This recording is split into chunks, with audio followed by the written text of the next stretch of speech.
Ladies and gentlemen, fams and fellas, we have returned to PUBGM's Clash of Giants Season 2. Yours truly on the mic, Pika, joined by Neptune, Gentleman Gaming, and we cannot be any more excited as we draw closer to the epic conclusion of this all-out bout between these pro players, pro teams, all mashed into one. How are you feeling today, my guy?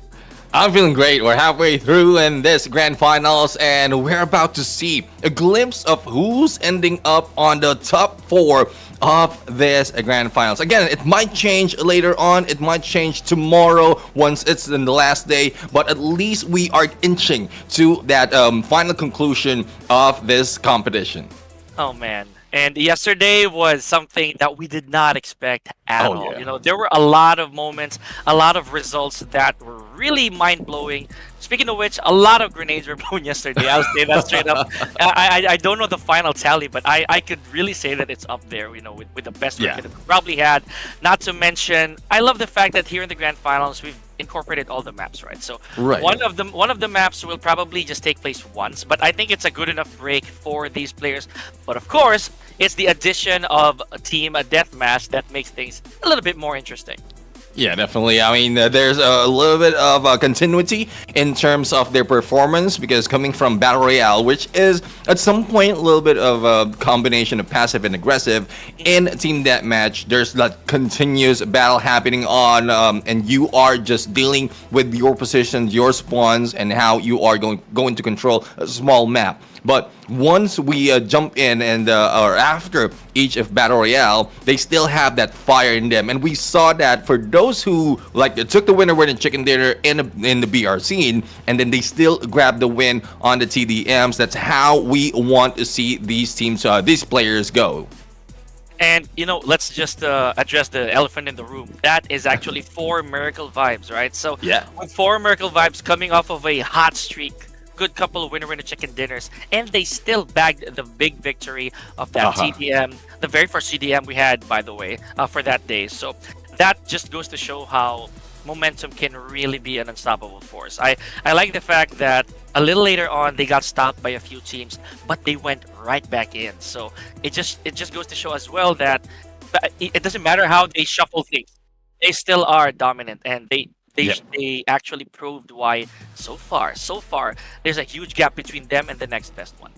Exactly. And later on we're going to see how much exactly is the gap, but for now let's head over to the overall or on the overview of the tournament, looking at what happened and what will be happening all throughout. Now, we just went in for the qualifiers for a week and then 2 weeks of the playoffs, and now we are on the second day of the grand finals. 2 out of 4 days where 16 teams are battling it on, and they have a chance to grab the piece of the pie from the prize pool. And from everything else, we are going to see 6 matches every day, and as Pika mentioned earlier, a little bit of this and that for TDM, and I love to see these teams battling on, especially as it also translates to a little bit of moolah as we are looking at right now in the prize pool. Definitely, and moolah we are looking at now, folks. So that's a 3,500 for the first place, and that is not a joke, not anything to scoff at here. Second place gets 1,500, third place gets 800, fourth gets 5. So basically, there's a lot for everybody to work around here. MVPs also get their good share of 300, 200 for the succeeding. And if you have like a favorite team, that 200 could be really handy. Not to mention, TDM does have 100. Now, point systems wise, this is where everybody gets really aggressive. So the first place with 10, second with 6, 5, 4, 3, 2, 1, and of course if you're 9th place and above, you get no points. So you're gonna have to want to grind for that, you know, no matter how difficult it may be, because even one elimination and one placement point, that could be the difference. Yeah, it would be a difference, definitely. And these are the teams who are participating in our grand finals. We have BIGETRON, Red Villains, T2K Esports, Team RRQ, and Team XERXIA. And we've seen a lot of great gameplays coming from these teams, especially for those who are in the run for that #1 spot. But unfortunately for some, yes, they have great highlights, but it's not enough to use those highlights to catapult them on that the top spot that can contribute to them getting those prize pool. Not to mention some of the players here, they've also been on that MVP grind, Neptune. Oh So yeah. it really goes to show how gritty they are, when it comes to bringing home the crown and the bacon for their team. So I love what we're seeing so far with these 16 teams. And yesterday just gave us a pinch of unpredictability. I'm really enjoying what I'm seeing so far. But it is clear so far, again, who the top 4 teams are as of late. Mm-hmm. Yeah, we have a few things that might change later on from the second up until the third. Let's include the fourth and fifth as well, because pretty much it's quite close between these teams. But I love to see them really catch up, because there's plenty of catching up against For Miracle Vibes. Even before we show the overall, let me just point out that the point that has been taken, or the lead that has been taken by For Miracle Vibes against the ones in second, which is BIGETRON Red Villains, is already more than 50 points, and that is something that they need to change overall. And well, first off, they need to take down For Miracle Vibes, and then they will gather a few of those points for themselves. That all alone will help them to go against teams of players just like Apex right here, who is our overall MVP with 21 elimination and 6,109 on the damage. And with the team contribution, this only shows that not only him is working full-time in getting all those points. Everyone is doing their role, and I would say everyone has placed themselves on an MVP spot. Yeah, speaking of doing their jobs, look at our road to MVP here, because 4 of the 5 players here work for Miracle Vibes. Basically, the entire troop has put their names on the map. So whenever this lineup right here is up front, then you'll be sure that there's going to be a lot of work to be done. However, Coops over here from NIGMA Galaxy, he also had his share of multiple contributions in the past, not just here in the grand finals, but also during the playoffs. So there's a huge reason why he's a big candidate that we have to watch out for. I'm pretty sure some of the other teams as well, they have their own ace in the hole, just to say the least. So we're looking forward to that. Now again, more domination from For Miracle Vibes in terms of fragging. Yeah, and as we can see right now, we have a dog right here with 30 finishes already, and East with 26, Baron with 23, and those who follow coming from Boom, and I would say really Boom is popping off from some of the games, especially from yesterday. They managed to, or Yummy as well as Akul managed to grab a 22 overall in the grand final. So much more can be seen from the team. Hopefully their tactics will be pristine this time, because they might have catapulted themselves a little bit higher, I say, in that 4th spot. As we can see, it's a 3 spot after the last match, but there's still a lot more to be done, because as I mentioned, there's still more than 50 points that they need to grab, or around 50 points, more than 50 points for them to reach that #1 spot. And we don't want For Miracle Vibes just unchallenged in this battle. Almost 60 actually, right? So that's that is quite the climb to go for. Now KAGENDRA, we've seen them kind of like plummet up and down here, especially on the first page, but I have faith, and shout out to Ward. I'm pretty sure he himself is holding his breath whenever KAGENDRA is within the last 4. I'm pretty sure that he's also rooting for this team. RRQ though may have slipped a little bit, but of course that's not without the valiant effort from this team. Train to Kill, they're pretty much still up there. They're pretty okay, and I think one shakeup, one good performance today can really put them on that first page. But 7th Element, I did mention this, they actually are on the receiving end of the biggest pressure amongst everybody, still stuck honestly on that 60-point margin. Yeah, I mean, we've seen the performance that can be pulled off by 7 Element. It's just that, like, they are on and off. At some point, they have great positioning. Survivability is it's pristine. But once they meet up with other teams in the middle of the game, that's where they lose all their lives, and they can only gather so much points compared to some of the teams that really maintained up until the end. So let's see if some of the teams will be moving up a little further in this competition. Again, we're getting close to the last day because this is a penultimate in our days of grand finals, and this is crunch time for the teams, especially for those who want to grab the prize pool. And you know, I think it's this particular moment right here that before we go to map number 1 that we're going to be asked our predictions, right? So Oh yeah. it's you know, for the past week that I've been here in Clash of Giants, it also kind of gave me that memeable sleeping moment, right? Yeah, I'm okay. My brain's a bit tired, but somewhere along the way, your brain will start to stimulate it and be like, who do I root for tomorrow? Then I'll be wide awake. Like, you know, so it's one of those moments. Okay, so yeah, I haven't won after my streak, so that gives me a lot to think about. But of course, while it's very arbitrary on which team is gonna take their chicken dinners, I think that's also a good sign, right? Because we've never, I mean personally, I haven't been proven right since my twofer. Since my couple of correct predictions, I've never won again. So maybe just maybe the teams are really stepping up. So maybe just maybe I'm gonna wait until Prod asks me about it. So, but I already have one in mind moving forward. In terms of maps, I think we're gonna check on that a little later on. Maybe that'll help make the decision a little better. So maybe just maybe I don't know, Neptune. We'll have a change of heart a little later on. Yeah, we'll have to check that later on. But right now, we have the head-to-head.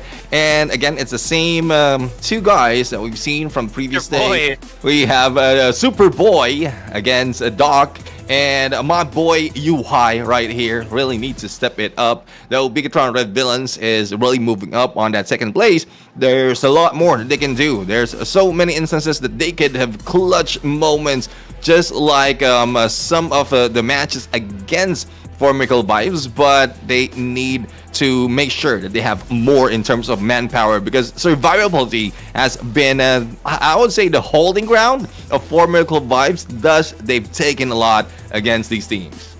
And you know, I was about to mention that a while ago, the damage dealt really plays a part, right? So if you can check out the gap, this is like about 7,000 points difference. When it comes to you know, Formidable VIEBS v BIGETRON over here. So checking out 100 eliminations. So they've already broke the barrier of 3 digits when it comes to elimination. So that's a very crucial side to see. So here we go, October 3rd, ladies and gentlemen. So we are gonna, speaking of BIGETRON, they are gonna be on the hot seat for our team deathmatch.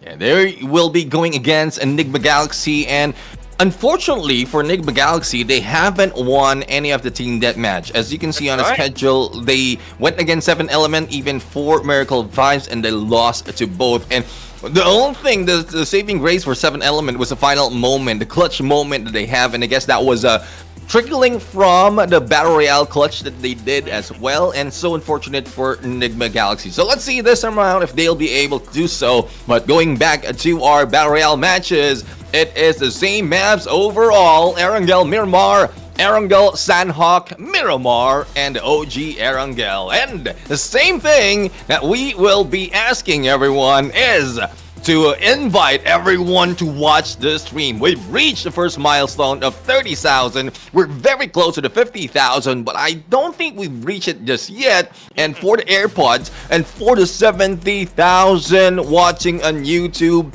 this is your chance to grab that iPhone 15, but make sure that you're also following these steps. You need to follow us on Instagram, join our Discord server, send us a screenshot of your follow, and get your token number. And once that's all done and dusted, all you have to do is wait and cross your fingers that you are the winner on draw.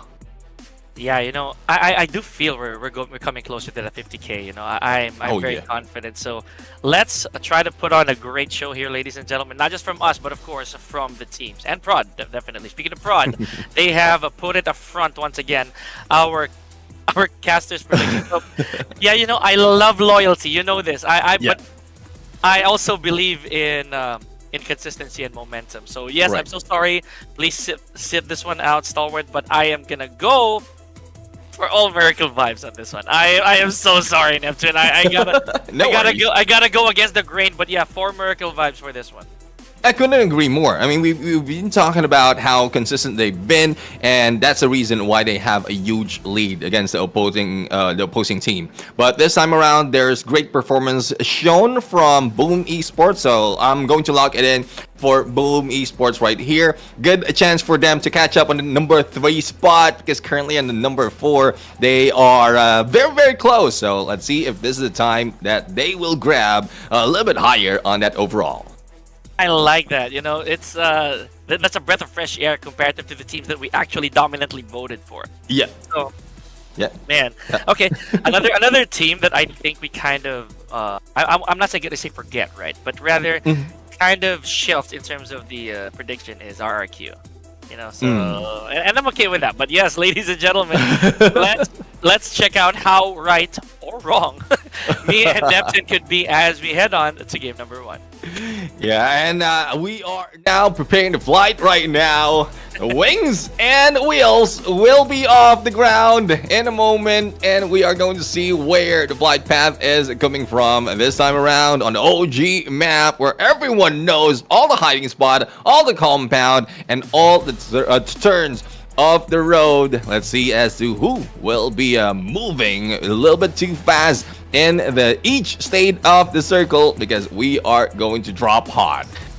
Man, I'm telling you, whenever we see the flight path already, it kind of like gives us a bit of a spoiler. At the same time, it's also very, very random. I mean, that's exactly what the thing is with PUBG M, right? Or it's really deployment that always becomes a heart-stopping moment. I'm pretty sure these teams, they're looking out the window of our plane here, and they just want to check out what's up. Okay, here we go. This is really common. I'm not gonna lie. So we have seen the slash over here from the south part of the map all the way to a medium east, but definitely we're gonna have a lot of players deployed middle, from I'd say Pochinki.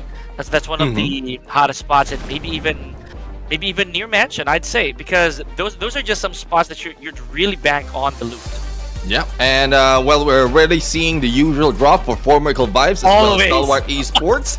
This is something that we really expect, regardless of whether the first stage is far or near. At some point, they had an advantage from the other previous days because it's dead smack on that island. But for the instant that will be a little late on rotation, well, they were able to make do a lot of challenges in the game. As we right now, I guess everyone has already their drop spot specified, but Hale as well as they were united. A little bit of a possible early engagement that will be unfolding later on. The first stage of the circle already on us, and it is looking like in a bit we're going to see a little bit of water gameplay from these teams.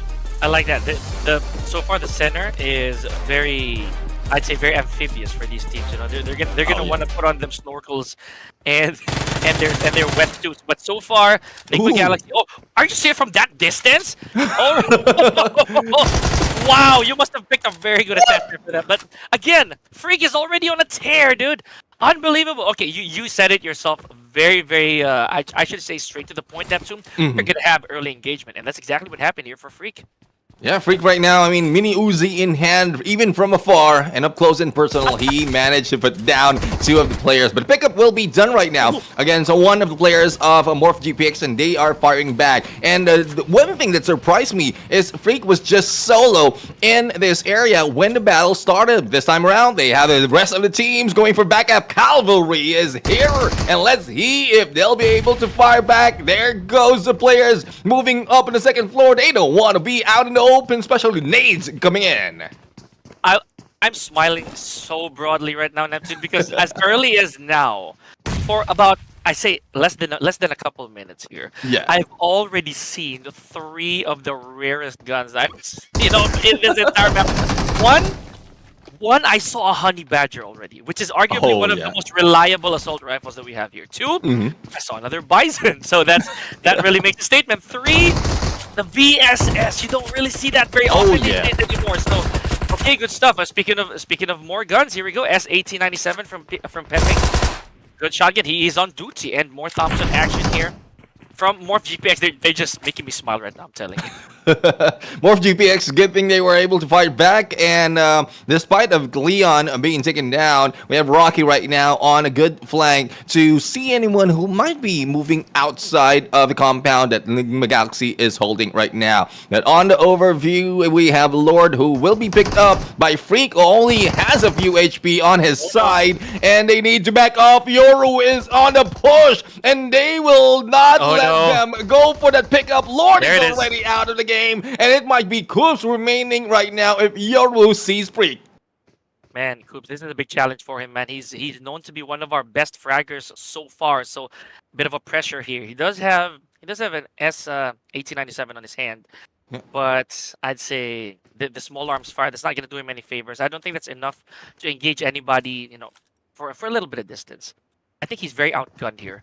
We do have a couple of eliminations already on the side of Enigma Galaxy, I'd say, or maybe one. Oh, okay, he returns the favor, but no, he gets flushed out. What? That is not happening. What? Freak eliminated the entire squad. That was an ace coming from Freak through the window, even in the floor. He was able to hit them all, and this is why he is named Freak. And this is why they are stellar as the galaxy that they are. Enigma Galaxy won that matchup. For the people in the back, bro, you gotta make that a moment. That is the first time I have seen a single-handed flush out from Enigma Galaxy. I cannot believe my eyes. And he had arguably some of the worst weapons in the game. I mean, like, I know how these players are doing. I don't know how these players are doing it, but I know that they are very capable. Regardless of what weapon they have on their arsenal, they can fire back. They have that accuracy. It's more of the pressure that if they will be affected by the pressure. But I don't think Freak was affected because if you remember.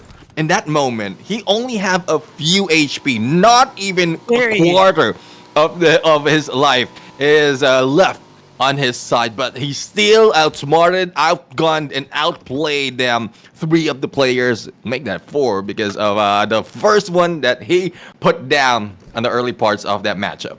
Talk about living up to the name, man.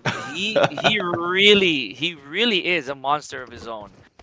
Oh my goodness. Okay, so yeah, moving forward, we have RIQ on screen here, ladies and gentlemen. So they are kind of keeping their distance away, just full control of that area of the map. So I think they have all the time in the world to loot every single one. And even if somebody comes rushing in, I do think they're in good positioning. On the other hand, we have KAGENDRA, again, just starting things off slow. They are one of the teams who have been very dominating during the playoffs. And I'd say even here in the finals, you know, they do have their moments. But man, I am still in shock after that. That is unbelievable. So yeah, because of the focus that we had as well in that engagement, like we entirely missed.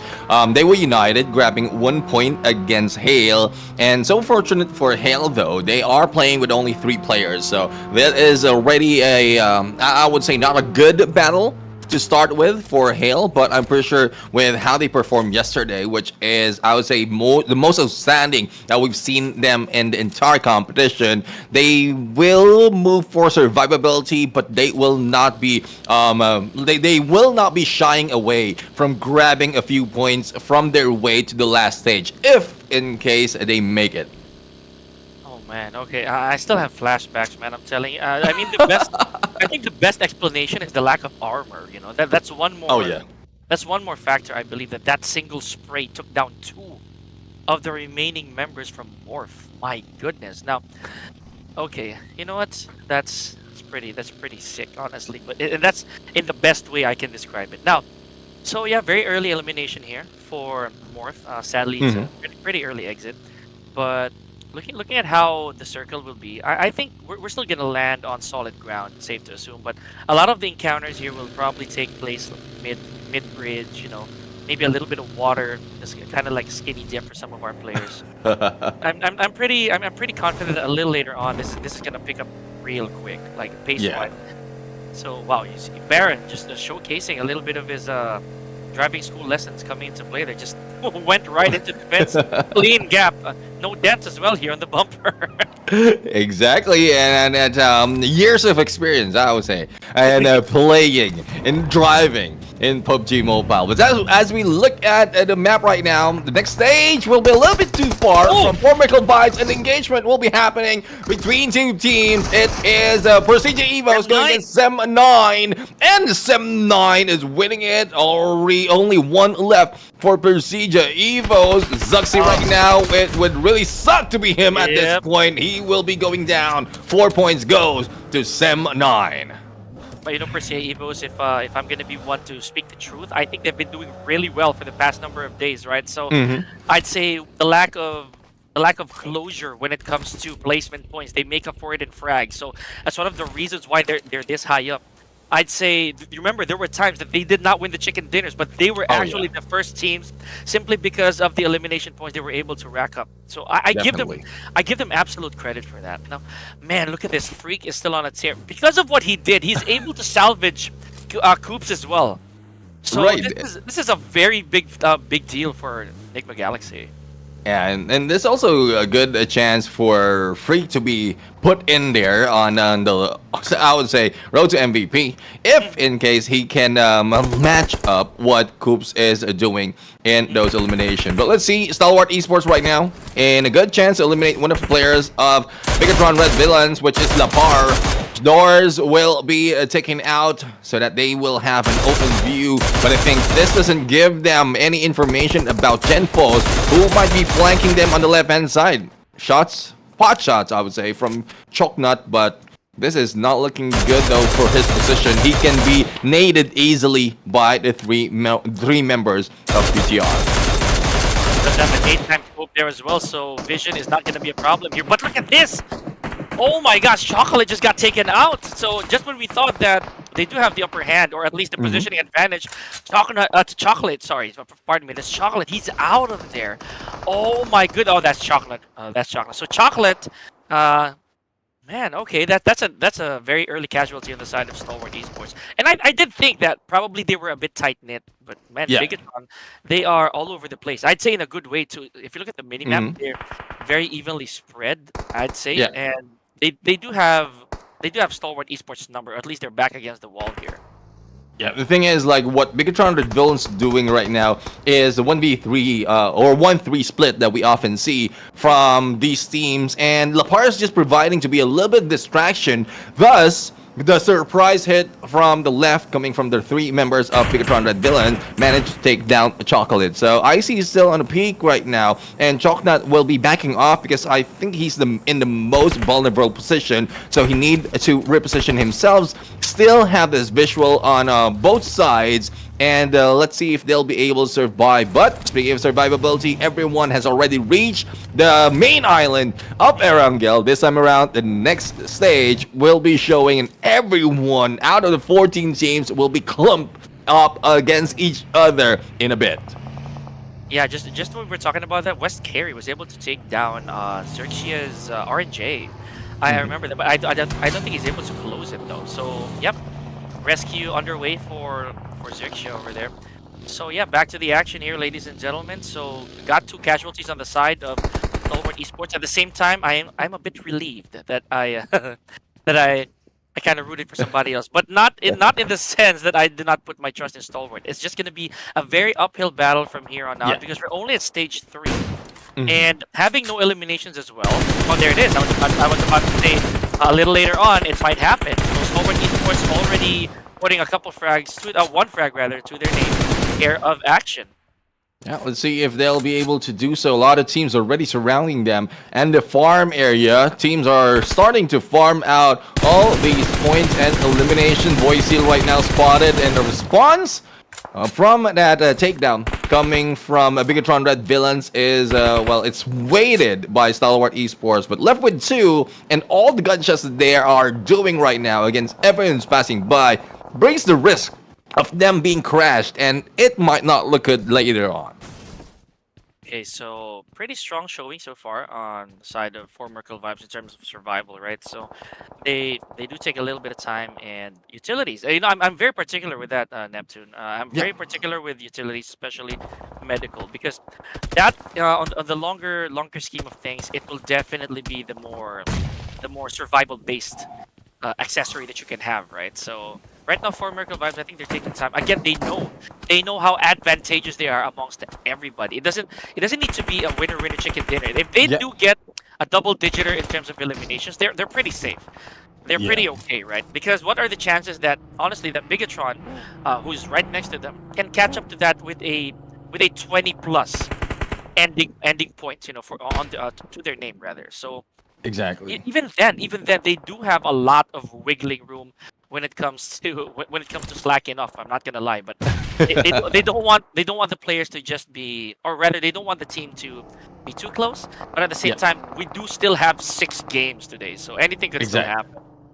Yeah, I mean, some of the teams really turned up quite well in the latter part, from the mid to the latter part of the day, and usually the first day is a little bit sloppy. Yeah. Well, compared to what we've seen from Fort Merkel Vibes yesterday, wherein they were able to grab a little bit of back-to-back, but some teams doesn't maintain that composure, especially when they switch over to a different map. So with Erangel, well, depending on the stage of the circle as well, looking like there's a little bit of safe spot for Sem 9 as well as Genesis Esports, but for Merkel Vibes, they know what they have to do right now. They need to get all the positions right, as well as the compounds that they can beat down those surrounding them. IC has been taken down. It is Lapar up close and personal with a DBS, and this is what happened when you lose a few of their players, especially before everyone is stuck together in stage number 4. You lose the gunfight, you lose all those chances of grabbing point. Hopefully BTR, Bigetron Red Villains, will be able to recover their teammates, because 4 points is not enough for them to catch up on number 1.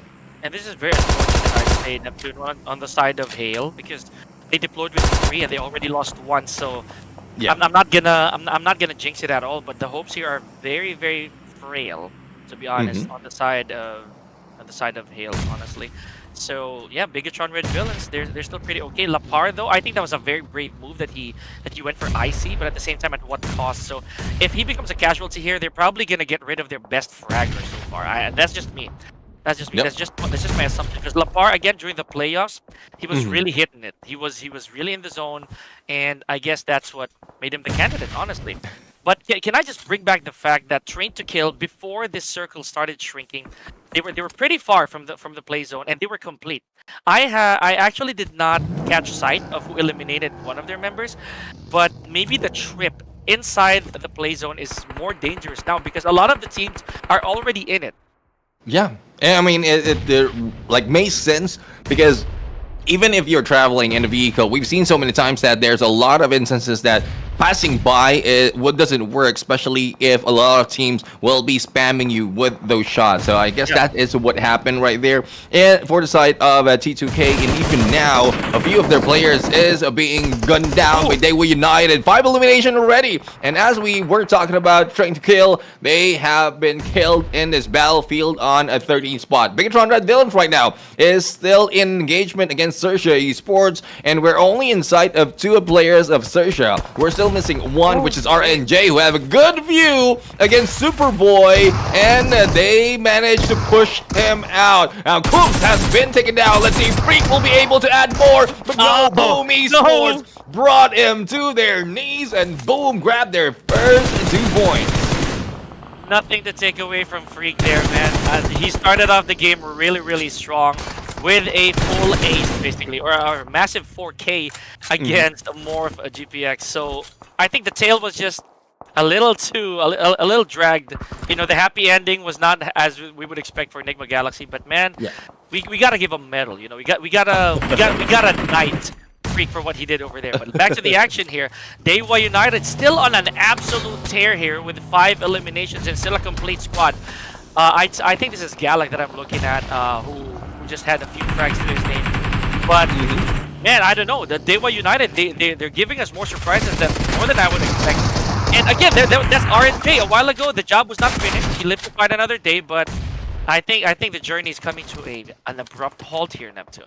Yeah, and they're face to face against Boom Esports right now, and there it is. Yep. XERXIA has been eliminated. There it Yummy is. right now is healing up.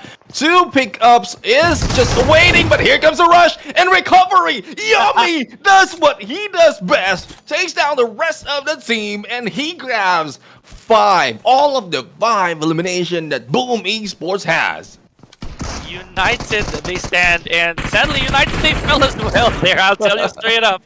Oh man, beautiful stuff right there. And DEWA United, even after all that, you know, the eliminations they're pretty good, but Yeah. too much firepower to deal with. So again, the action right here will be between 4 Miracle Vibes, I'd say, and 7th Element. A little bit of KAGENDRA as well in the mix, but they're down by 2 and 1 already wounded badly. This is gonna be a big problem for, especially for Frenzy, because Zero he does have to make a bit of a long haul. Oh, and now never mind. It just took like a window peek for that final nail in the coffin for KAGENDRA. Sad though, they leave the lobby at 9th.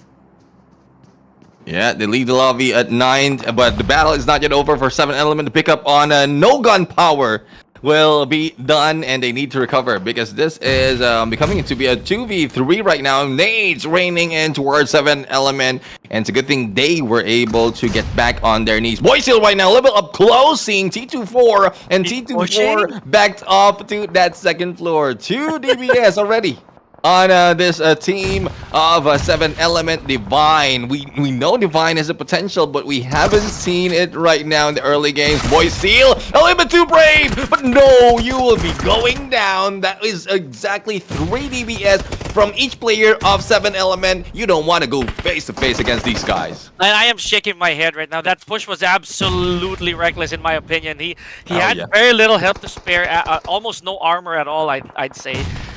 Heavily damaged, man. I look at this entire compound with 7th Element in it is heavily scouted, so that kind of gave a bit of a problem to BIGETRON. They were okay, they were doing all right. I'm not really so sure what the plan there was, but look at this. They had a very good separation. They could have blurted it out, but let's get back to the action here. Sem 9 still complete with 5 eliminations to their name. Pretty good choice. But you know what? I'll give more credit where it's due to 7th Element holding this fort right here. They are down by 1, but with 5 eliminations already, I'd say they're in a pretty good spot, being in the top 8. Yeah, and looking at what we're seeing in the kill feed. Earlier, BIGETRON Red Villains were preoccupied against 7 Element, but from behind, Yummy from Boom Esports managed to knock down one of their players. A good thing a response has been made that give them a little bit of distraction, and both of BTR and Boom Esports are recovering from all of those gunshots. But let's see if they'll be able to recover what damage they receive. Hold up. Hail! Still alive! Oh my goodness, I love it! You know what? I'm so sorry, Hail Esports. I'm gonna be very honest here. I completely forgot that you were actually still in the running, simply because, man, the two members that they have. Yeah. It's very wise that they were a while ago. They were in this mix of a lot of teams inside the play zone, and look at where they are. They haven't moved an inch. They basically stayed in this compound for, oh man, Lord knows how long, man. The thing is, like, we all know, even when you start off with a complete squad, if you miss one of the players, you will be a little bit passive. And Hale, we saw a little bit of aggressiveness, but they need to be silent, especially with all that's happening surrounding them. But again, props to them for surviving this long, and let's see if they'll be able to grab a few more of those points. But speaking of points, we have a Sem 9 and Genesis Esports. Is a good chance for Joker to take advantage, but you need to reload first, because you won't be able to fire if in case you don't. And there you go. Finally, he did. kind of made me think, okay, what's the plan here? But all right, and not to mention, if you look really closely, one of them, I think that was. Oh, okay. You know what? I'm gonna hold that thought a little bit. But Apex being the first kneeler for Miracle Vibe, they were looking really dominant earlier on. With only one elimination so far. They looked rather healthy, but man, okay, that was that's probably a wake-up call for Miracle Vibes. You can't be too careless here. Let's see. You see, he's on the verge of being healed as well here, Neptune. So Yeah. maybe they really need to make haste. They gotta survive this. We're already at stage 6. Oh my goodness, no mercy. Goes after YOLO, and in succession he goes for that DPS frag. Nicely done. Look at all these boxes, man. This was a real war zone just moments ago. Okay. Yeah, let's see. It's a 1v1 right now between Yummy and No Mercy. Damage being received by No Mercy and DPS being pulled out. Let's see up close and personal who will take the hit. No Mercy right now is in a disadvantage, and there you go. Yummy Yep. grabs his 7 elimination, taking down RRQ, and they are still alive for the running. Part of the top 6 as the other teams from afar, and this is what Apex is doing to respond after he has been taken down, and Mikhail will be taken down as well with the grenade as Doc inches to their team.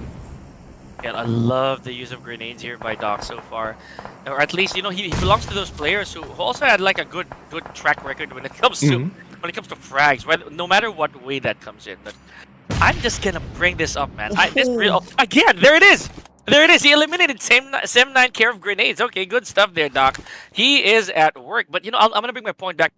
Are you telling me that all the 7 frags from Boom Esports are from one guy? Dude? Yeah. One guy. Oh man. So you made it to top 5, whereas all of the bullets fired, all of your. Oh man. Okay. I gotta chill here because that is amazing. Yeah, and we've seen the gameplay from Yummy from previous competition, but this time around, this is something else because, like, most of the time, damage are being dealt by the rest of the team. Then he's the one who's confirming it, and at some point, it might be vice versa. But he was just alone in there.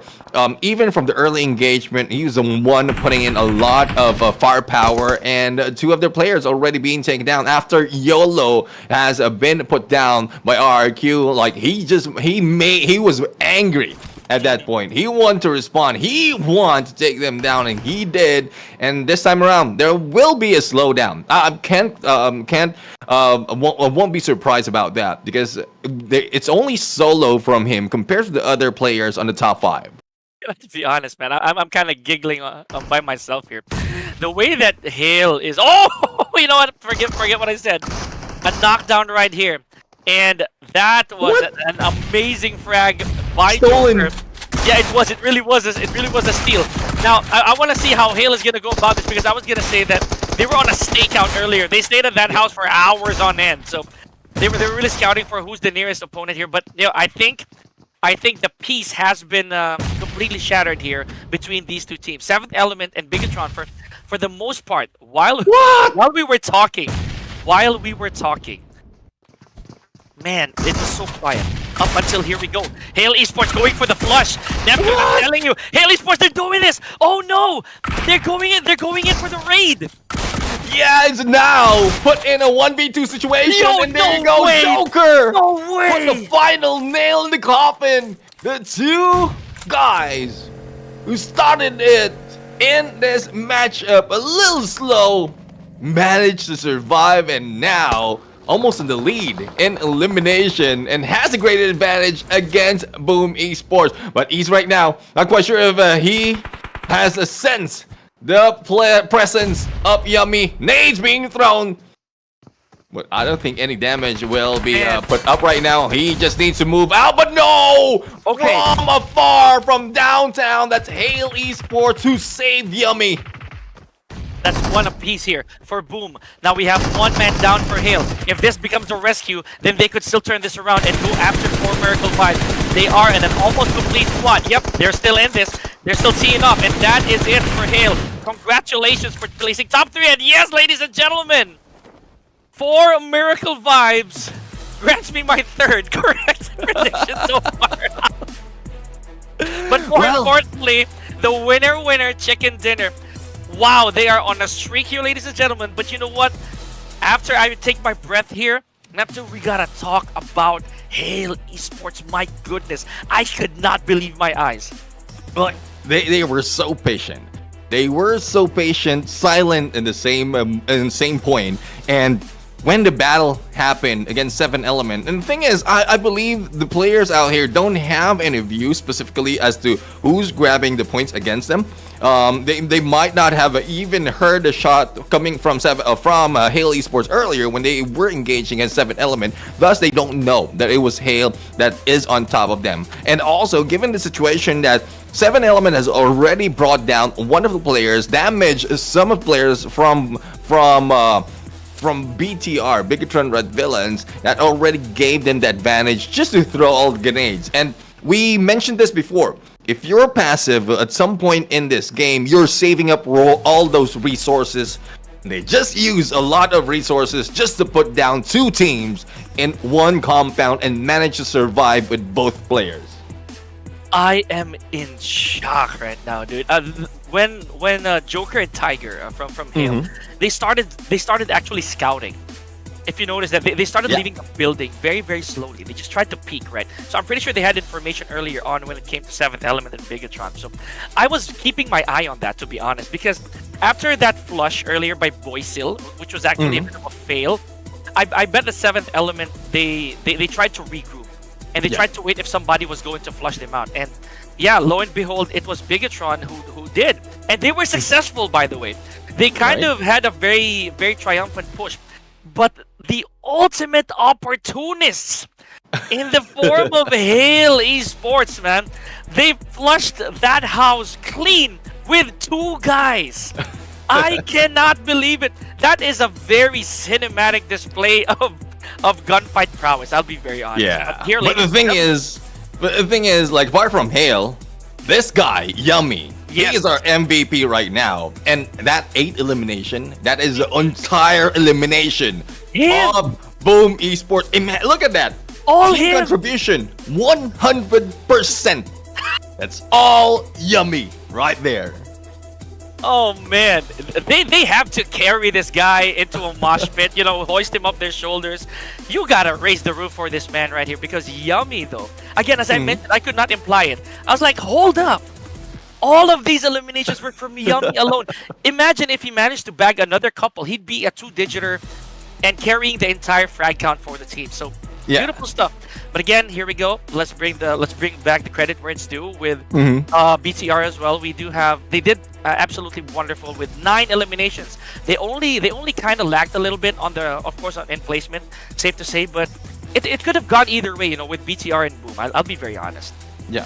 And again, our predictions are, you might have had that winner chicken dinner, but I was close as well. These are our predictions. Woo! So if in case it ended up in a, like, I would say, fair number between these 2 teams, like, we will be on the edge of our seats. But engagement overall, dude. I really was. well, exactly, because we're talking about Yummy, who's the final member right there. But his position has been spotted. If I'm not mistaken, there was 3 members of Formidable Vibes trying to gun him down. That's the percentage really dropped against Boom Esports. But going back to our numbers, we have statistics right now. This is one thing that you love to see, those throw votes, and it's up that 200 mark and very close to our target, or from our highest. Again, the record, if I'm not mistaken, is 303 or 308 rather in the throws used. But we have the longest elimination coming from none other than Joker of Hale. This really adds up to our respect for Hale Esports after that whole battle. And this we have your overall rankings. Man, 4 Miracle Vibes further cementing their spot here with 222 points. Still around that 60 mark compared to Bigetron, but of course Bigetron's still pretty dominant, I'd say, from the 2nd place down. NIGMA Galaxy 20 points behind, and Boom Esports, that was very beneficial for them, I'm not gonna lie, with 135, PERSIJA EVOS with 121, DEWA 118, and with a beautiful tie right here between RRQ and KAGENDRA 107. Next game could determine whether or not this will stay the same. Yeah, I mean, it might also push one of the teams on the 2nd page. But on the 2nd page we go. We have T2K right now, really struggling to move up. But Hale Esports, with that performance, they move up 1 spot and overtake some 9 on that 10 spot. STALWART Esports, though, remain, and a little bit of catch-up being done by Genesis Esports. 7 Element got away from that bottom, and they are slowly doing what they did from the previous day. Hopefully we'll see more clutches coming from this team, but engagement, I would say it's still good. It's just that at some point they had a disadvantage. Man, you know, I like the fact here that maybe, just maybe, because of how Seventh Element actually did that, it's a little bit better statistics-wise. It kind of put me a bit of at ease, right? Because they kind of alleviated the pressure just by a very small margin. And they did really well. I'm not gonna lie, dude, because that last standoff between them and BIGETRON, I think that was a difference maker. It's one of the reasons I was also excited, because that's one of the furthest they've also been so far. Oh, you know, if memory serves well. And I like the fact that it's still in my head, man. It's still in my head, that beautiful triangulation between them and, of course, Hail Esports. But ladies and gentlemen, allow us to breathe easy just for a short, brief moment, because that was quite a game one here at Clash of Giants, Pika and Neptune. We're going to take a quick break. We'll be right back.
Ladies and gentlemen, welcome back to the show, and this is still Ruthless Esports Clash of Giants Season 2, and we just witnessed a very grueling ERANGEL match between a lot of teams that really clutched up these match. On the caster says, I am Neptune the Gentleman Gaming. Together with me is Pika, and we are the voices that you are going to hear all throughout this day. And well, we just ended one ERANGEL. Even on the break, we were talking about the matches. Would you think that it will trickle to MIRAMAR at this point? Okay, I was actually about to say that. I am very hopeful that these moments could actually, you know, reoccur in a map like Miramar, because here there were a lot of buildings, a lot of compounds, a lot of shade for you to actually bask in. But in Miramar, you don't get that much luxury. There was hardly any situation wherein we could call that the final circle is going to be in a building. But ladies and gentlemen, that's for a little later on. Let's head back to you guys, the most important part of our day, as we've already closed out one milestone in the form of 5 HyperX headphones. Should we reach 50K, we can give away 2 AirPods as well. Now with 70K, for those of you watching, that is 1 iPhone 15. Very simple. All you gotta do is follow our Instagram, join the Discord server, send us a screenshot that you already have, get your token number. We're gonna have a live draw. You gotta wait for that. And of course, please pray to all that is good that you become the lucky one today. Especially when we grab or we reach that milestone for the iPhone 15. Now, a lot of people will be praying to everyone that they will be the ones who will capture, will be grabbing that iPhone, because it's only one though. It's only one out of. Imagine if all 70,000 who watch will be registering. That's only one out of 70,000, and luck would be on your side. Chances will be on your side if you are the winner. But let's see if the chances will be on the side of the teams right now. Miramar will be up next, and we know and we've seen how much damage, especially high ground as well as long distance engagement, is done in this map. Man, I get whenever I see Miramar, it's like it's always morning. You know, whenever I see Miramar, it feels like I'm never gonna experience night, and that is exactly what this map is about. You know, a lot of open spaces, as we say. You know, you get a bit of shade when you're in SANHOK, but not so much as you would with Miramar. Everything's yellow, or it could be just my shades. I'm not so sure, but you know, realistically speaking, it makes sense. Makes sense. But yeah, you know, with Miramar, it's always action packed. I've never had a Miramar map wherein I'd say there was a stale moment. Everything's fast, right? So hardly any stalled moments. But at the same time, that could be the downfall of our teams, because as early as the first engagement or the first drop, you could already have somebody watching your tail. Oh yeah, definitely. That's one thing that you don't want to happen, and that's one reason as well. One reason why it's fast is because they really get into vehicles and just move quite quickly in this match. But as quickly as that, you already have 3 points to your side. And I'm going to ask you first, because you got it right. Who do you choose to give you that fourth on the next one? Okay, I'm not going with 4 Miracle Vibes, simply because I do think that maybe they're gonna hang back a little bit. They might take this, and I won't regret not choosing them either. If it's for this one, I'd say maybe for a change of heart, for a change of facade, I would go with I'd say NIGMA. Yeah. NIGMA was pretty hungry too, I'd say, because you saw what happened to Freak earlier. The man was really out there. You know, he does have momentum on his side, so maybe they're gonna guard him a little better now, and they're gonna be cautious too. So I'm going with NIGMA Galaxy. Yeah. For me, I will be going for BIGETRON Red Villains, because in terms of elimination, they're quite very close against 4 Miracle Vibes. I'm not going for 4 Miracle Vibes, obviously, because of like so many reasons that we mentioned yesterday. And I want to be proven. Well, this time around, I want to be proven right, because we don't want to see another back-to-back from 4 Miracle Vibes. No offense to 4 Miracle Vibes, guys. You already dominated this. We want some other teams to like really climb up to that #1 or get close to the points that you've grabbed already. So hopefully you don't take offense and me not choosing you. And hopefully as well, you'll thank me if in case my prediction this time around, my day might be the jinx of all jinx. It could be that. It could be that. Not gonna lie. And we don't consider it pressure as well. You know, we don't want to pressure the teams. It's more on we believe in the way you perform, honestly. So NIGMA Galaxy, I do think that after what happened earlier, they do have a bit of reads on where they went wrong. If we're gonna talk about firepower, I think they more than have enough. Remember, Coops is their repositive when it comes to top fraggers. So if maybe they would have Coops and Freak on a very good positioning if they manage to defend whatever fort they're in. If they can close out one zone here, then maybe it'll be NIGMA Galaxy's time. Yeah, I mean, even from ERANGEL earlier, we saw that they're the final 2 remaining for NIGMA Galaxy. So Freak, firepower, he has him. Coops, I would agree, the same thing goes for him because of his position in an MVP. And if they will be splitting on a 2-2, these 2 really are the ones who should have the back of the others. And, well, a little bit of increased performance as well for the rest of NIGMA Galaxy that can, concrete their way into the end or the final matchup in this Miramar. So a lot of assumptions, a lot of things that we can talk about, but more to talk about later on, because I'm pretty sure some of the teams has changed their ways from yesterday, and it might not be the same story from what we've seen. I'm hoping, I'm knocking on wood right now, because yesterday Formical Vibes started off hot on Erangel, followed up with another hot moment in Miramar, and this time the same thing is happening. But the difference is their firepower is a little bit been reduced, thus the elimination is not so much. So I won't be surprised if they will be more hungrier. But we are going to jump into Miramar right now, and let's see who will be able to appease the gods of this desert. And let's not forget, this same time yesterday, it was still for Merkel Vibes, I'd say, who got the victory. So it's it could be a premonition because game one still belonged to them. So the streak continues if you think about it. And they probably are one of the most successful, I'd say. I mean, even without the stats, right? Even if we don't count it as a grand finals. So maybe, just maybe, it is time, in my opinion, for them to maybe, I'm not saying like give chance to others though, because the nature of competition is you want to be at the very top of the list all the time. Yeah.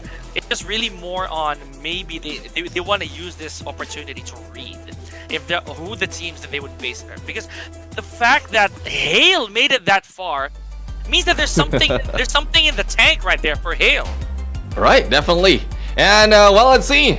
The tank has been filled, the flight is on, and it's time to leave the lush fields of Erangel behind to venture into the forgiving desert of Miramar. We are seeing a flight path coming in from the south towards the northwest, and as you can see, it's a little bit too far from the northeast, and those heading to El Azhar, Cruz del Valle, as well as Torre Ahumad will be in a little bit of struggle to reach that area, and some of the teams might be stuck in here battling on San Martin, probably Los Leones, and this area of La Bendita and the surrounding. So a lot of early drops right now happening. MORPH GPX though will be going away from everyone.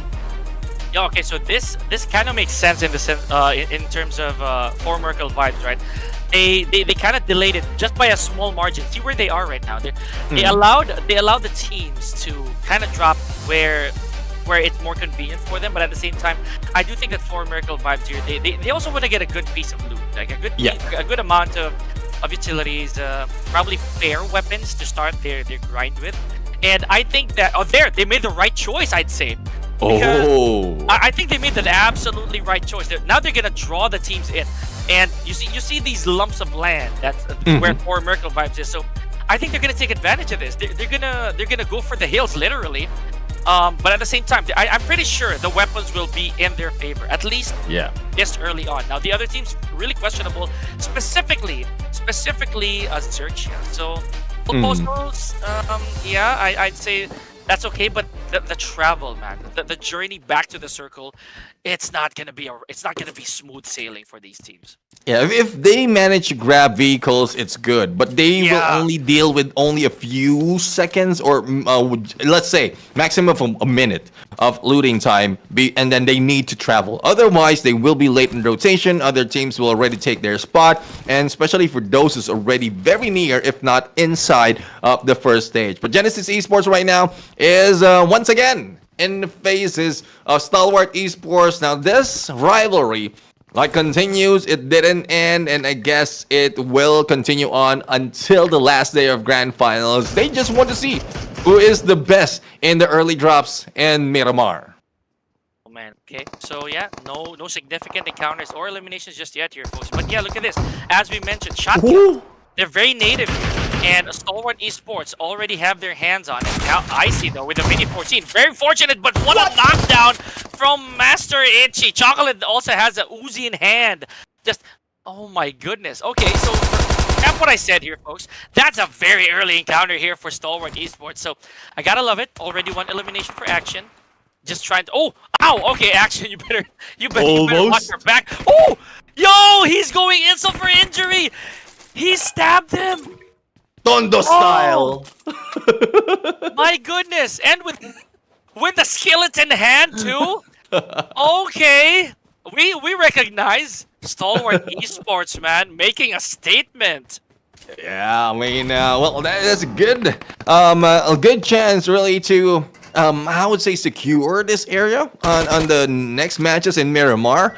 Genesis Esports right now, I believe for the several instances that they dropped in this area, they've already identified which building, which compound each of them are taking. Thus, they know where to look. They know where to put their crosshairs in and wait out Genesis Esports. Thus, the continuous battle from the drop and up until Genesis Esports, or the final member, has pulled out. But, well, it is what it is right now. 3 points will be grabbed by Stalwart Esports. Hill, on the other hand, finally, they were able to add one more, and I believe it's, not quite sure if it's Sea Sky or Noise who didn't make it on the first match, but it's a good thing that they're complete right now, and this can add to more points for their team. Man, that I can actually just, in my opinion, I can actually say with a clean conscience that that was very lucky that one member of Genesis Esports was even able to make it out of that, because Stalwart Esports had their number already. Oh yeah. You know, they had a good amount of guns right there. They even had a mini 14 already at hand. So like I said, man, some of these drops, you'd be very lucky to get them. And I think that where Stalwart Esports actually dropped, that was a gold mine, to say the least. But the gunfights, man, I definitely know that someone up there was looking after Genesis Esports after that encounter. So good stuff. That's 3 eliminations on the side of Stalwarts. And yeah, man, I'll see if. Go ahead. No, it's very simple, man. I'm telling you, Stalwart Esports here, they don't need to rush things. I'd say go for medical utilities, because all they need to do now is wash off the blood from their guns and just go straight to it a little later on. Yeah, I would agree. I think Action hasn't recovered just yet, because if you look at the right hand side, he haven't increased. Like, HP didn't move up. Yeah. So not quite sure if, like, there's so many compounds on there. At least, like, for the other players of Stalwart Esports, kindly give him a bandage at the least. But I think it's slowly building up. Probably a energy drink being taken for him, because like how slow it is. We are seeing the mechanics, even if we don't have sights of a Stalwart Esports. But anyways, the other teams right now taking their sweet time in rotation, because we've seen that it went a little bit south, and like it went south, not the other way around. not the other thing. Yeah. But I would say for Genesis Esports, it did went south, because they only are left with one. But let's see if anyone else will be caught off guard. Anyone from the outside? I'm seeing 7 Element as well as Sersha, which is expected, because you did point out that they drop a little bit too far, and we are already heading, or it's already closing in to prepare for that stage 2. Really far, man. It's gonna be quite a haul for XERXIA. It's more so with the other teams as well. But I think XERXIA is, being the farthest away from it, they're gonna have to either find a vehicle real quick, as you said. But I think that's not the problem. The problem is time, because I'm pretty sure some of these teams are gonna hold up, and it's impossible for them not to make noise headed to the playable zone. And speaking of playable zone, there it is. It's not gonna hurt just yet, and you have a good amount of utilities here. So Mikiel, to be specific, he's okay. Now he's headed to the mystery machine. Ooh, I love this.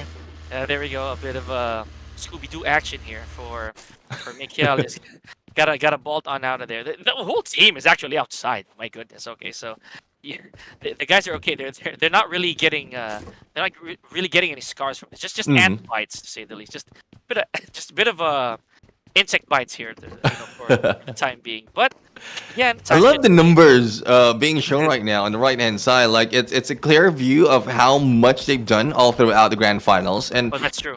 Yeah, there's something that we really love to see, because I'm pretty sure a lot of fans out there want to find out individually the performance of these teams, and this is a good transition as well while we're waiting for a battle to happen. The battle right now being brought in for Michael Vice from downtown against BIGETRON Red Villains. Well, my prediction, let's see if they'll be able to survive this gunfight, and the Scooby-Doo, I would say, needs to move up and away.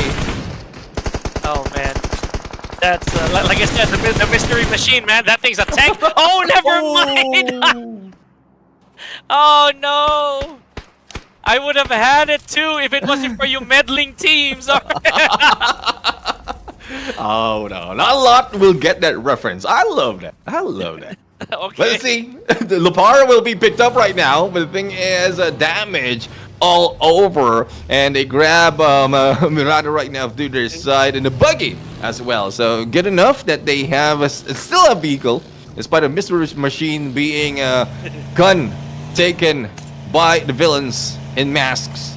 But as we are heading over to they are heading over a little bit northern part of where they are right now, and hopefully this is a good compound that they can hold, because with that situation, I think in the low ground they are really in disadvantage. Okay. So yeah, this always raises the question to me, like, who could probably capitalize on the best high ground here? Oh, okay, a little bit of lead right here on the engine. Gotta be super careful there, folks. Now, Misery, the only one without access to anything on the file right now. He's going for a bit of loot. So this is what I'm talking about. NIGMA Galaxy, they learned their lesson earlier, man. They tried to stay away from the crossfires here of anybody. Oops, however, he doesn't wanna not dip in on the action. So I hope this does not cost you a little later on, man. Okay, so Ralph, however, he was pretty successful in that one. Took a little bit of damage. Just sticking it out here with the cruiser. I'm pretty sure they learned from that. I'm not gonna lie, because Freak, however, man, yeah, I think this was a bit anticlimactic because he was one of the longest survivors earlier.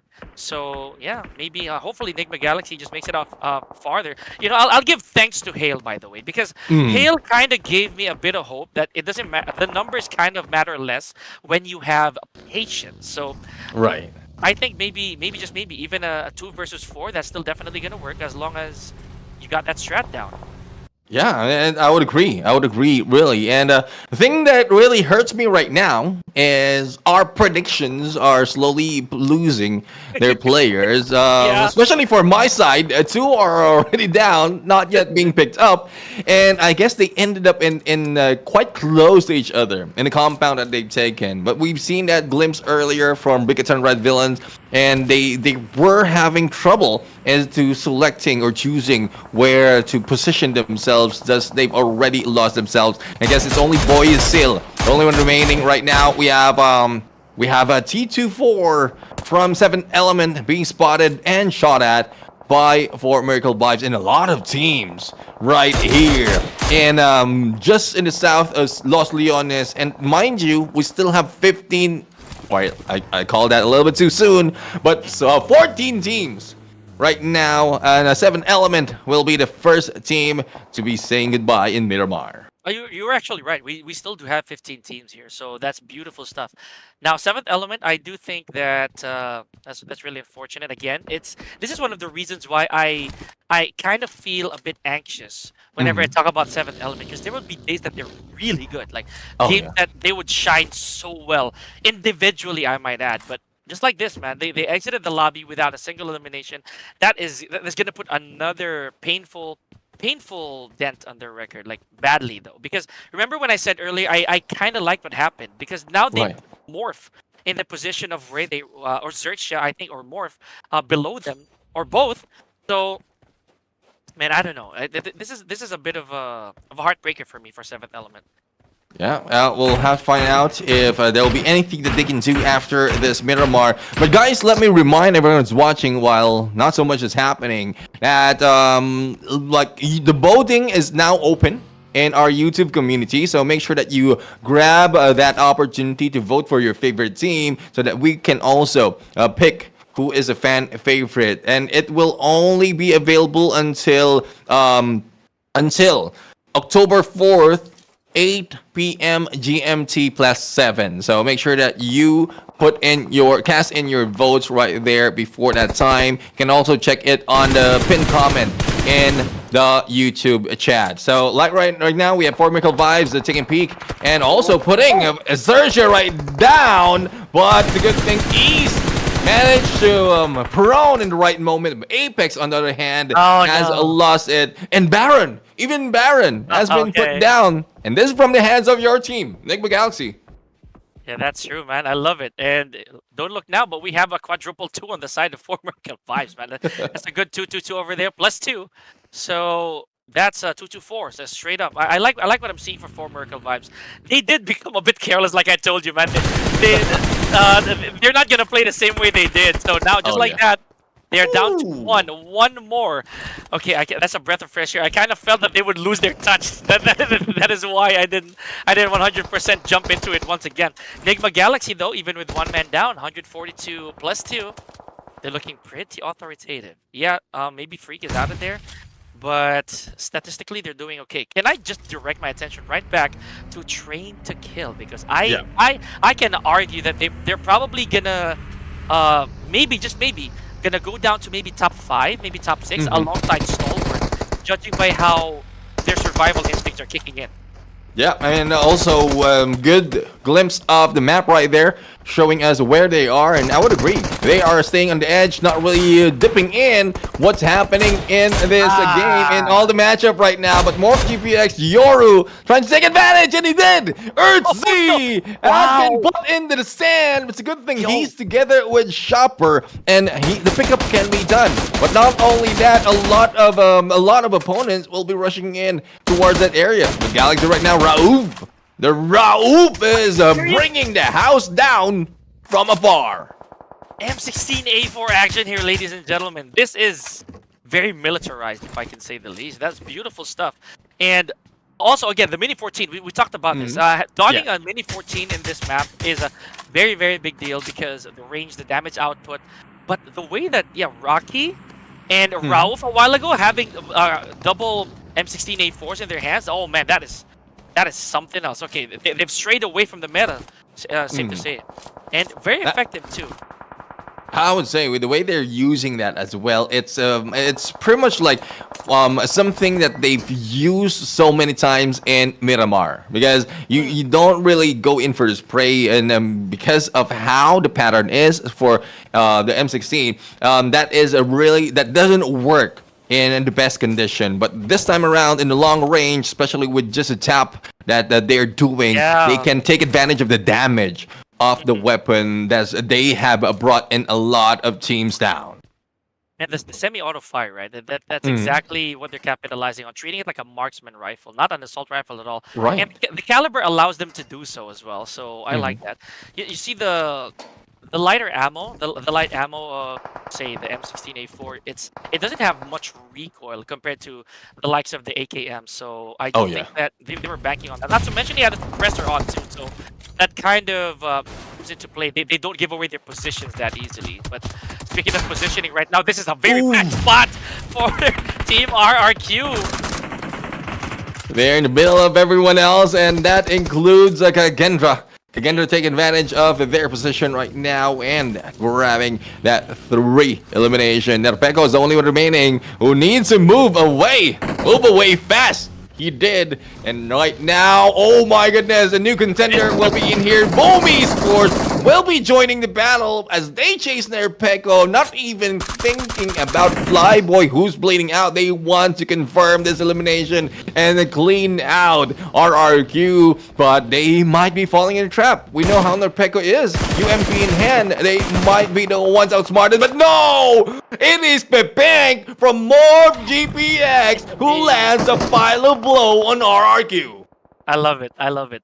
The randomness we have for this game is just amazing. Okay, the fact that right now Boom Esports, where they are, this is a very comfortable spot. Remember, like I said, man, if you have a spot here in Miramar that you can capitalize and stay as long as possible, you gotta embrace it. You know, you gotta set up camp here.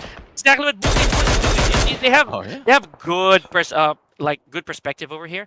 They haven't lost a single one. Yeah, sure, no eliminations just yet, but the information, the amount of information they're getting from here is just immaculate. Yeah, and we'll have to see. Well, information is like knowing is half the battle, as we say. It's what they do with that information that would really make it more clear in how much they can grab. But DEWA United right now being shot at. We heard and quite a feel that a little bit. Real Esports survivability is still on there, but unfortunately Joker has met his demise in this map, and let's see if they'll be able to take advantage. I believe from looking at the safe zone, they are in the middle of everyone else, similar to what we've seen earlier. And the same tactic goes. It's patience over prowess that they are going to get all those elimination later on. But 11 teams alive in the most unfortunate setting because as you can see, there's so much level in this field. I know. I was about to say that too, man. It's a mix. It's a complete scramble of different heights here. So I like what's going on. We have T2K, we have Sem9, and this is a zone that would probably stand the test of the circles. We're at stage 5, and we still have so many teams, man. So it means that they really didn't go for them pushes. That's exactly what Boom Esports is doing. They're not impatient about this. They're just trying to survive up until maybe a little later on. They have a lot of bullets to spare, by the way, but this right here, this flush out, it looks like the initiators here are Sem9. So let's see if T2K is gonna budge, because right now they're literally inches from each other. No gunfire happening just yet. A little bit of pain here on the time of love, I believe. So okay, back in action. You hear those footsteps. A lot of pitter patter here in the building. Oh. Well, I don't know what happened right here. Sem9 just pulled out, and even if they had the advantage, they just pulled out from this engagement. Probably they heard T2K move in. Now, I'm not quite sure if they came in a vehicle, but they are already complete right now, and the pickup has been done. On this other side, Raouf has been brought down. Leon is the guy who is going to be causing that, and Cleon right now smokes into the buggy before he peel out from this engagement. Let's see if he'll be able to provide that distraction for him. And C-Sky only is trying to battle against Coops. I don't know what position they're taking right now, but they're a little bit spread too thin. Yeah, pretty tight spot, honestly.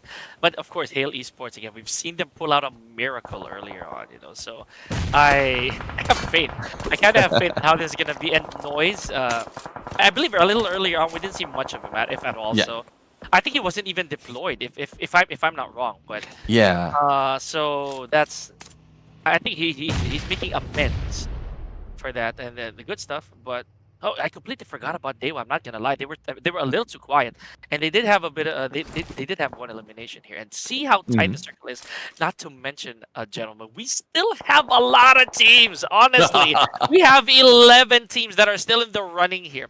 Now, this is gonna be Armageddon for everybody here. A little later on, once the circle reaches, say, 7. Stage 7.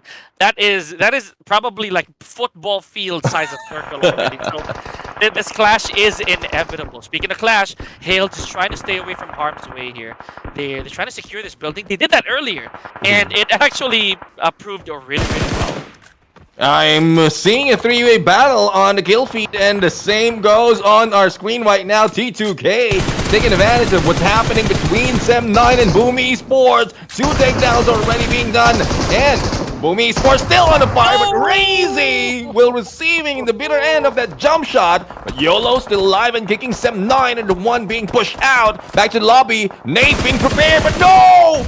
A good shot from Hale Esports has brought them down. No, is that Hale or was that Boom? I couldn't know anymore, but because as you mentioned, this is chaotic right now because of the number of teams in this stage of the circle. But when I saw the map earlier, I thought they will delay it a little bit because it is quite open compared to when we started on stage 6. But as you can see, engagement overall, they don't want to end up on that final or on that next stage with a lot of teams. Thus, rush is being done. KAGENDRA, the one is the one on the next contenders list. Boom right now in trouble.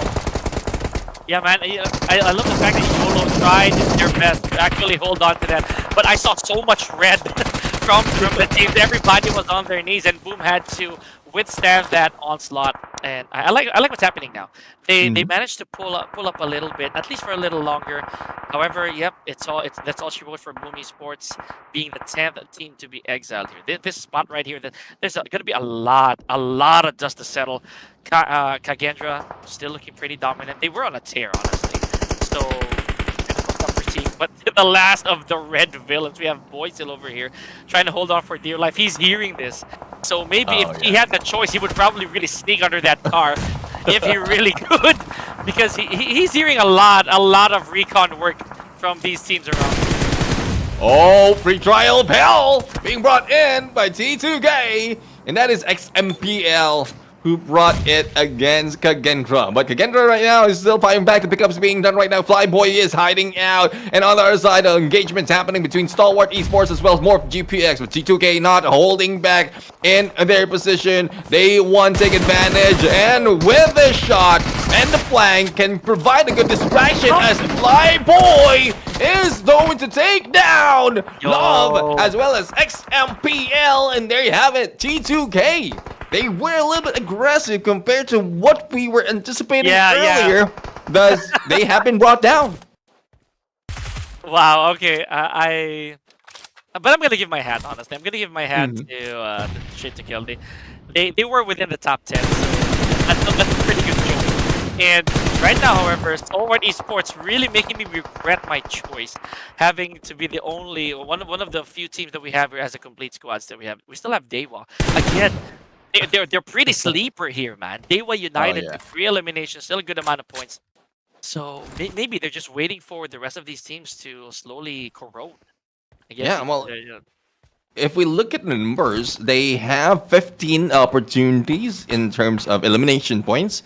And guess they can do it one at a time, but they want to grab the highest possible placement points that they have before they start engaging. And with 6 teams, I guess they are already in a good run. And let's see if they'll be able to start off their approach, because there's still a little bit of threat from the side of STALWART Esports. And I'm pretty sure they're also counting out of how many teams, how many is still alive from each, and how many is complete. So that is one thing that pro teams usually do, and they do it well. But this is what we're talking about. STALWART Esports is the target for DEWA United. And a little bit too close though. Nukes right now popping up a little bit of grenade, but will miss them entirely. Oh man, that's a pretty brave push from Nukes right here. No backup whatsoever. Look at him. He's basically trying to go one-man army here. You know, while the rest of the teams are actually trying to pick one for their own. And I'm literally saying that right now they're going for frags, right? This is certain that this turn is gonna be pushed. Oh, Flyboy though! Casualty by the blue zone. Okay. Interesting stuff. And Hail, okay. This is what I was talking about. They just might be one more team given by Lady Luck, you know. This is amazing. Oh, NIGMA Galaxy, however, thank you so much for proving me somewhat right that you are gonna be on the upper echelon a little later on. But there they go. 5th team to 6th team to exit. And one thing I would note earlier when we saw that elimination by the blue zone, it seems like the blue zone has a tag of Hail. So like the logo of Hail. So there's a little bit of a help from the blue zone coming from Hail right here. But well, kidding aside, the battle continues right now. DEWA United receive a few of those damage from STALWART Esports, and this is just a back and forth in terms of elimination. We have 1 left for DEWA United. Well, make that none left for DEWA, as STALWART Esports dominated this game. 10 elimination already, and Icy can be picked up as they have a chance to fight against Hail Esports. But compared to what happened earlier, Hail Esports has more in terms of utility and complete armor, because they haven't met anyone up close and personal just yet. I'm gonna correct myself. Yeah, rather NIGMA Galaxy being the 10th team to be eliminated, placing it at 6th. So here we go. A little bit of silence here, folks. So after all of that, you know, we talked through an entire exchange of gunfire.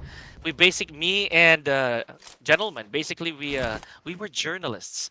We jumped right into the war zones. Oh my gosh! Speaking of zones, Links.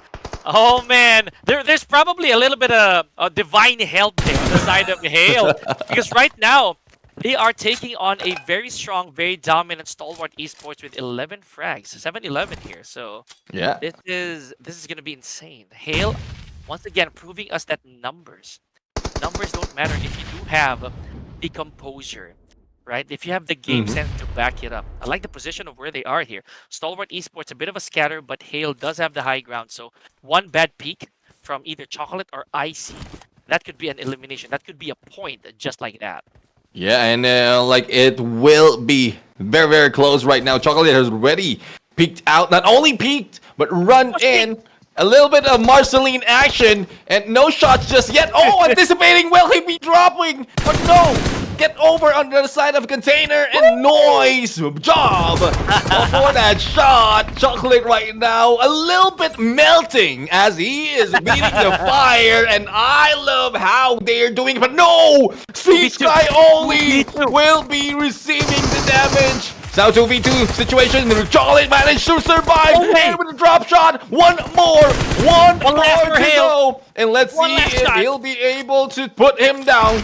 The peak, the side, DBS is down, and not yet, they're not showing up. UMP, oh, the backstab, backstab, but there you have it. It is Stalwart Esports who grab that winner chicken dinner. A little bit of distance to give them that advantage.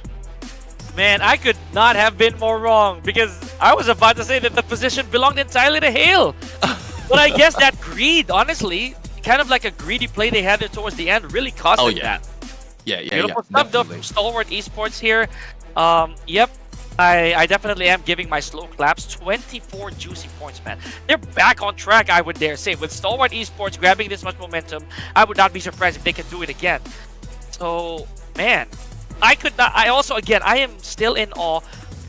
What happened with Hale after being in that good spot?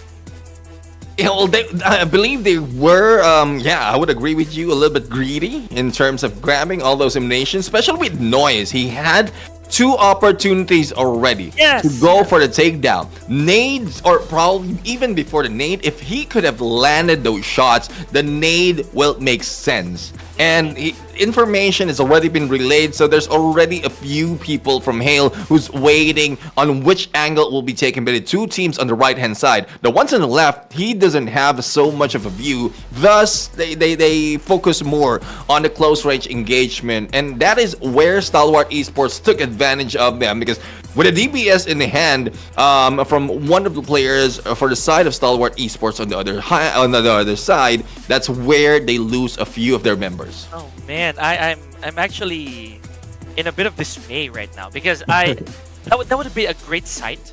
Yeah. To see how Hale would make it out of that one because coming off of a 4-3 deficit compared to Stalwart, right? Mm-hmm. That was a bit of a stretch. You see, look at the difference between their travel, the full squad time. Compared to the rest, they withstood almost everybody. Like DEWA United, you know, basically DEWA, it was a little bit longer. They stood a little bit longer, but Hale, even after that elimination, they managed to make it all to the very end. But anyways, here, and we gotta give our credit where it's due here for Noise, right? Because he really was the guy on top of the mountain there. You said so yourself. He had all the opportunities, unable to close this out, but of course, still worthy to be called MVP. 6 eliminations, a lot of good contributions there. Kudos to Noise. Yeah, he had 3 of the spots right now on our summary, and for Stalwart Esports, they did grab for Chalknut the highest assist as well as the highest healing done for Actiony. Not quite sure if that is how it's pronounced, but let's call him Action so that it will make sense. Action 2, I think, is how he wants it to. I think, I remember casting some of his games before. I think he's Action 2. That's what Action those eyes 2. are, something like that. But if I call it Action just for the for the ease. Yeah, but right now, this is the points, and it's already 24 from what we've seen earlier from Stalwart Esports, and Hale had 8 elimination plus the rank points, giving them a 14. Kagendra quite close with 12, and DEWA United, it's only a matter of those placement points that really made a difference right here, and elimination. If in case they won those gunfights, it will be squared off between all these 2 teams. And NIGMA Galaxy as well as PERSIJA EVOS, one thing that surprised me is we didn't see much of PERSIJA EVOS. They didn't went in a lot of engagement, thus the 2 elimination, but survivability was on them, thus they grabbed 5 on that rank points. But There's one thing that you love to see, 200 plus on the throwables, and the longest is 302 coming from DEWA United Daybot. Man, okay, so we're seeing a lot of demolition going on here from these teams, man. A lot of breakable surfaces, a lot of explosions, the shrapnel's all over the place. So I gotta love it. But here, once again, I did jinx the 2-2-2-2 on the side of 4 Miracle Vibes here, just adding 2 to their name. Not really a lot, but okay. Like I said, man, they might slip down a little bit, but still they have enough to hang back. BIGETRON still pretty good. NIGMA Galaxy, that is a significant leap for them, by the way. You know, with 149, that's still pretty good. But Boom Esports, man, this gap is really starting to close out real quick. Yeah, and earlier before we switched over, we saw the STALWART Esports move up 3, if not 4 spots, as they are now on the first page. Hail Esports also did the same thing, but not so much, and they pushed down a lot of teams. RRQ 3 spots down, T2K2 and Sem91. Genesis Esports maintained the same, and 7 Element switch places with MORPH GPX, and this is what we've seen so far in 7th Element. Yeah. They lack the consistency map after map, and probably it's because of what do you call this, the switches map as well, because they are being thrown off guard, and like they couldn't move up that much. But right now, we just ended our Miramar. We're going to jump in on a team deathmatch, and this is between BIGETRON Red Villains as well as NIGMA Galaxy. And well, this is something that really excites us overall, especially when it was introduced in the grand finals. Yeah, this could be redemption a little bit, you know, on the side of NIGMA Galaxy, at least for me, because they were really close. I'm not gonna lie, but yeah, maybe a breath of fresh air, a bit of a spawn game here and there. Just a bit of mano-a-mano action here, ladies and gentlemen. So yeah, BIGETRON for my boy right here. But of course, you know me, I'm sticking with NIGMA. I'm calling dibs already. I'm so sorry. And I just realized these are our prediction from the previous match. So I don't know. It's unintentional. But again, we still remain. We will maintain our sides. And let's see if this is like redemption time, as you mentioned, for NIGMA Galaxy as well as BIGETRON Red Villains, as it is about to start in 5 seconds. Let's see which angle will be banned from the way we're looking at it. The position of BIGETRON Villains. This is where most of the wins came from. Let's see if it will be changed by NIGMA Galaxy. Here we go. No blood drawn yet here for both teams. Just trying to position themselves. Oh, but there it is. First casualty is with Gen Foz, I believe. So that's already a good start here on the side of, I believe this is NIGMA that we're looking at. Yeah, and no change of terrain. It's just a matter of positioning and not getting too low of a KDA here, folks. So there's really nothing complicated about this. It's really a lot of just, honestly, game sense when it comes to these teams. Just where to peek, where to stay long. And let's not forget, there were games, Neptune, that had a lot of utility. So maybe just a bit of, just a little bit of a remnant from the BR game that they had. Their hands are so used to swinging over their heads. The thing is, this time around, we're not seeing a lot of usage of that grenade. So like it's just gunfight after gunfight. Though they do have the grenades, but they're not using that to their advantage. But we have BIGETRON Red Villains, who was able to catch up with the points and take a huge lead right now, and it is quite balanced. It's a lot early, and we've seen like switches even more than this, so I won't be surprised if it will be going back and forth up until we reach that 30 mark. Oh man, it's and you only have 10 minutes to work here, so maybe maybe, you know, these teams could be. This is the right time to be greedy, but at the same time, you need to, in my opinion, you kind of have to be wise when you go for them pushes, because you are gonna respawn back to your base, and not so much strategies when it comes to, in my opinion, there's not that many strategies when you respawn. It's just a matter of learning where you fell and try not to make that same mistake again. It's common sense, as I mentioned. It's a lot of those. It's a lot of rectifying. Right.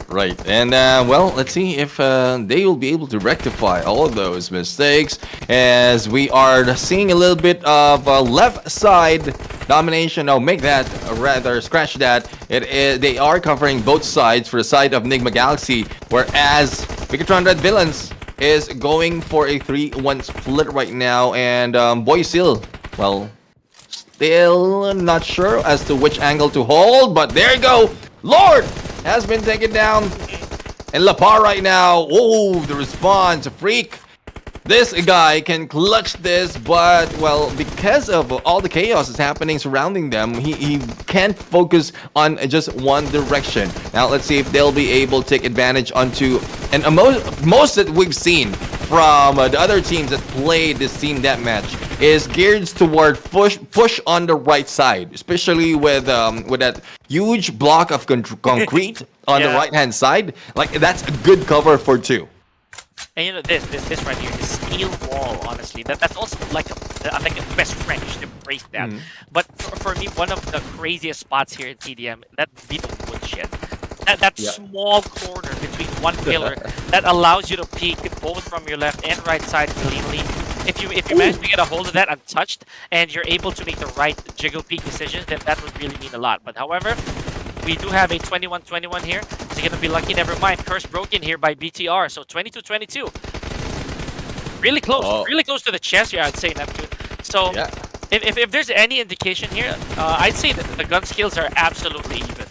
Yeah, they are even indeed. The trade-off has been done in such pristine that we don't have any clear view as to who is taking advantage of which team. But Coops right now flanking straight into Superboy, and EVOS will be in here as well, going and challenging Freak. But Freak has, I believe, one of the most combos in that spot in the containers, because he all he has to do is just peek a few moments and utilize that TPP to find out where the enemies are. But Raouf, advantage on him, but GenFoss took him down and Freak just respond. But again, is it a TPP action being utilized, plus a little bit of crouch gameplay, not to be hit in the head from Lapar.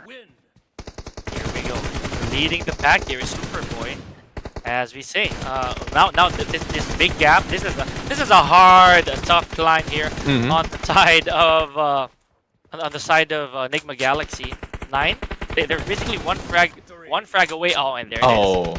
GenFoss with the last touch, able to close this out 40-30. Man, I was gonna say that NIGMA Galaxy right there, they had the upper hand like very early on, but maybe a good amount of backup and good amount of trades on the side of BIGETRON really paid the bills. Yeah, and the thing is, I was looking at that post-game breakdown, and it just so happened that like combos has been done by all players from BIGETRON Red Villains. Unfortunately for NIGMA Galaxy, there's one player who didn't so much. So it's pretty much that it's either he is being taken down a little bit too much, or he is not he is not getting a double, if not more, on those elimination, so much that they lose, especially in the final moment, because it's quite balanced between those two teams until we reach, I would say, 28, 27, wherein it was just BIGETRON Red Villains who just grab a lot more in those numbers. So yeah, Redemption Arc. I'll have to yield right now to Neptune, guys, because his boys of BIGETRON, the Red Villains, take this one. So I like that. I like the fact that we had a bit of a breather, as I always say, when it comes to team deathmatch. Always a treat. So, ladies and gentlemen, we've concluded on 2 maps. I'd say we have had 2 maps so far. We're gonna go back to ERANGEL in just a few moments, and just like that, we are going to take a breather as well from commentary. Yours truly, Pika and Neptune. Clash of Giants Season 2. We'll be right back.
Keeping it simple, keeping it kosher here, ladies and gentlemen. Clash of Giants Season 2. Still on the mic, yours truly, Pika and Neptune, the gentleman. Now, I would just dare say that a couple games that we had, that's a good start. But this is us approaching the half of our days. So it could be a bit of a push towards crunch time.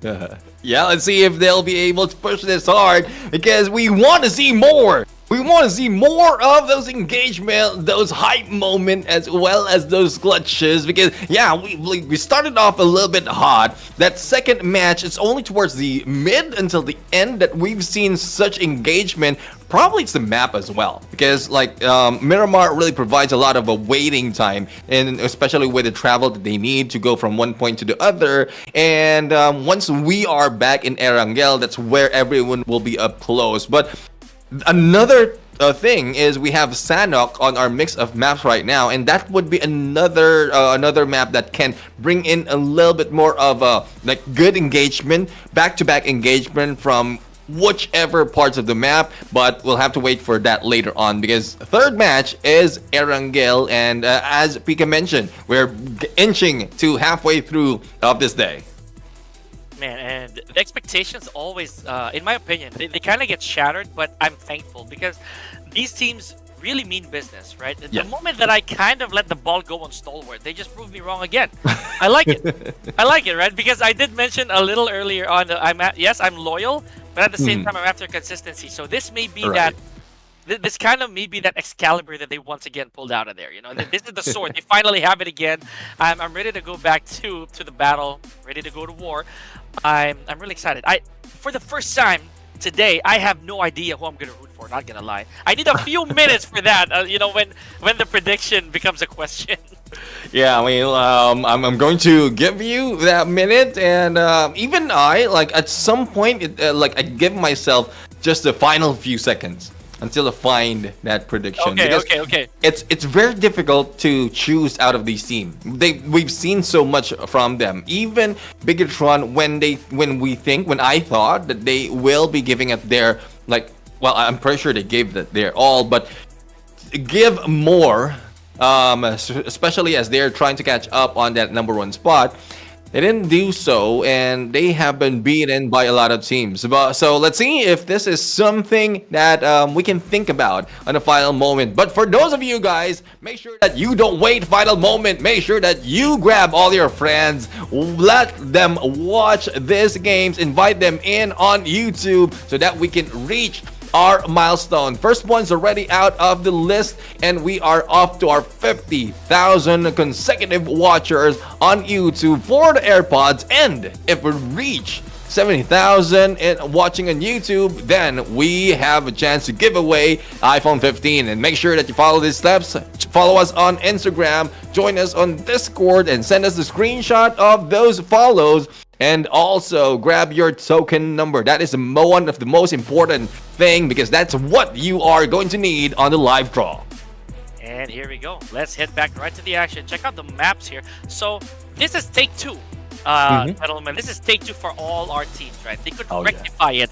Now, as bad as it may sound, Miracle Vibes actually did not bag their third victory here yesterday. So that's a showstopper right there. It was KAGENDRA, if memory serves me right, yesterday, who was able to close this out. So is this going to be redemption, or is it going to be another blast from the past? Yeah, let's see if that is a case, because let's also recall that, well, it was a different time. It was a different stage or a set of a match, but this map is where Miracle Vibes grab their most elimination in a winner chicken dinner. So that was 17 points. So let's see if they can grab that once again. This time, probably not on back-to-back, but probably consecutive ERANGELs. And again, we're giving so much hype on Miracle Vibes because of how much they've done from the past. But I'm going to ask you, I guess this is the time for us. Have you decided as to who to choose for your prediction? STALWART Esports, yes, I am. I am so sorry. I'm basically that. I kind of prodigal sunned myself back into this, but yeah, I am going for STALWART Esports here because I do think that they have the potential to go back to back. I believe highly on that one. If I'm wrong, then it's absolutely fine. I lose. I honestly believe that I lose nothing. I'm just happy that they kind of found their footing, because it's been quite a bit since they got that winner chicken dinner, right? So Yeah. I'm back on the horse. For me, well, only thing I can say is here comes the boom. Because Boom Esports would be my lock-in ERANGEL. I mean, they might have not taken that, but they're very, very close. And I believe, especially with how it has been done by Yummy, he will be able to eat up all those opponents in front of him this time around. Yeah, I'm really thankful. I have faith on how it seems that we mentioned are actually gonna fare here, because ERANGEL, again, as I mentioned prior to that, it's day 2. You know, they have the opportunity to rectify the mistake that they made. Not to mention, momentum's still pretty okay. You know, it hasn't been that long, and yeah, I think it's safe to assume that, especially with Boom, you know, I saw them make really intelligent plays earlier, right? Even YOLO. Oh yeah, he was very confident. I could already sense it. Yeah, I mean, it's more of probably positioning themselves a little bit better on, because we've seen that they failed in that factor from the Miramar, but we're talking about a different, entirely different map, and the firepower, I would say Yummy has already taken care of that. It's more of the help of the rest of the teams that will give them that push, and then if in case they can grab the same thing, because if we remember from when we end yesterday, this is where they grab 11 elimination plus the winner chicken dinner. So there's such potential for this team. This is the time that they are trying to catch up in points.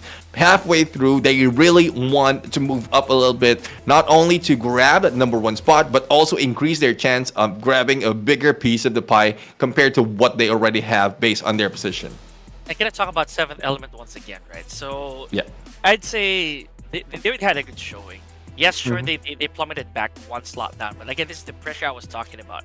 They were able to trump a MORPH, a GPX, and XERXIA for that one game, our first game to be exact. So it just means that they're waking up. There's a part of them that still wants to do this. Remember, Divine, as you mentioned, I wasn't here when that happened, but Divine was able to do a lot of them clutchy plays, really remarkable moments. So that could be a catalyst on how 7th Element can probably move on from this. But ladies and gentlemen, we don't want to have to predict a little too much here as we move right back to ERANGEL. Yeah, this is back to green grass of home of ERANGEL. This is the home of all of the PUBG mobile players out there, and we really love them showing up a lot of those skills, a lot of different tactics as well. And I won't be surprised if teams is already confident in their drop spot. There might be a few of those who will be engaging a little bit early, but I'm pretty sure with how we started off with that first match, they already have found their place. And well, the stand of Miramar, well, we might have witnessed a lot of engagement, but this time we are back to shift our focus to ERANGEL to find new opportunities and probably threats from some of the teams, especially from the predictions that we have right here. So ERANGEL right now, let's see as to where the flight will be coming in, as well as the first stage of that circle. Super excited. As I said, man, can't be too cautious here. Gotta be flexible when it comes to these, because ERANGEL, you know, the map was never. Yeah, this looks like it's gonna be straight-ish, if not westward. There we go. That's what I was talking about. It was westward. So this is what it is. So who is the? Okay, STALWART already jumped off. Are they gonna be? Oh, it's the usual suspects, man. We got 4 Miracle Vibes once again, heading over to our personal Alcatraz in Sosnovka Island. I gotta love this. Brave, very brave, but at the same time, you know, they didn't actually come across each other very early, even though they did deploy here. So in the mix is BIGETRON. Okay, this is very interesting. This is gonna be fun if this becomes a 3-way bout. Yeah, I mean, BIGETRON Red Villains, I think they are heading over to Milta or somewhere around that area. Well, that would depend if they will need to move a little bit near to the island, because we've seen earlier in ERANGEL, this is where we ended up that battle. But some teams probably might be meeting up halfway in Pochinki, and shots already being made. Not quite sure. Probably there was just a little bit of misclick for the side of 4 Miracle Vibes. Oh, there you have it. The only 3 teams. The first one who jumped off early, that is the ones who will be outside. But 7 Element, this is what we are asking for. A little bit of life, signs of life from 7 Element. But speaking of signs of life, I think one of the players doesn't have any signs of life. He was just standing in there. And I think that was Divine right now, praying that they will be able to win this one. Man, red face already a casualty here. Really so good. Links to them.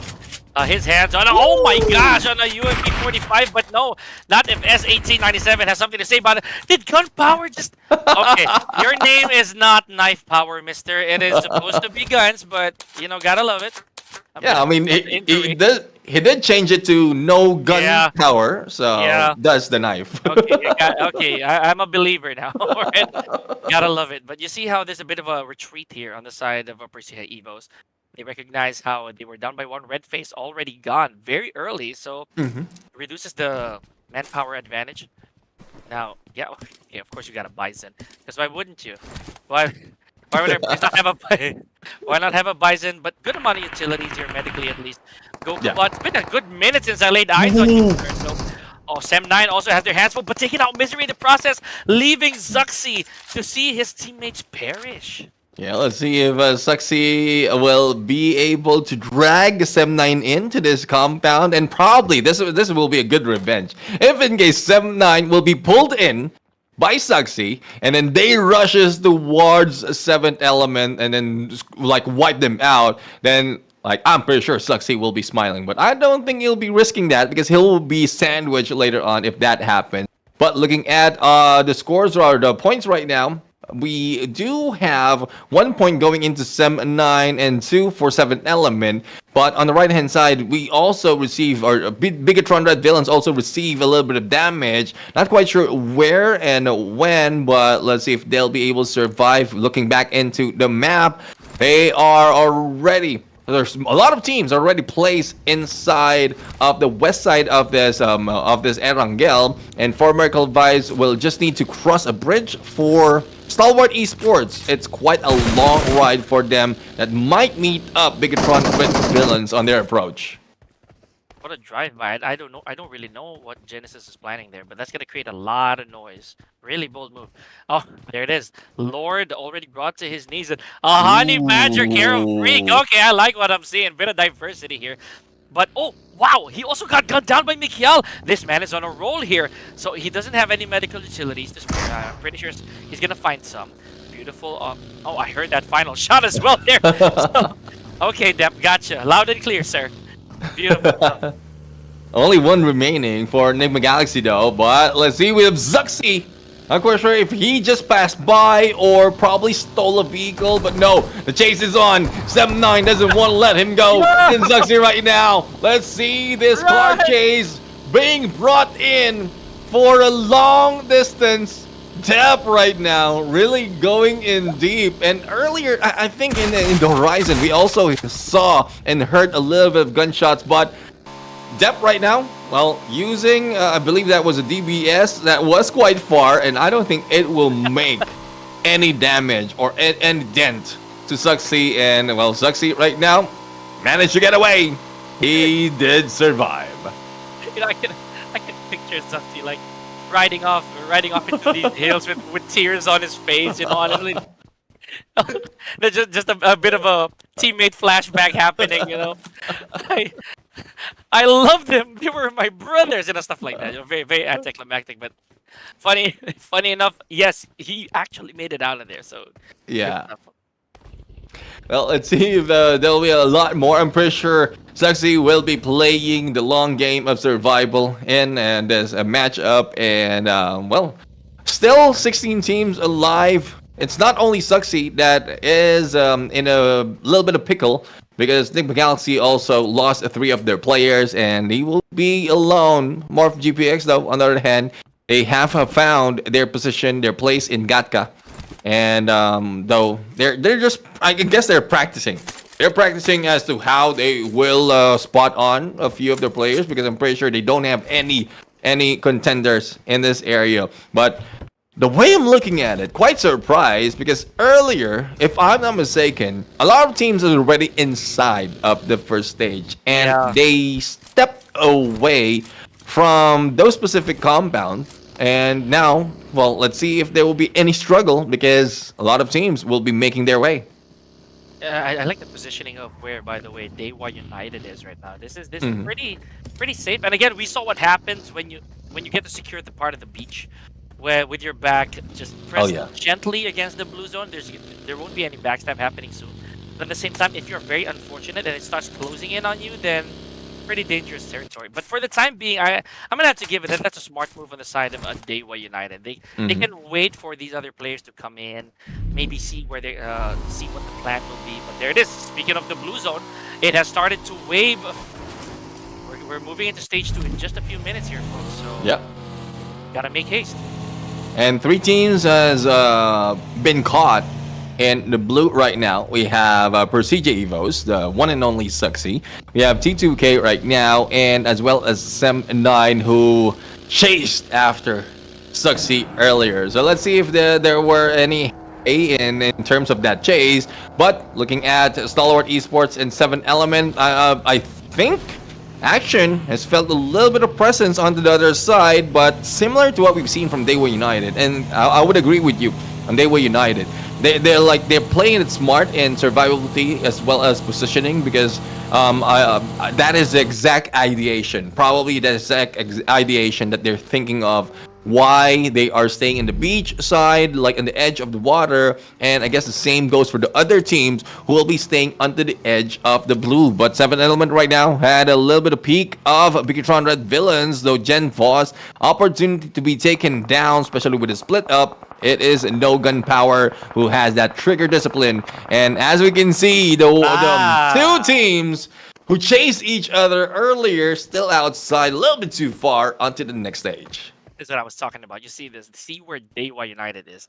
They are just outside, just literally a few meters out of the playable zone. I know it's gonna shrink really soon, but at this point, they might have a clear idea already who they're gonna come across, right? Checking their maps maybe, or just again straight up pure instinct. Maybe just a little later on, they're gonna start moving midway. I'm pretty excited on who and what their first encounter will be like. So DEWA United still at 0. A lot of our teams actually still at 0 here, which makes sense. You know, they're gonna play this patient. ERANGEL arguably the bigger map among the 3. So there's a lot of terrain to cover. Genesis. This is one of the patient plays, but what is this drive-by frenzy that I've been seeing from Genesis Esports? Oh, that is okay. That is a bit of karma, I would dare say, from Master Ichi right there.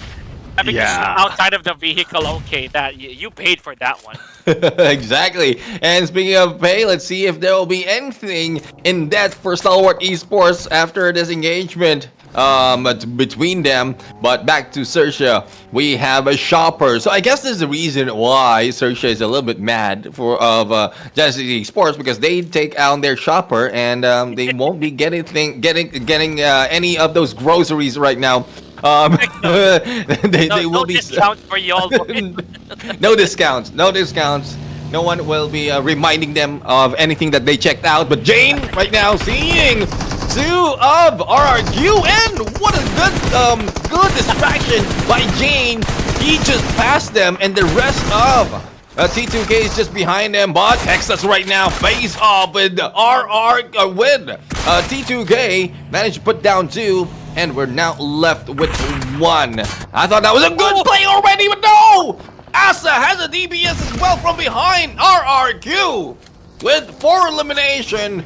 And unfortunate for them, though, they lost 2 of the players, but here comes the boom, as I say. Finishing them off. They grab their first 2 points. I love it. That was the perfect dip. Oh my gosh, that was a picture perfect third-party attack there from Boom. I loved it because originally I was about to put complete blame on Train to Kill, and it really was Train to Kill who who put themselves at risk just going for that push, specifically Jane. And they had a very ready RRQ. I'm not so sure if that was a YOLO moment on the side of Train to Kill, but they became an immediate casualty just because of that. And Boom Esports, they were absolutely ready. Now, let's talk about 7th Element once again. For a Miracle Vibes, just sealing the deal, eliminating 7th Element out of the equation. So yeah, as I mentioned, look at this. Still in that specific corner, that part of the map, we still have DEWA United. I have a bad feeling about this for DEWA United. I think they're gonna encounter Boom first, and it's gonna be an all-out brawl. See, there it is. Yummy already has his hands full. I want to see this, Brod. I want to see this. I want to see where Boom is. The thing is, like, it's for the side of Yummy, if in case DEWA United has managed to catch him off, it will be difficult for Boom to really fight back because there's a lot of things that Boom has done for the team already. But no, no, this is what we asked for. Boom. Okay. Yummy starting it off, taking one out from DEWA United, and I guess this is a wake-up call for DEWA United. You want to stay passive, hiding off? Well, Yummy is here to break that. And let's not forget, he was the big dog of the yard earlier. He managed to secure 8 frags, I believe, all by himself. So this man is not shy to pull the trigger. He is going to go for that when he sees it fit. Now, let's go back to Hale. This team right here proved us really wrong.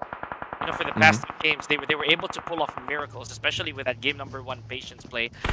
So more so game number 2. However, oh, never mind. I blinked and I missed. How many players from Stalwart Esports just perished, and now they're down to the last man standing. Needs a bit of reviving here. BIGETRON still looking rather strong here. One of Neptune's biggest bets to win this entire tournament as well. Not gonna lie. And just like that, Stalwart Esports down to the last man. Yeah, and BIGETRON Red Villains right now is faced off against Sem9. Kenny S a little bit too late in the party, but will now be dropping in. Dap a drop a la par though, and it's a good thing Superboy is with him to pick him up. But Dap right now a little bit too much on the peak, and almost caught off guard. Boy Sil, straight to the face of Mikial, and Boy Sil heads him up through the window. Let's see if he'll be able to manage putting down Dap. But on the other side, we have 4 Miracle Vibes still doing 4 Miracle things as they grab 5th elimination. DBS Dow for Dap. Let's see if he can confirm those. Yes, he did. BIGETRON Red Villains is now out of this match, and they end up 11th place. Okay, I like what's happening here. 4 Miracle Vibes. They're not relaxing anymore. No. They want to make a repeat of yesterday, I'd say. Maybe in a different setting. You know, a bit of redemption off of game number 3, because that's where their momentum really came to a halt. I'm really interested. I want to see how this is gonna pan out. DEWA United, you put it perfectly. They became a little too passive in that sense, and when the boom came, really it exploded for me to say the least.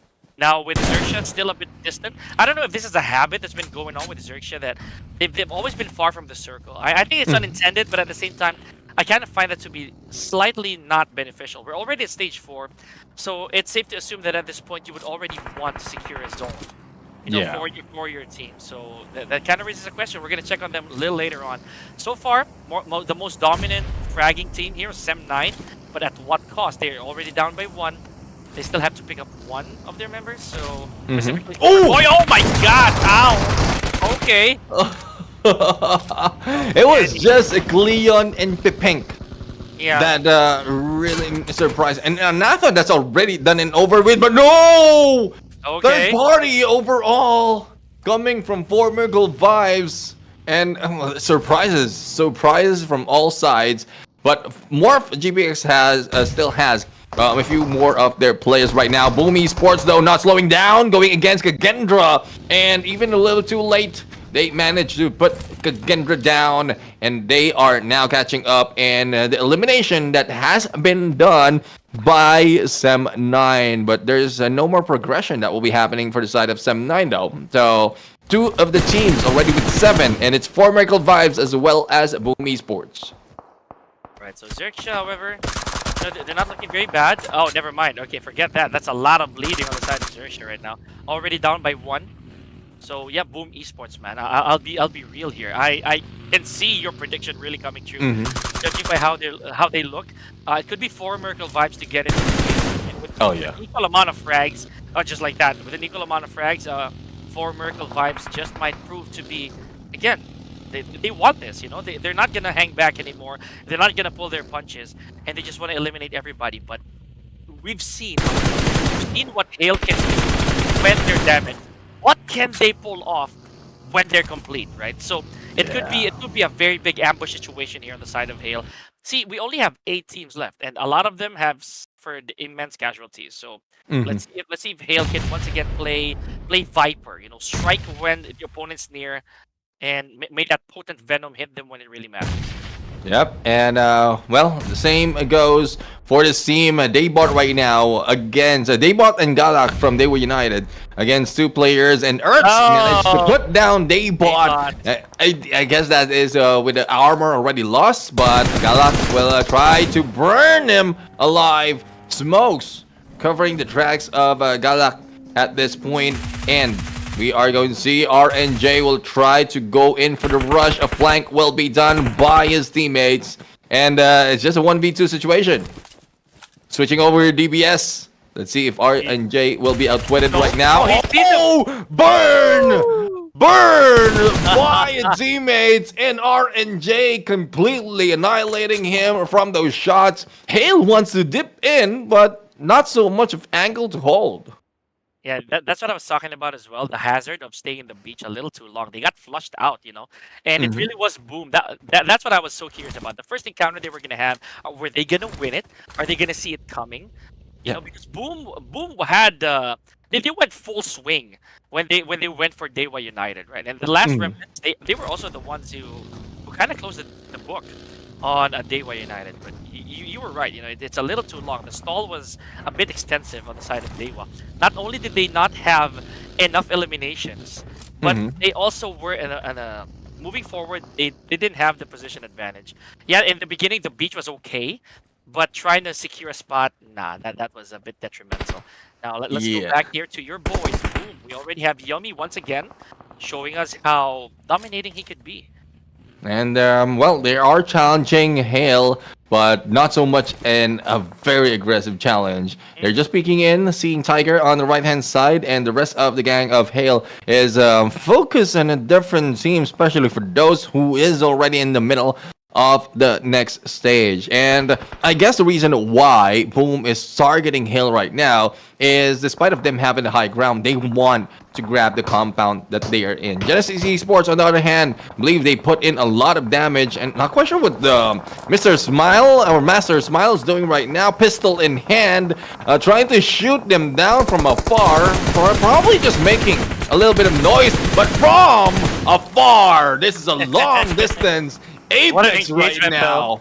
Oh my goodness. I mean, they didn't have to go near. All they have to do is see the smokes and shoot them down. Oh man, okay. I like this. Stalwart Esports again, however, see, this is one reason why. Again, I'll say it straight up. My loyalty lies also in statistics, right? So Stalwart Esports, again, you proved me absolutely wrong earlier for not being able to vote, but again, it's 6 games. A lot can happen in 6 games, so unfortunately though, they're gonna have to exit. And just like that, man, I blinked and I missed that we're down to 6 teams in a very interesting fashion. Can I be real as well? 4 Miracle Vibes, man. I don't know. I don't know if you're actually giving chance to others literally, because they're untouched. Look at this. They are untouched with 12 frags. They're back to top 5. It's like they're choosing when they want to win, right? If you get what I'm saying here, because right now, both Esports, really again inching ever so close to that top spot, but just failing a little so shortly. I'm not losing hope though. If they manage to pick one off, then they would be able to get in the mix with even footing, because 4 Miracle Vibe also has 1 man down. Oh, scratch that. They're back to 4. Yeah, the thing is, it's difficult right now for Boom Esports because they are being challenged, and oh my god, the gunshot managed to hit him as well as Razy. I don't know how many times he can show up on the kill feed. I think that was 4 times he was in there. Yes, we get it. He killed himself in this engagement. And so unfortunate for my prediction right here. And well, it is what it is. Hale is becoming a much stronger team over time. And I won't be surprised if they are the ones who will be grabbing this one, if not this one, the latter or later chicken dinners because of how they progressed. I'm actually very torn here because it goes without saying. Look at how For Miracle Vibes is, man. They not only do they have all the numbers to their side, they are kings of the hill, literally and figuratively right now with 12 frags. Even if you combine each frags of these teams, they're not even gonna come close. Honestly, it's still a tall order for Hale, Genesis, and MORPH GPX right here to Yeah. the trump over For Miracle. But again, we've seen Hale. They've done quite marvelous feat earlier, and that was just 2 of them. So with this additional manpower in the form of say noise, it could bode absolutely different. They do have a good amount of elevation where they are, so maybe just maybe the plan here is the enemy's my friend. Time Oh, oh, yep. It's happening. It is definitely happening. yeah. The thing is, like, it's not just Genesis Esports this time around who's targeting For Miracle Vibes, and I would agree with you. Like, them, the enemy of my enemy is my friend, and that is what's happening with GPX and Genesis Esports.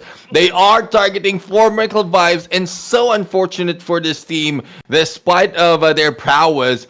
They are out in the open. They don't have so much of compound, not even so much of elevation compared to Genesis Esports, Hale, as well as MORPH GPX. But they can recover.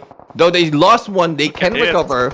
And they still have Beagle, but no! In the crosseyes of everyone else. I think this is it for Miracle Vibes. Beautiful eyes right here. The field of vision. They have a very good seat to the show. I think what's going on. For Miracle Vibes, man. Well, again, this is what we were talking about. If For Miracle Vibes just chooses to frag out, they'll still be okay. They'll still be fine. You know, this is as good as a winner-winner chicken dinner with bad placement. That's probably what For Miracle Vibes will think. And now we're almost at even footing. If a MORPH GPX would manage to eliminate one from each of these other teams, it'll be an even fairer ground. But of course, they don't want to engage a little too prematurely. This is kind of like an early closure for our game because stage 6 and we're already down to our last 4. It means that the eliminations happened quite quick. So I'm not so sure if they're gonna play greedy here. We've seen what that does to people, Neptune. Yeah, let's see if this the same story will happen this time around. For Miracle Vibes, though, when we thought that they are in trouble, they managed to pick themselves up, and not only that, to go and surprise those who are hunting them. Tiger, that is bad. Tiger is one. Like they thought that they have the advantage. They didn't got the clue that confirmation was not on him. And like Hale Esports right now lost their second player, and Tiger is like just a little bit too aggressive. Probably if they waited for the next phase to close out, then they can take advantage of that because of the distraction being brought in by two teams moving in towards the next zone. But Genesis Esports, I guess they are the ones who are prime because apart from being on the edge, they're not. They have a good compound to hold, and compared to For Miracle Vibes, they will be running out of they will be running out of hiding spots in a bit. And not to mention that the zone is gonna close in on For Miracle Vibes here. I do feel that they do have the disadvantage. They're stuck. They're basically stuck. Never mind. Oh, that's what I'm talking about. MORPH. They went for the aggressive push, and now that's Joker down. Last man standing here. Oh no! Just a nade. Oh, but gets run over by the buggy. Valiant effort once again for Hale Esports. They are the most entertaining team I've seen today, gentlemen. I am so happy with it. I love it. But now, couldn't agree. Let's go back to the business here. See where For Miracle Vibes is. I think they're using the loot as bait. Yeah, they'll probably, or there's just little to no chance that they can step in and grab that because you've seen earlier how much all of these teams are targeting for Miracle Vibes. They pretty much know that where they are right now. And apart from those, what happened in Morph GPX and Hale, they are still in the cross heights of Genesis Esports, but. Morph GPX has been taken down, unfortunate, after that great vehicle gameplay. But Genesis Esports, I don't think they let go of their sides for Miracle Vibes. A 3v3 situation. The only difference is the elimination is just so much more for Miracle Vibes. And this might be, if not a repeat, probably breaking the record that they have set. Okay, so at this point, I think the best idea for Genesis is to hold this position as much as they can, right? For a Miracle Vibes with this crazy triangulation. Look at this. Ooh. Oh my gosh! Where did that come from? Are you serious? Yo! Look at this, in Apex in dire trouble. He's going down. He did! A molly frag once again! Oh! The thing is, like, Zai already have sights in him, even damage half of the HP, and with that information relayed, tagged up, signaled, that is the only thing that they need to do is wait for Master Smile to respond, whether it's from a shot or a nade, but they choose to use a grenade. But let's see if Ease can respond right now, and probably even the playing field, half HP being dealt with onto West Carry, and you saw the bait and switch. Master Smile just moved in, helped out West Carry just to make sure that he can recover. That is a cannon of an arm by Master Smile, man. And not to mention the accuracy. He's going at it again. There we go. He was going to pull out a nade in there. Oh, he did. Man, this guy must have been a baseball player back in the day because that is quite a throw. I'm not going to lie. Now, with their backs a little, both these teams, right? Both these teams' backs are against the wall. They are bound to clash right in the middle. I am so scared for them both.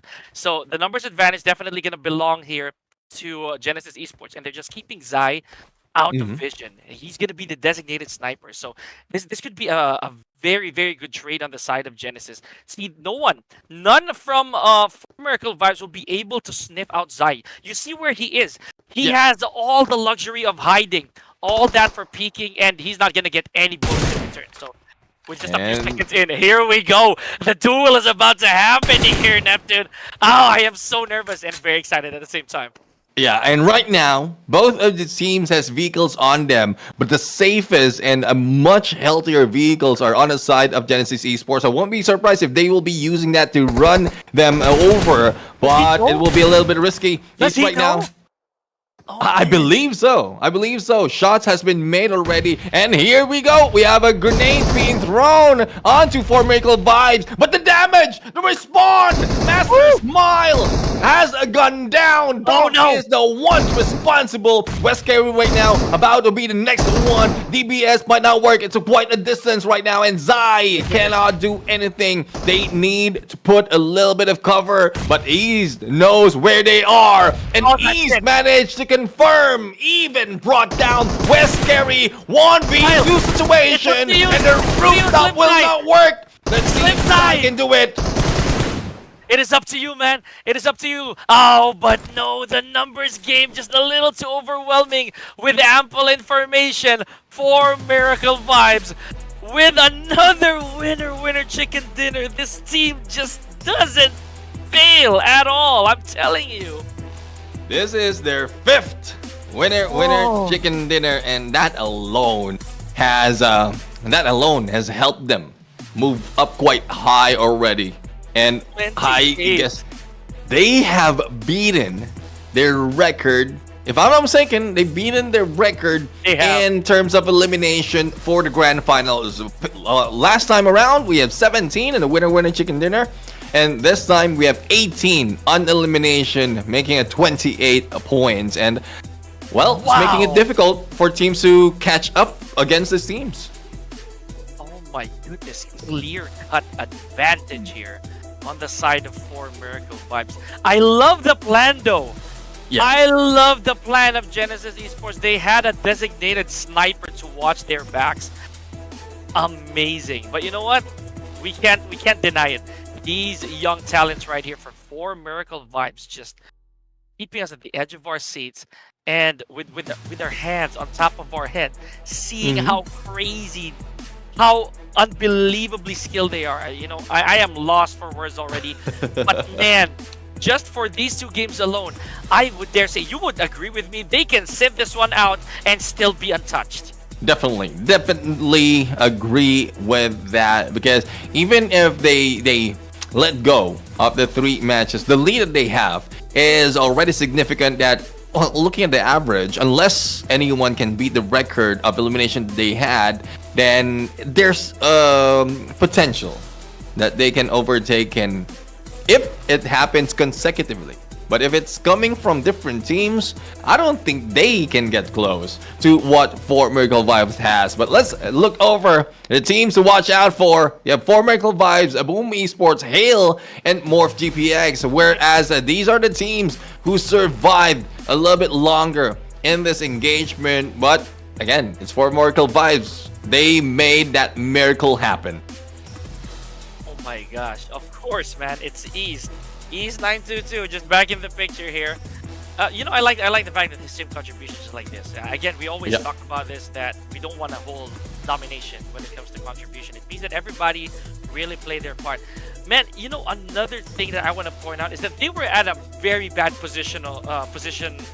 Agree. That last part of the circle, but they actually made it work. So here we go. I have 4Miracle Vibes and Doc, of course. Doc 922 right here. Still putting in a ton of work, despite it being a team effort, man. This kid is just cracked. I mean, if you look at the left side, the first spot that we have, so we have 7 elimination already from Doc, 6 from East, and they grab 18 in total. So we're just looking at the 13 of that, and the remaining 5 was distributed for the rest of the team. But looking at the match rankings right now, we have Boom not even close to what 4Miracle Vibes has to offer in this game. 8 elimination though, but their rank points is not that high. We have Hail, who like fought it up, but unfortunately for them, they have been gunned down from afar, and MORPH GPX run over in that final moment. Genesis Esports, despite of them being in second place, they didn't get so much of elimination, thus they are on the 6th spot. And well, a lot of teams tried, but they failed to get past that 5 points. Only XERXIA managed to do it.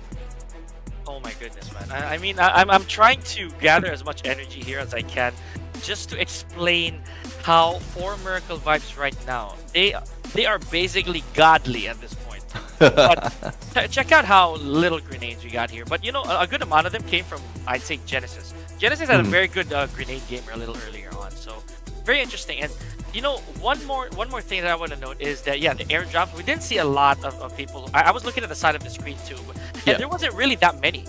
There's not a lot of pursuit of the airdrops a little earlier. Maybe just because they didn't want to risk being sniped out of the box. Just that's a very, very big box that you're gonna see out in the open. And that's what I was talking about earlier. Maybe 4Miracle Vibes was hoping somebody would actually make a run for it. They didn't go for it. You know, they didn't run, or they didn't 100% go for the loot as a priority. But see, that's all there is now. 252. They're approaching 300 rapidly here. Yeah, and they're around the 90s in terms of lead for against BIGETRON villains, and this is what makes it difficult for them to catch up. So hopefully the teams doesn't really give up that easily into chasing them off, because there's still plenty of matches that we're looking at. So we are on match number 15, and if I'm not mistaken, we have a total of 24 matches overall, and it's not yet over. It's not yet over. All they have to do though is to put down 4Miracle Vibes a little too early to give them that hope, but it was not happening from that ERANGEL. So let's see if anyone can challenge them on ERANGEL. But the thing is, I believe for that final moment tactics, 4Miracle Vibes just took advantage of the greed of Genesis Esports. They slowly rushed in, wherein they really didn't need to. because Genesis Esports had the man advantage. But yeah, that is how the cookie crumble for this team. Man, sadly, again, I'll bring it up. I'm so sorry for being redundant, but Seventh Element, they managed to break through the 70-point mark. Yeah. But the sun looks like it's about to set really, really soon. You know, it's we only have one more shot after today for the grand finals, and that's all there is to it. Unless Seventh Element will be able to win chicken dinner everything, then right now they're definitely guaranteed spot on the second page. Sadly. Yeah, well, that is the end of our second Erangel, as well as halfway through in this day. We are going to go for a quick break. When we return, another map and another set of teams will be fighting it off. We'll see you in a bit.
Ladies and gentlemen, welcome back to the show, and this is still Ruthless Hype Esports Clash of Giants Season 2. Neptune and Pika, we are your casters for today, and we are seeing a lot of missed opportunities, even a lot of great gameplays from the other teams, and hopefully Formidable Vibes will be put down a little bit, because so far with the lead that they have, around 90 points, it's very difficult for them to be brought down from that #1 spot. So, what do you think, Pika? Will SANHOK be the chance for the teams to run them over?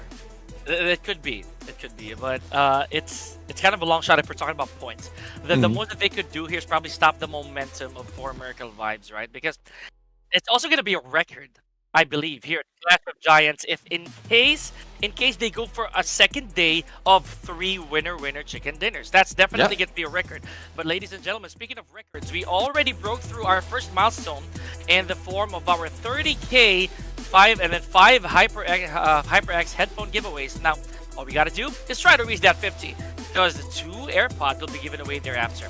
70K, and we are going to be putting on the line 1 iPhone 15. Very simple though. All you gotta do is follow our Instagram, join our Discord server in the process, send us a screenshot while you're at it, get your token number, and the live draw will come very, very soon. Of course, be friends with Lady Luck. Yep, and well, that depends on all of you viewers out there to invite everyone to watch, and also for us to reach all those milestones. But this time around, we have reached halfway of our day, and we are jumping into a luscious green map of SANHOK, wherein Paradise Resort hasn't been a paradise for anyone. A lot of engagement has been happening right here, and let's see if like more than 2 teams will be jumping in, because we've seen several already being taken down, and this needs to be renamed. Not Paradise Resort anymore, probably a Death Resort, I would say. Aerial Resort, I would call it. peril. It's an absolute perilous place to be in, bro. Mhm. Lots of memories here. Not the ones you'd remember, actually. It's the traumatic kind for some of our players. But to be real, honestly, I'm gonna put my cards straight up. Yeah. I'll be real. It's for Miracle Vibes, right? I do think that they are still very, very hot right now, and they could prove me wrong, but they did not win this map yesterday. Oh yeah, So in my didn't. opinion, yeah, they did not. In my opinion, they want to go for this, and after this one, then they can hang loose, man. Then they can actually be in the real paradise resort, if you get my meaning. So Yeah. for Miracle Vibes here. I mean, like fair enough, fair enough. For me, I'm going to switch it over. So far, in terms of SANHOK, it's XERXIA who's doing so much. Exactly. Though it's like not consistent, but with a winner chicken dinner that they have, as well as the elimination, it's quite high compared to the next running, who is Sem 9. So let's put in XERXIA for my lock-in and prediction. So hopefully for XERXIA will be a little bit smarter and not so much of aggressive, because so far if Rocky or probably RNJ will be taken down a little bit early, and no offense to the other players of XERXIA, these are the ones who brought in a lot in terms of engagement. Yeah, and that's a good prediction you have, man. Honestly, XERXIA won this yesterday, so this could be a repeat. Could be their favorable map. Safe to say. I mean, the logo, if I'm not wrong, I don't want to jinx it. It's kind of like a flower, so maybe we're looking at signs of greenery. It could be that. Oh yeah. I'm just an overthinker or what. The logo is in its place in SANHOK, I would say. Gotcha. Okay. So fair compromise. That I think those are very, very, how should I say this, enigmatic pieces put together. Yeah. So And also, take note, if I'm not mistaken, SANHOK is inspired in like some of the island in Thailand. I'm not quite sure. Probably I'm just thinking about it, imagining this. Vietnam, But I think, if memory serves me right, Vietnam. Yeah. oh, Vietnam. Yeah. So I guess I got that wrong. And looking at the list, we don't have anyone from Vietnam. So apologies. I was thinking that it's coming from Thailand, and that might be something that's familiar for XERXIA. Hail though, same goes because their performance. Oh, I totally missed it. I could have chosen Hail. But anyway, let's stick it with XERXIA. Yeah, I don't blame you at all.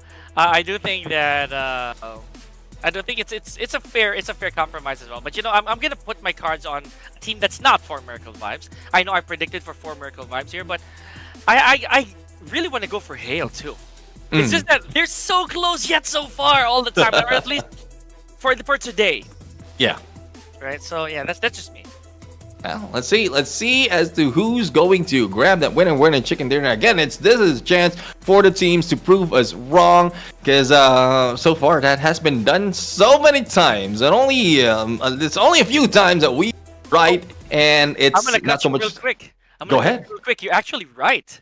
I'm doing a little bit of research here. I'm wrong. Folks. I'm so sorry. I think we are at. You're right about Thailand. Yeah. Oh. About Yep. SANHOK, but there's a slash apparently.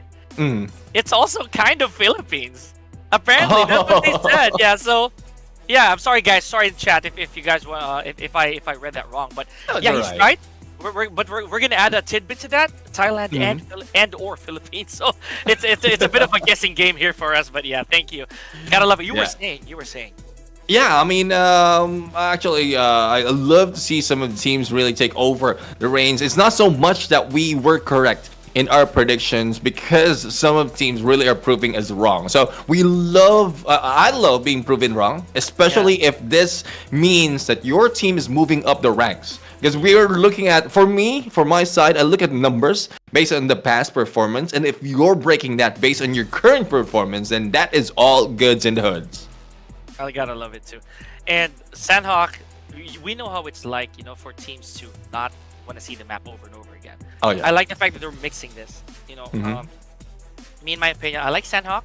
I like the tropical state of the map, but at the same time, it's also just the fundamentals of the map. You got the trees, you got a good amount of houses, you got a good amount of water. So the map, in my opinion, is fairly playable, right? Because ERANGEL is the mesh of both Miramar and SANHOK, in my opinion. There's good amount of water, good amount of drought, but with SANHOK, it's all tropics.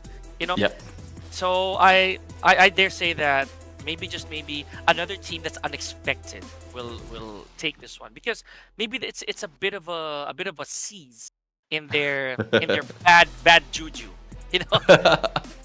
Well, I won't be surprised if DEWA United will be doing well this time around. Exactly. Because they have been quite fond of hiding, and there's a lot of a hiding spot, especially with what we have offered in this map. So, well, after the intense battle in ERANGEL, it's time to change pace and journey into lush jungles and dense terrain of SANHOK. So let's see if the stealthiness and strategy will be paramount for the teams, as well as what is paramount, the flight path and the first stage of the circle. So it will be coming from somewhere around the south to the north, and I'm looking at around quite in the middle of the map as well. And there you have it. I am right slicing through. Yeah. I love it. Beautiful stuff. And you know, I gotta be honest here, man. This flight path, we've seen this a little too many times, but specifically towards specifically in SANHOK, right? So we didn't see this kind of slash amongst other maps for some weird reason. The closest we've seen something like this is from ERANGEL, but here we go. Let's talk about how crucial this can be for all the teams. Look at how even they're distributed right here. So we didn't see 4 Miracle Vibes jump up right then and there. I think they don't want to go to Paradise Resort. Yeah, we jinxed it. You know, it is not as lucky as we always would build up, but yeah, 4 Miracle Vibes. This time around, maybe just maybe taking things a little slower. Yeah, but no one's slowing down for the side of PERSIJA EVOS, and STALWART, and there goes Lynx! Already? Nade onto Chocolate! Red Face being brought down with a Tommy gun. And 2 down already. Let's see who else will be going down. Icy this time around on response, and Misery will be taken out as well. Lynx and Zuxi. Oh man. And Zuxi, I don't like how Zuxi is feeling right now. He is always the last one surviving, if in case he finished this team off. But from above, jumping in, lost the angle, but still, Zuxi with a headshot. Choconut is down, STALWART Esports is out, and he is the guy who ends it once again. That team got shaved, bro. They got shaved immediately. STALWART, oh my gosh, STALWART Esports again. I love me some loyalty, but the name of the game is really consistency. Okay, Hale, they're suffering their first casualty. Maybe this is gonna be a repeat of how it was a little earlier on. They got an immediate frag from their team. Could be a different story here, but yeah, KAGENDRA looking really tough. They still got one man down to their knees, so a little bit of a salvation be appreciated here. And I think, wow, I can't believe he saw that too. Wow, really? I'm not quite sure if we saw that, but Zero missed the window entirely, hitting the edge, hitting the pane, and it's good thing that the nade didn't bounce onto him. But Frenzy right now is in here, and I would agree. Like, it's difficult to see that shot from the other side of this area, special window-to-window gameplay. But Frenzy is putting in a lot of distraction, and also against Joker, but from behind. Didn't expect the shot from that from S12K coming from C-Sky only. And another side, PERSIJA EVOS has been taken down, but the battle continues between these two teams. Oh man, okay, so I'll be very real now. I'm kind of nervous for Hale, honestly. They're the team I'm thinking of right now, simply because that's exactly. So sorry, I jinxed it. I absolutely jinxed it. I was talking about Hale entirely. Yeah. So oh man, that sucked in my opinion. Oh man. Okay, so you know, I'll be real. KAGENDRA right now, they're looking pretty okay, even with 1 man down. They do have a good amount of eliminations, leading the herd with 4. I personally believe that maybe the rest of these teams will have to punch back, because PERSIJA EVOS, they did that, but at what cost? They kind of losing their fragging touch compared to how they were yesterday. Oh, Master HE though. Oh man, that hurts. That hurt. Genesis Esports. They're the water again. Oh no.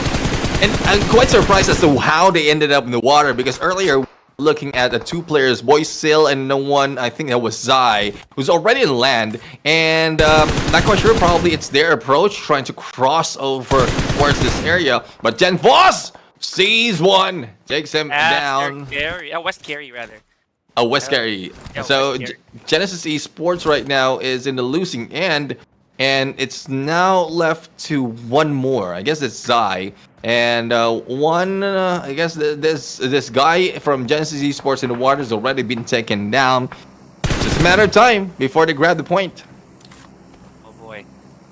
Okay, so Stalwart, this is a very early amount of eliminations, man. 3 right off the bat. And this is barely half, honestly. This is barely half of stage 1, so... Okay, this is the downside of SANHOK, man. One way or the other, somebody's gonna get in the water, somebody's gonna get their clothes wet, but more importantly, somebody's gonna they're gonna get fished out, literally, because it's a free kill whenever you see somebody paddling somewhere around the island. You know, it's an absolute free frag. Here we go, Freak once again putting in some work. Now let's keep our eyes on the teams that we voted for, right? So one, we have 4 Miracle Vibes. Still, this is traditional. This is one of those methods that 4 Miracle Vibes has been so known for. They change their tempo every now and then. Sometimes they go for the frag, sometimes they don't. At this point, maybe they're just looking for positioning. Since SANHOK's not really very big, they could be just finding some couches. Honestly, real talk, they could be just looking for a compound to burn the clock. But that's not the case for TK. They're really trying so hard.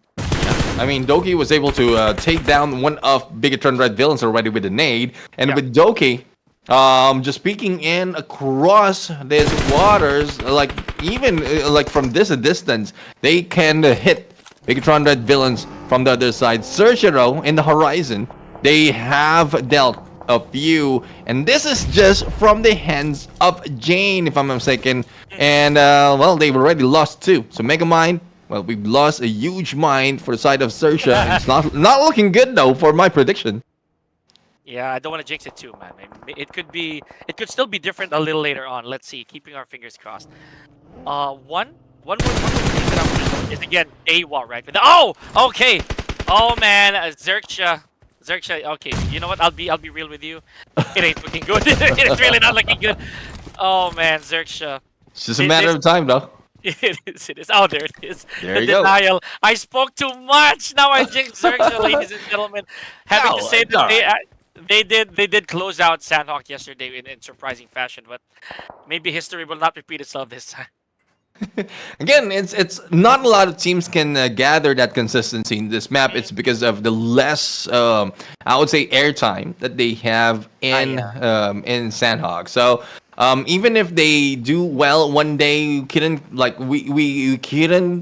really, I would say, assure that they will be performing well, because it's not so much of momentum that they will grab out of this map. But as we can see right now, a lot of teams will be clumped into each other in the middle. But GokuBot surprised by Asa right now. He's booming. This is where the snakes really prowl, and this is where they make their move. Fine, let's see. Oh, the shot from the side. And no, S12K was not work this time around. Divine will be taken down. The GokuBot will be confirmed, and we're down. Left with, I believe, 1 player from 7 Element. Man, that is insane. Again, these teams, I just when I thought that they weren't gonna get any hastier, they actually are, dude. I'm gonna say that straight up. They're so authoritative right now. It seems like they don't want to leave this to chance when it comes to elimination points, right?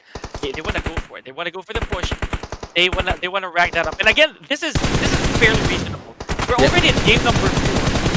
And you gotta push 4 eliminations if you're not so certain of how well you can place. Not to mention SANHOK, again, it's a small map.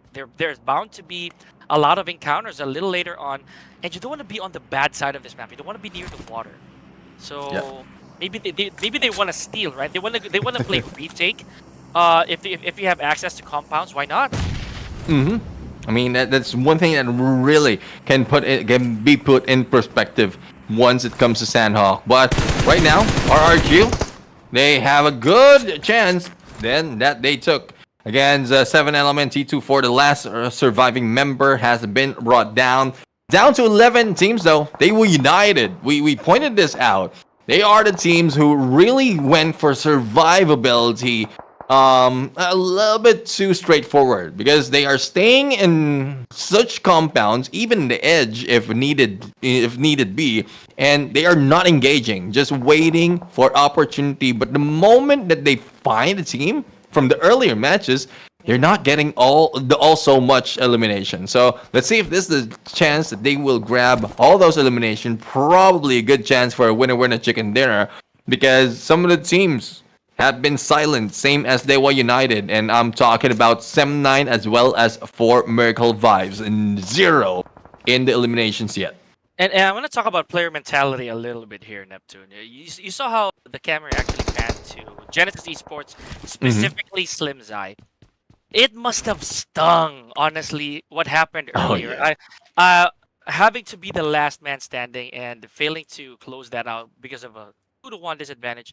Not to mention he was stuck on the roof, literally and figuratively speaking, because it was a good spot. It was a good play, sadly badly executed, and that kind of cost them the winner in a chicken dinner.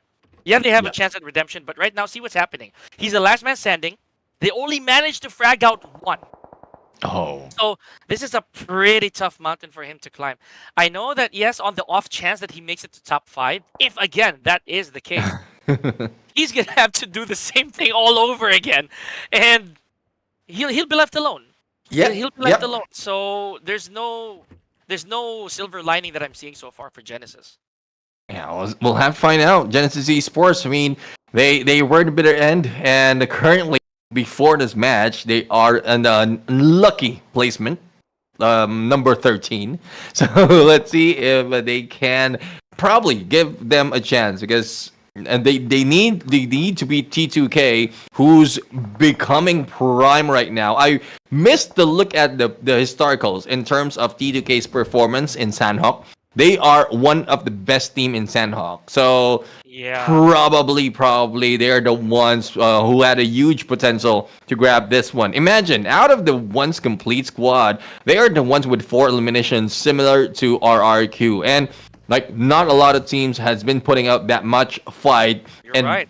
Even if they did get all those elimination, we didn't see any much of those gunfight. And right now, finally, we are seeing that they are challenging Sem9, and Sem9 are hungry for elimination. Hasn't taken any just yet. Okay. Sem9 though. I like this. You know, they're trying to play slow once again, and it's always a treat to see actually successful. So maybe that's what they're gonna go for here. Game number 4. After all, this is the second half of our night here, gentlemen. Yeah. So any match here, any game will start to matter even more. So the important thing is maybe again they're gonna try to fuse themselves just like what they did to 4 Miracle Vibes earlier. They had to team up. They have to forget the smaller scheme of things here and focus on taking down the big dog. So. Maybe. Oh, there. That's what I was talking about. Genesis Esports, too much all order. Wow, I heard that from my earphones, literally. I felt that like legitimately off of that. Can we go back?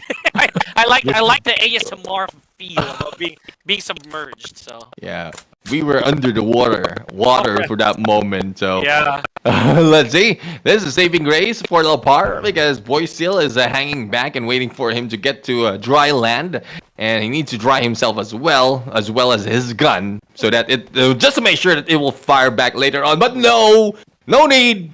Just keep it wet because he will be taken down by RRQ. That is the risk. We talked about the risk of staying in the water. Yeah. And that is the risk. BIGETRON Red Villains right now has just jumped in to wet area, and you know how difficult it is to move if you get yourself in that position. But there's a little bit of sight of rescue for BIGETRON Red Villain, but back to Sem9, and boom, we have a Superboy. We do have a Superboy. Not quite sure who this is from the past, because I'm pretty sure this is a changed name from Sem9. But Superboy, not from BIGETRON Red Villain, But from Sem 9, let's see how they fire back, and T2K is also in that area.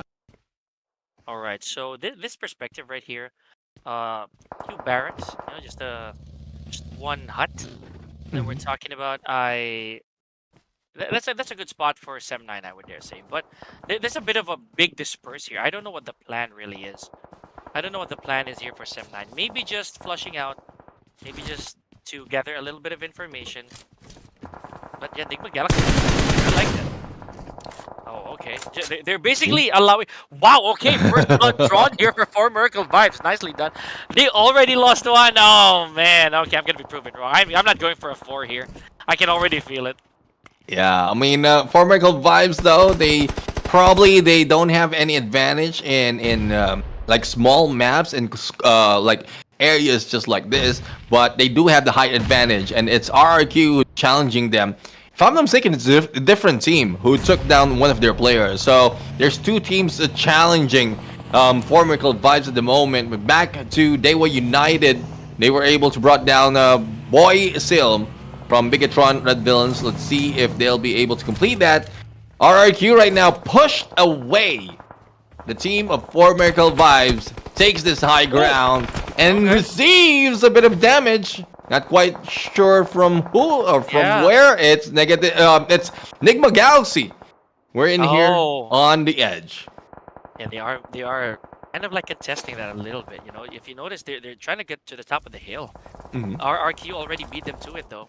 It's not impossible to be retaken. You know, honestly.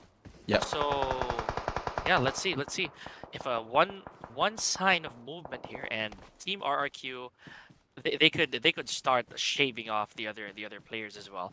Now KAGENDRA, I'd say the KAGENDRA with that last man 0, it's gonna be a lot of hiding. It can't be too careful. Same goes here for Rocky, man. Okay, I'm surprised no one spotted you yet. He's literally going right through the village. Oh, that's why. That's exactly why.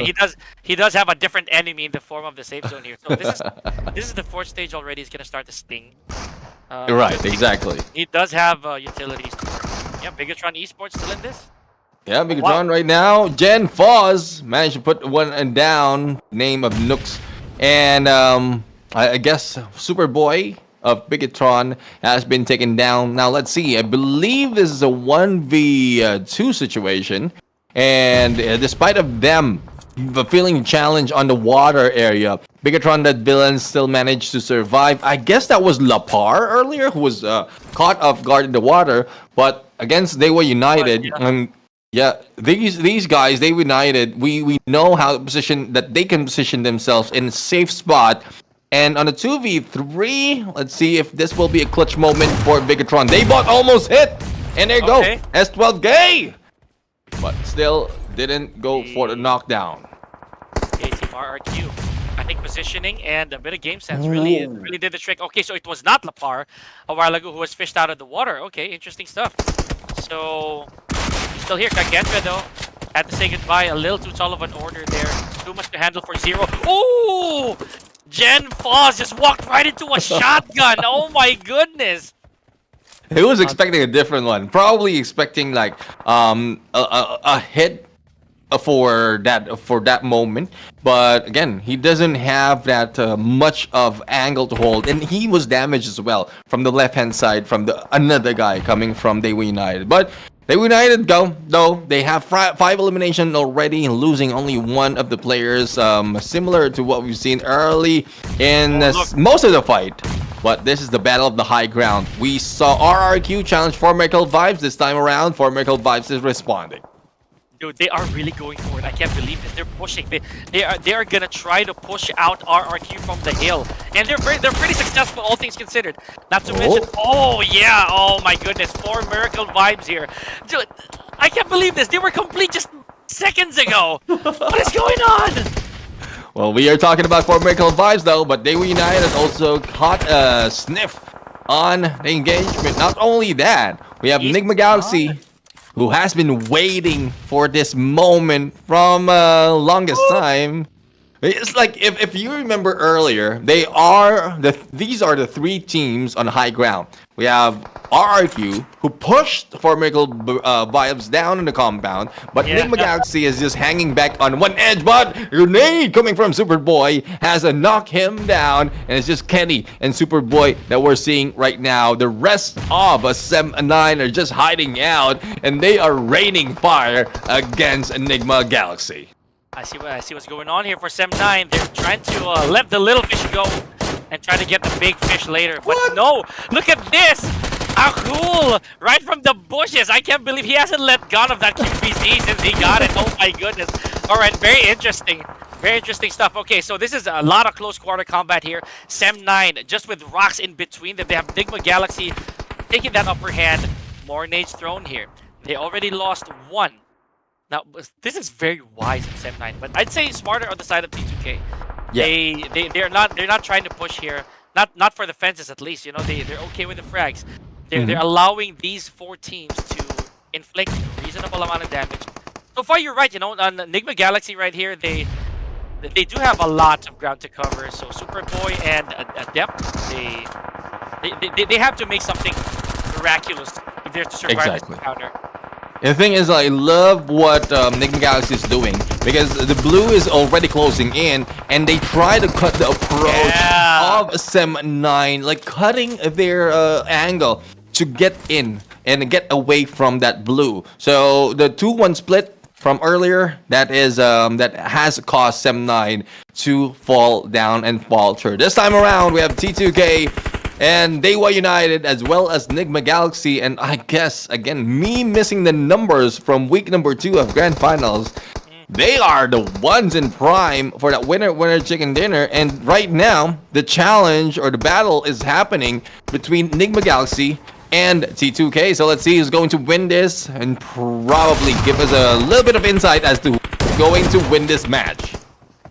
Okay, so I think that was kind of like too much of a risk what Sem9 did, going this late into the game without sizable amount of eliminations. Now they have to exit it just with points, barely touching their record, and not even a lot. Again, not even the chicken dinner. So it just goes to show that Sem9 may have miscalculated. It could happen to the best of us. So yeah, pretty sad story there. Let's see. Who will be sadder this time around? We have T2K, who was a complete squad earlier. Well, after a push of Nigma Galaxy, they have been brought down to 3. Balance against DEWA United. And they need to move, but no, it is the blue who's damaging them. Not only that, a little bit of pot shots from DEWA United. Not so much of effort required for this team. And there you have it. DEWA United. They won this game, and they got the winner chicken dinner. If you actually put your cards in it, because you did mention earlier, gentlemen, that you would expect some team such as DEWA United to take SANHOK. Man, you would have won that. I'll be very honest. Oh, you were so right. It really was DEWA United, another team that we wouldn't expect just to come out of nowhere. Well, I mean, not literally from out of nowhere, but just surprising us all together.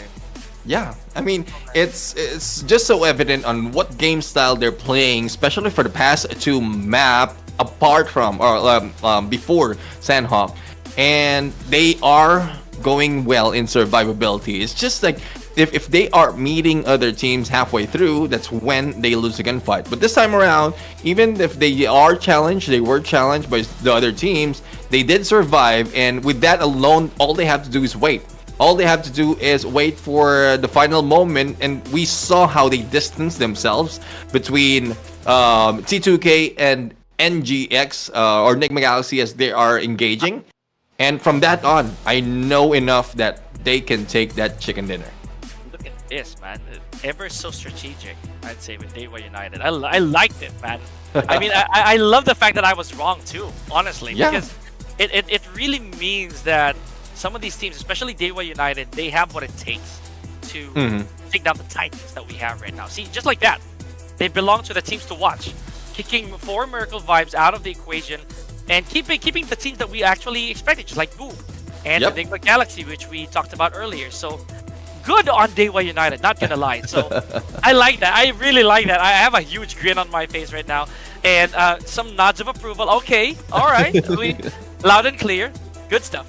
Yeah, and T2K as well. I mean, from the grand finals, they really showed up in terms of their performance in SANHOK and well, Doki with our MVP title for this match. 3 eliminations, 795 in damage, and team contribution of 30%. And not so much as a lead against his teammates in terms of contribution.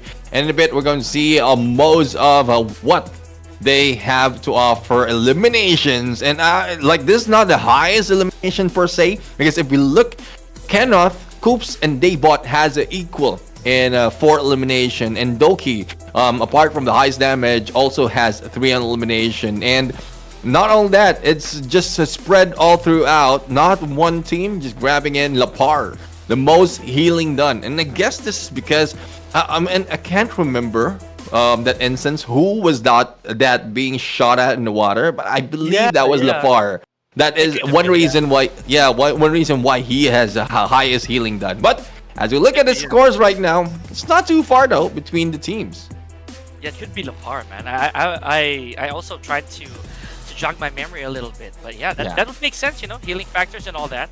So beautiful stuff. Now again, NIGMA Galaxy, really high up. I'm not gonna lie. This is kind of like the NIGMA Galaxy I was expecting. They're kicking back. They're learning from their mistakes. Not gonna lie. So, but you see how Train to Kill also turned up here. They're fair, exactly. Like these stats right here between number 2 and number 3, they could be intertwined, and it would still be an even playing field for both those teams. Yep. Here, SANHOK really not so much of a nade map. So this is kind of anticipated as well. But what is pretty nice here is the amount of healing that we're seeing, honestly. Because it just goes to show that the cover, the water plays an important factor when it comes to healing. You know, if you stay there long enough, not only do you have to face gunfire, but the time you're submerged, right? It still takes out a bunch of health.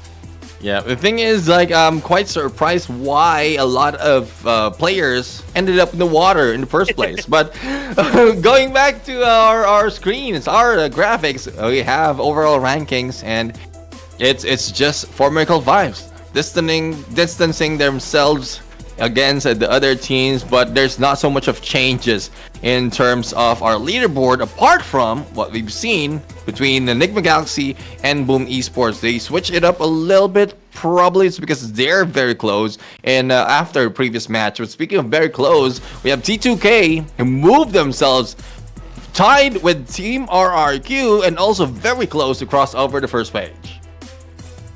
I'll be real. 7th element. I'm so sorry. I keep bringing it up, but at the same time, no movement, right? So this could be absolutely dangerous territory. But let's go back to how STALWART Esports, as much as I love them, it kind of really does go up like up and down, basically, in a seesaw fashion. So a lot of the effort that they put into this, it sometimes rewards them, sometimes it doesn't. So it's really hard to 100% commit to where they are. Sem9, wonderful play that we saw. Again, it's pretty fair to say that they withstand a lot of the assaults from other teams, but in the end, it's all about closure, right? So, yeah, if you have closure, you'll be able to move on. We're talking about the game, though. Sure we are. Anyway, speaking of game, we are now heading to our TDM XERXIA in 7th element right here. I guess we've heard both of these teams from both of our mouths, and well, we are one question though. Are you going to like choose a side? Because I'm pretty sure if you ask me, I already have my sights on one team. XERXIA for me. Sorry, 7th for me. Yeah, 7th okay. For me. Just, all right. Again, this is not official. These are not official predictions, guys. This is just a coin flip.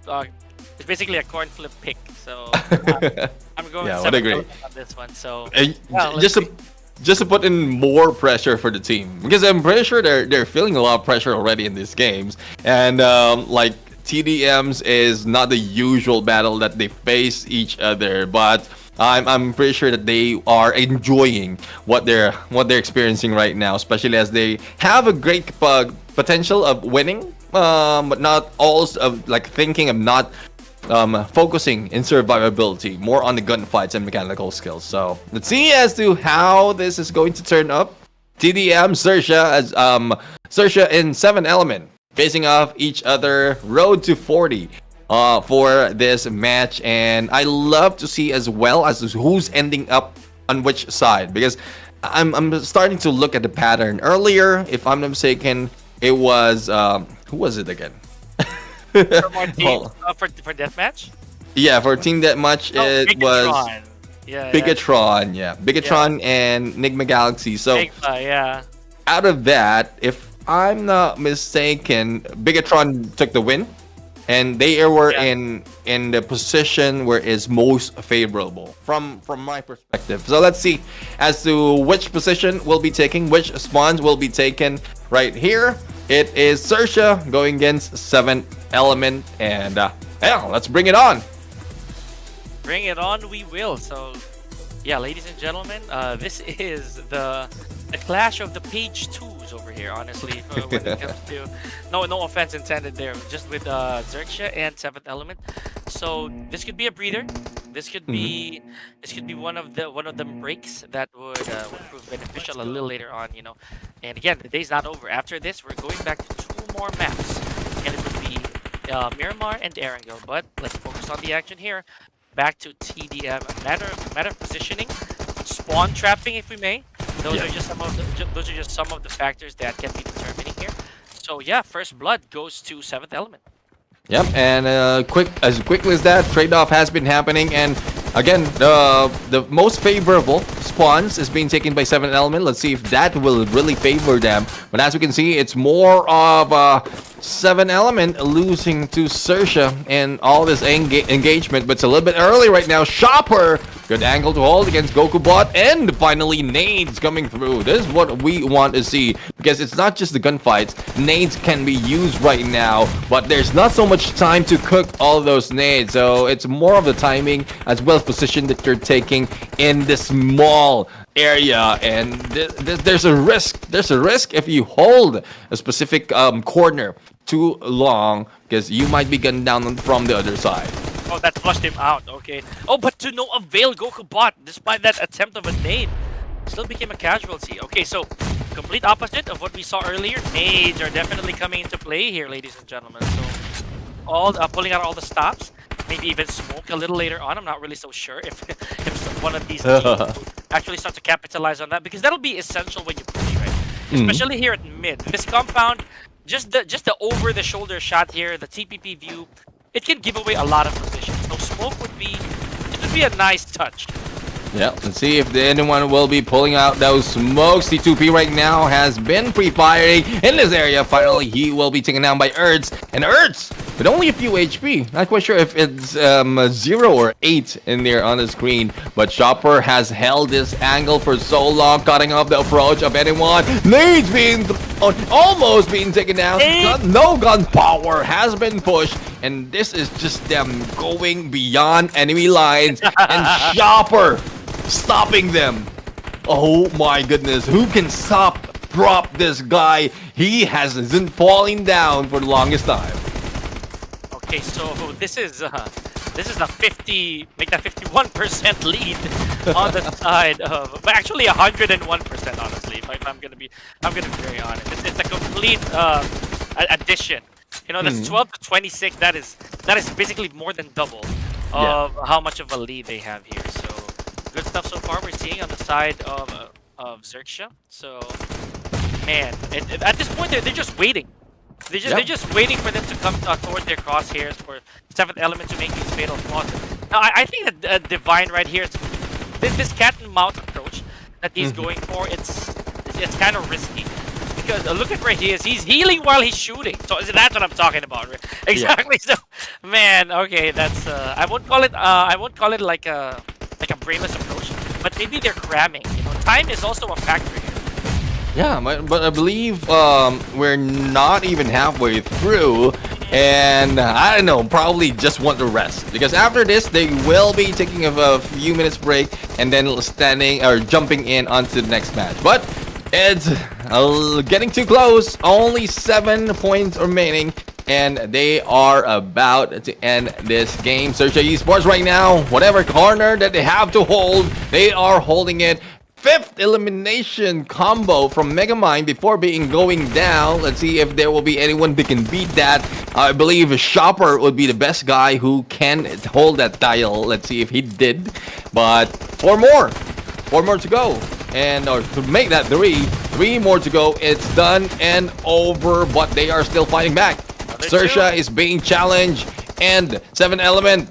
Let's see if they can clutch this because we've seen this, but it's so far the lead is so huge, and it's only 1 remaining. Oh, I thought it's over. No power. Oh, it is.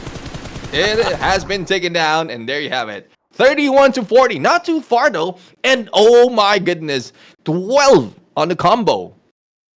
12, 11, and 11. Oh no, that's 7 rather. Sorry. 7 from Shopper. I got confused a little bit. But again, Shopper has, like, he held a great angle from one of the corners, and all I have to do is just wait for those crossing his sights, and if in case he gives out a signal or miss the signal for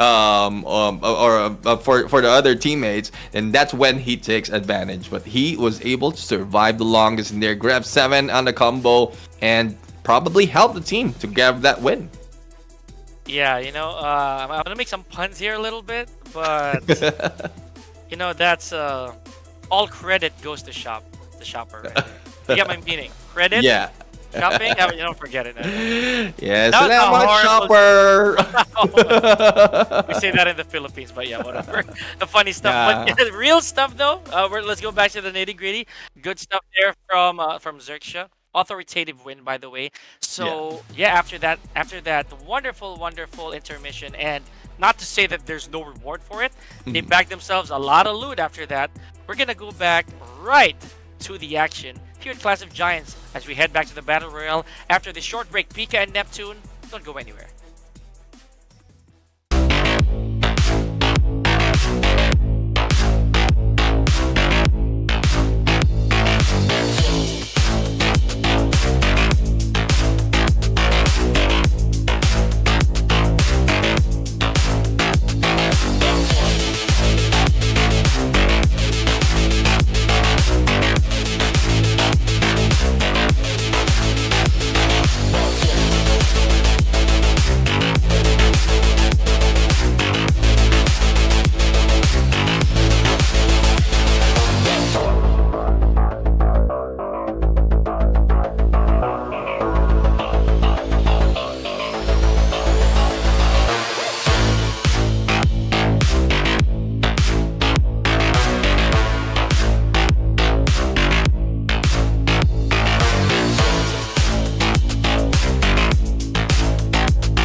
More than halfway there, ladies and gentlemen. We are approaching our last 2 games for the evening here at Clash of Giants. This is the grand finals, and on the mic, yours truly still here, Pika and Neptune, the gentleman. I am super shocked at what happened earlier because, of course, you were right, honestly. Just not your predicted team, but you were absolutely right there, Neptune. Yeah, I mean, they already gave us a little bit of hint on what they can offer in this game. Like, it's only the progression that they need to secure in that. But I'm quite surprised as well as to why Hale failed in some of the gunfights, because from how they progressed earlier, from Miramar to ERANGEL, they are doing fine, and then it just so happened that they failed so much in grabbing so much point in that SANHOK. So probably it's the close quarter that didn't work for them. So we'll have to find out if they will be able to recover it this time around, because we're out of the green grass. We are jumping into a different scenery, and let's see if they can bring it on. It's the hottest real estate, ladies and gentlemen. And yeah, I could not be any more curious on what this is gonna bring, because For Miracle Vibes they already have a record, you know, on their hands, and if they do it a second time, that's another record on top of what they already did. And that would just show how I believe that these players that we have, they're very young, very aggressive, and very gifted when it comes to mechanicals. Fearlessness also comes into play there. You know, youth kind of does that to you, if we're gonna be honest. So it's those elements, they just make For Miracle Vibes an absolute threat to all these teams we have.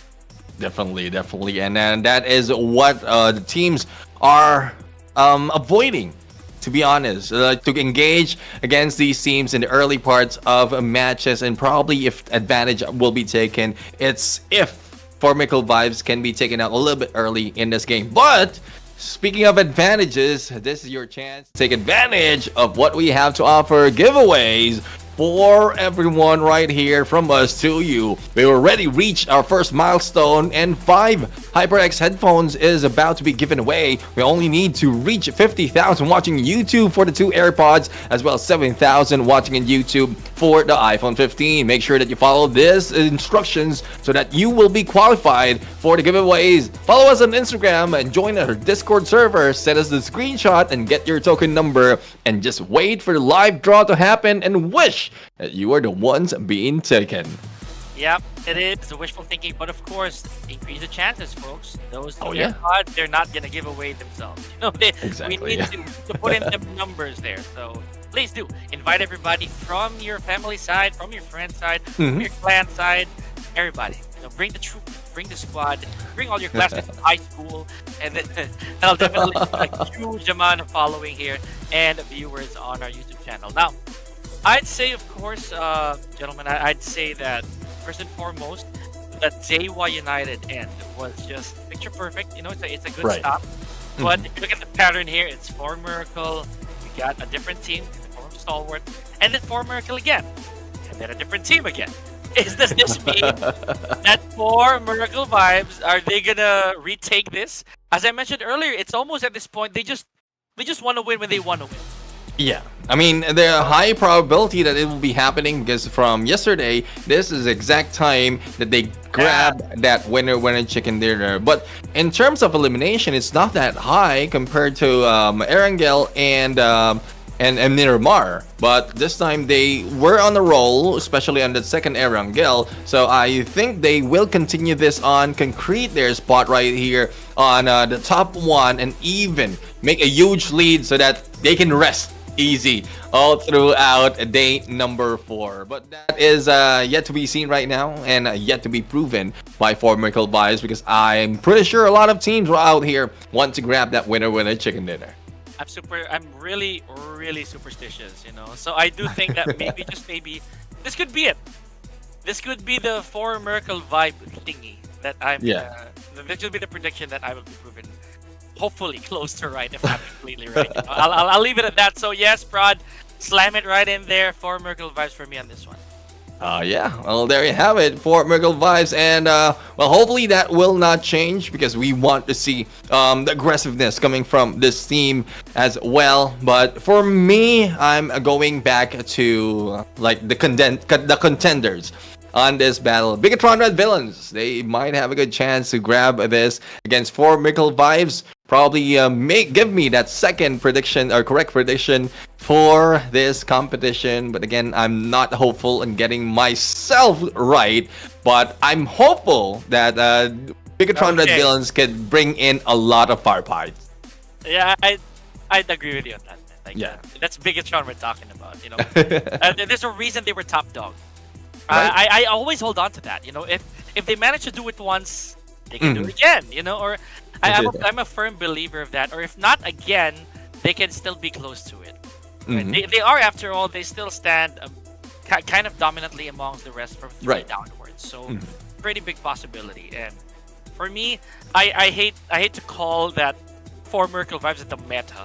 Like they kind of are the meta for this season. And you know, Clash of Giants are offering so much opportunity for the other teams. But man, this group of gentlemen right here, this group of players, they're just a different level right now. I don't think they even planned this.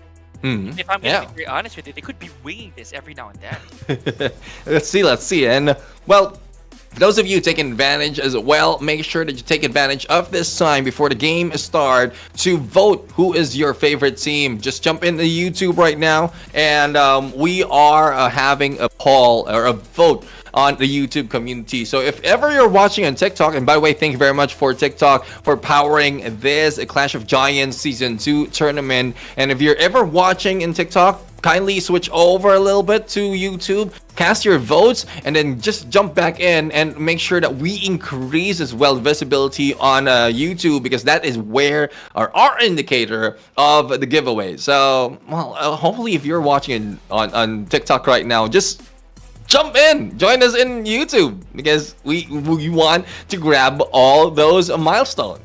Let it rip, honestly, guys. Just don't hang back. We got you. We know what it's like.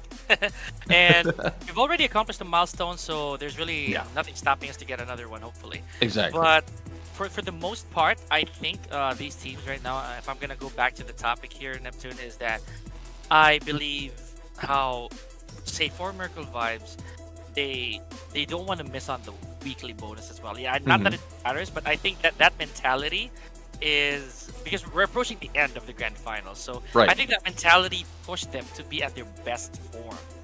You know, the fact that they wanna deliver without any regrets. You know, so, because some teams they want to be like that. They treat every game like it's the last. So maybe just maybe. I think some of the teams, even perform better towards the last game of each tournament. So hopefully, I would agree, because if you are treating everything as a last game, then there's no other chance than give it all, unless you have given up entirely. But I'm pretty sure these teams, or hoping these teams, haven't given up, because there's still today as well as tomorrow to catch up. And who wouldn't want to grab a piece of a bigger piece of the pie, especially from our prize pool and grand finals? But we are now jumping in onto the desert dunes of Miramar, and off to the sands we go after lavishing in the jungles of SANHOK. 8 seconds remaining before the flight shows. Let's see as to where it goes. Teams are definitely peeping out the window here. Gotta try to sort out what's the best course of action here as we head on to take 2 of our Miramar, and never really a map to take easily, honestly.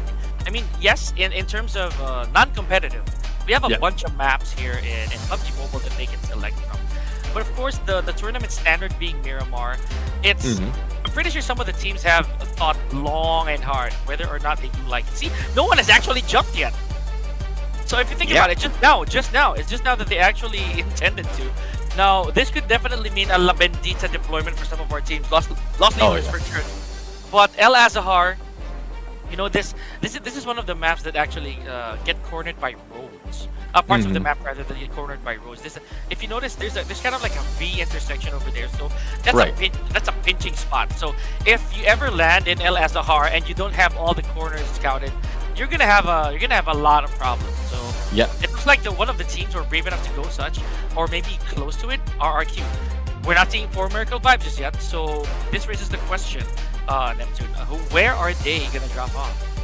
Yeah, same question indeed in my mind. Where dropping off and if they are meeting anyone in that regards. But I love to see a little bit of I would say deployment or several like separate deployment for Genesis Esports as well as Stalwart Esports, because for the longest time they have been fighting over a compound of Picado earlier, and or probably sorry San Martin earlier, and like it was just a trade-off after trade-off. This might be the reason why they're not progressing that much, because they're challenging teams, whereas they can just find a different drop spot and progress entirely in their looting. But speaking of a different drop spot, it looks like 7 Element found a different drop spot, and this is with Sem9 already on it.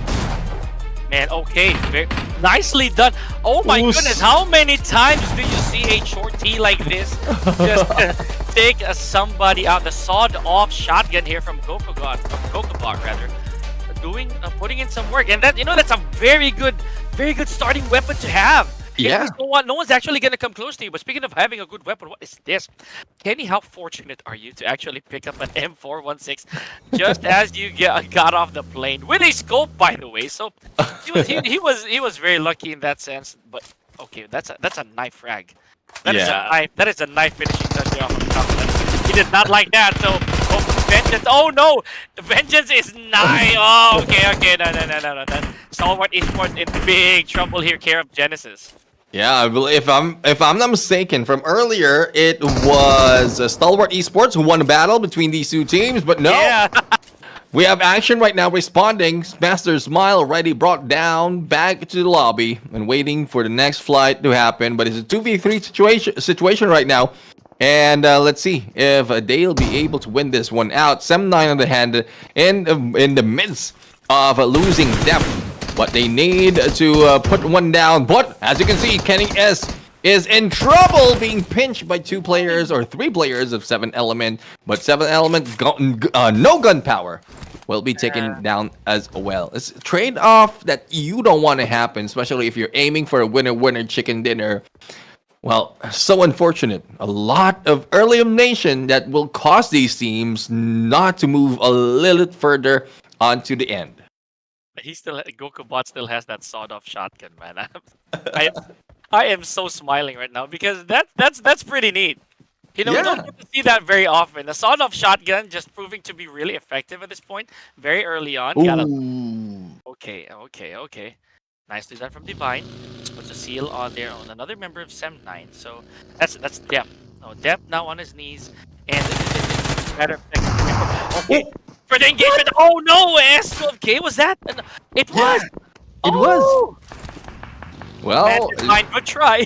Yeah, I'll say that. oh my goodness.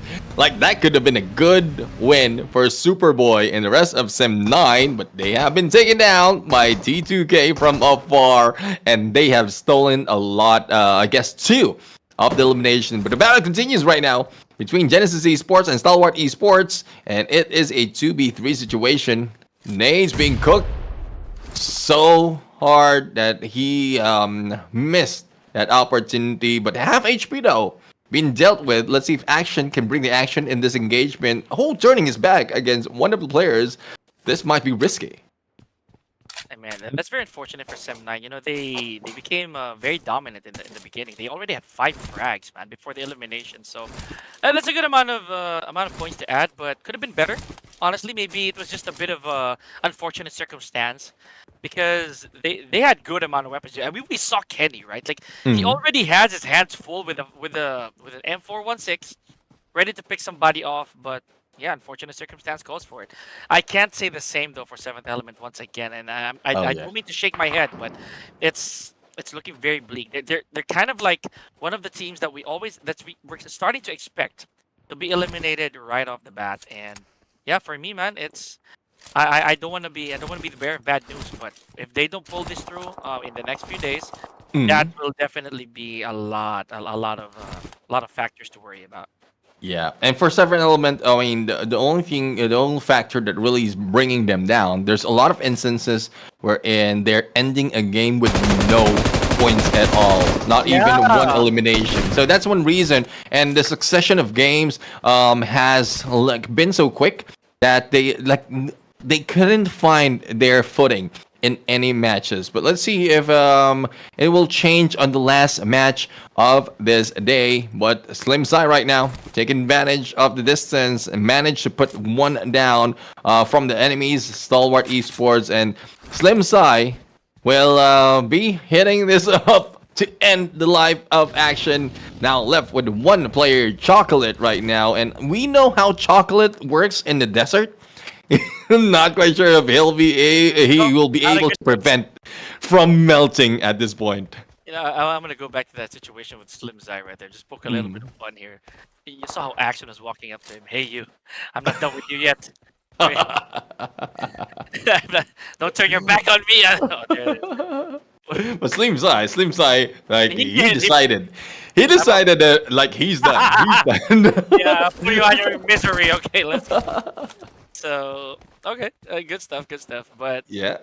so here, chocolate and deserts, they don't really mix. But maybe we can prove it wrong here. So it could melt in your mouth, but not in your hand. You know, it could be that chocolate just got to take a little bit of heat. So he does have his perspective set. Maybe he does know that Genesis Esports is just over the horizon here. He could Yeah. just scope. He doesn't have a scope though, so it's Mhm. a matter of trusting your instincts. Oh, there! I think he spotted Itchy. Yeah, and one thing about Itchy though is it hasn't healed completely, so he has a good chance to bring him down. And there you have it, one shot, only a few bullets, and there goes the elimination. As you can Nice. see, like hit and Okay. run, literally hit and run. He is now running into the next safe zone, and this is risky, I would say, for the side of Genesis Esports because they are the ones on the chase and there's only one direction that they can take towards the next safe zone where a gatekeep is possible. Oh, absolutely. You know, I'll be real too. This is kind of like a safe spot. You know, Mhm. for chocolate to run. It's okay. You know, not that much damage, honestly. Pardon me. Well, when it comes to battling the blue beacon Mm. itself, but again, it's still a tough journey having to withstand all these teams by yourself. I mean, I'm always so vigilant when I talk about numbers game because Yeah. this is a squad. This is a squad we're talking about. So even with all the game sense you can pull off, you don't have eyes in the back of your head, right? Exactly. Yes, sure, we're gonna be figurative that this is team. That you still have over perspective, but you can't watch a backstab until it's right then and there. I don't know how long. I don't know how long chocolate can stand this, but you know what? I'll say the same for one of the players of Hale right there, just getting shot on the side and forced to walk right inside that kiosk, I'd say, or Yeah. right inside that shed. So, man. Yeah, that's done and over. I mean, NCT It's or noise, noise yeah. rather. Noise has been brought down, and even from the window. And it's such unfortunate that the rest of the teams just pass him by. Probably it's because they have no sight as to where Boom is coming from, or the gunshots from Boom is coming from. But Kagendra right now, they have a good compound to hold, and quite near to another set of teams. But speaking of teams, we have teams battling onto the other side. Boom, BTR, and as well as They Were United. Oh no, this They Were United going against Bigetron Red Villains. One has managed to be brought down and taken out of the game, and I love this area. This is one of the areas that I love. A lot of clutch gameplay has been happening or has happened in this ridge because of the multiple levels of this area. Now let's see, MORPH GPX Moboho meeting a different team. They were United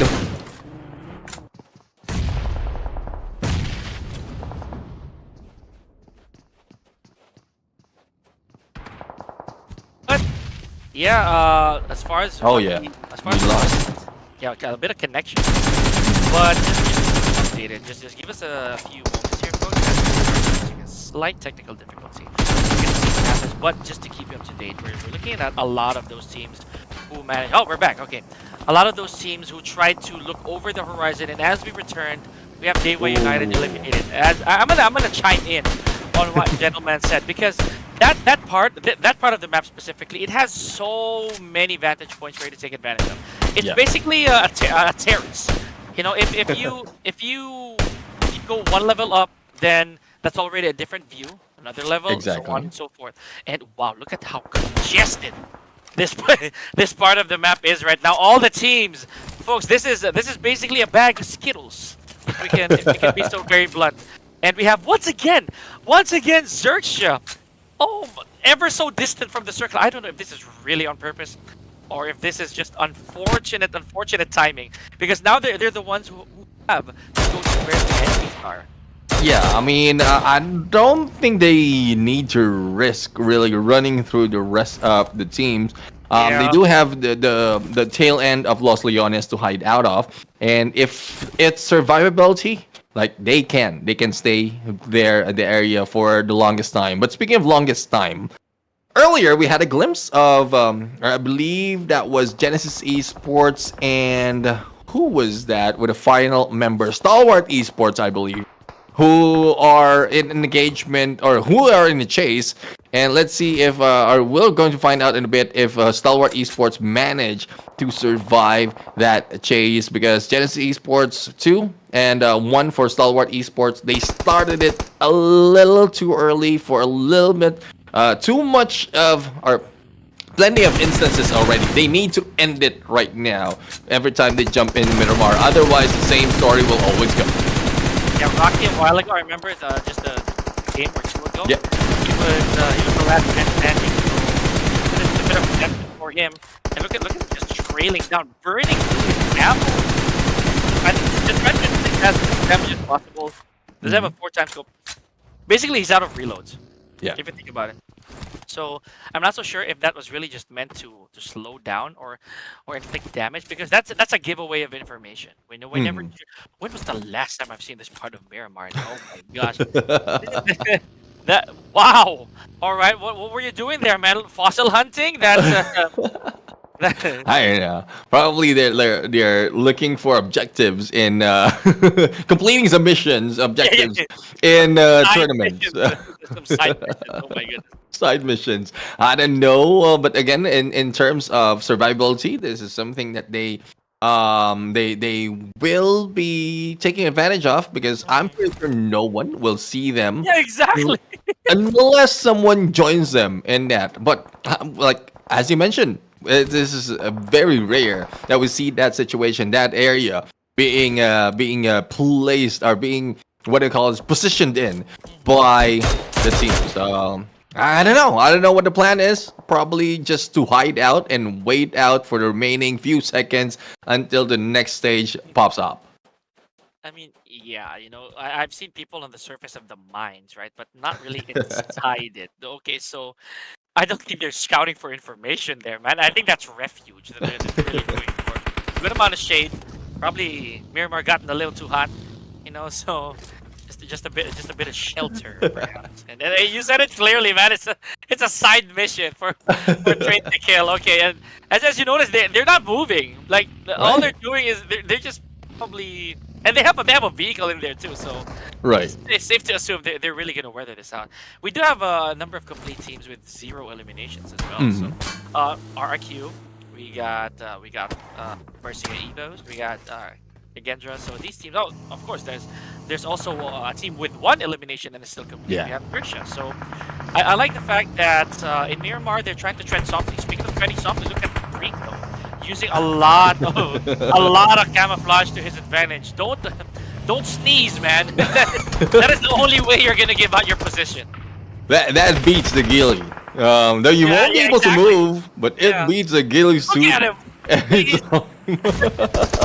Like he's not even spotted, but no, speaking of spotted, we have a run-in that happened between KAGENDRA and NIGMA Galaxy. KAGENDRA is on the winning end. Oh, they Oh, they got pick him. up on Leon. Oh, they got him. They saw him. Probably a foot. Probably a. I don't know how they saw him. Not quite sure how. But Nigma Galaxy is in trouble. The pickup has been done onto Lord. Coops will be recovered as well. Kagendra will fight back as a complete squad in a bit, but they need to do it quick because we are seeing a little bit of sight of other teams. We have MORPH GPX right now trying to beat down the BIGETRON Red Villains from the low ground, and Cleon was able to take down Boysil. Stuff and yeah, MORPH GPX looking at the dominant here. If my calculation, they are the highest fragging. So far, they are the highest fragging teams here with 5 eliminations and still on it. So make that 6, I'd say. Yeah. Yep, 6 eliminations, and that's 4 Merkle vibes here. So me putting the cards back to 4 Merkle vibes again. I will not regret it if they do not become the the victors of this, because it just goes to show that it could be anybody's day here at Miramar. So Yoru just I guess trying to force his teammate to go into a little bit of a safer spot before the revive. There's info for sure. There's definitely information. So maybe that's why he's going for them throwaways. Now Rocky just bringing Bumblebee over to the mix. Let's see if the response is necessary. And speaking of response, I think Yoru received a little bit of response coming from PERSIJA EVOS from above. Bobo Hodo has been brought down, and for PERSIJA EVOS, they are, I believe, complete, and they have a good run to put down the rest of the teams. Being put down, BIGETRON Red Villains, my prediction has been put down in this match, and it is not looking good. We'll have to find out who else will be going down next, because this is the beginning of early engagement. MORPH GPX, quite aggression. Not quite sure what's happening with MORPH GPX this time around, because this is a different side of MORPH GX overall. I like this. They're kind of bloodthirsty at this point, but for absolutely good reason, man. If they manage to rack up 10 eliminations here, I think that's fair. Oh, dang. Okay. Oh, I thought the Cleon was actually knocked down, because that would have been so tragic. Now they're gonna have to pick off 2 people. Okay. Interesting stuff. Now, PERSIJA EVO is also trying to lick their wounds here. Gotta be super careful. Red face still on a bad position as well. Lynx looking rather healthy, but I think playing as the team cover. Gotta be gotta have that gun locked and loaded in case somebody goes for an unnecessary push. They are in a good spot though against MORPH GPX, who apparently is still in pursuit of more frags. Yeah, I mean, I'm looking at historical records as to how they're performing in Miramar overall. Well, in the grand finals per se, but they're a little bit deep in terms of rankings. But I'm really happy on how they're turning up this time. But for 4 Miracle Vibes, they're still 2, and a good chance that they can take down for MORPH GPX, the highest fragger teams in here. Knockdown has been done by East, and look out onto Hail, Sky, or Sea Sky only onto the other side. So, it's a waiting game for all of these teams, especially for those hanging back on the edge. And we'll have to find out where the next stage will be coming up. It will be happening almost 2 minutes, or almost 1.5 minutes before that happened. And they have to deal with the positions that they have, because there's no moving right now from this team. A lot of gatekeeping already happening. Man, that's tough. That is really tough. I'll be real here with the way that MORPH is looking. I won't be surprised, right? Like if they actually make it through the end of this, there's almost no team right now except for RRQ that's pretty invulnerable. Everyone is actually on. They're in a running, because we're at stage 5, and with stage 5 and still having 12 teams here, they're gonna start making haste. So if RRQ also, if they take a risk. If they actually take a risk on not eliminating anybody here, but gets flushed out, we've seen it happen. RRQ, even with the patience, sometimes closing the gap, or rather ending with their winner chicken dinners, they still fall short. So they should not be confident that they go out with 0, right? I'm pretty sure sooner or later they're gonna have to get out of their holes and maybe, just maybe, start engaging. Now, in Yeah. terms of statistics, I'd say it's a three-way tie between KAGENDRA, PERSIJA EVOS, and XERXIA. So these three teams right here, they might just clash a little sooner or later, and maybe somebody's gonna jump into the mix. Let's see. I mean, it's just a matter of one making a mistake, Yeah. and they will be falling from, well, like the probability that they're the ones winning. But I'm seeing chocolate in the horizon. If you remember, the sole survivor of Stalwart Esports, he was chased by Genesis Esports, and he's still alive and kicking. But for the side of Boom, they're not so much alive and kicking, and not so much kicking happening because they are being brought down. Same goes for Miracle Vibes. Now we still have East, who is right now challenging or being challenged. Oh, Boom! Ah, cool. Only one remaining. YOLO. Let's see if YOLO will be able to beat down RRQ, and into compound he throws, and no one will be seen, and well, no one knows though if he can make this one from downtown. That's what I was talking about, man. RRQ, despite all the patience that they were showing, I don't Yeah. want to be, I don't want to jinx them at all. But dang, look at this. As soon as they came out, as soon as they started to engage, 2 men down already, and that leaves one healthy player Ooh. to pick them up. Oh There's man.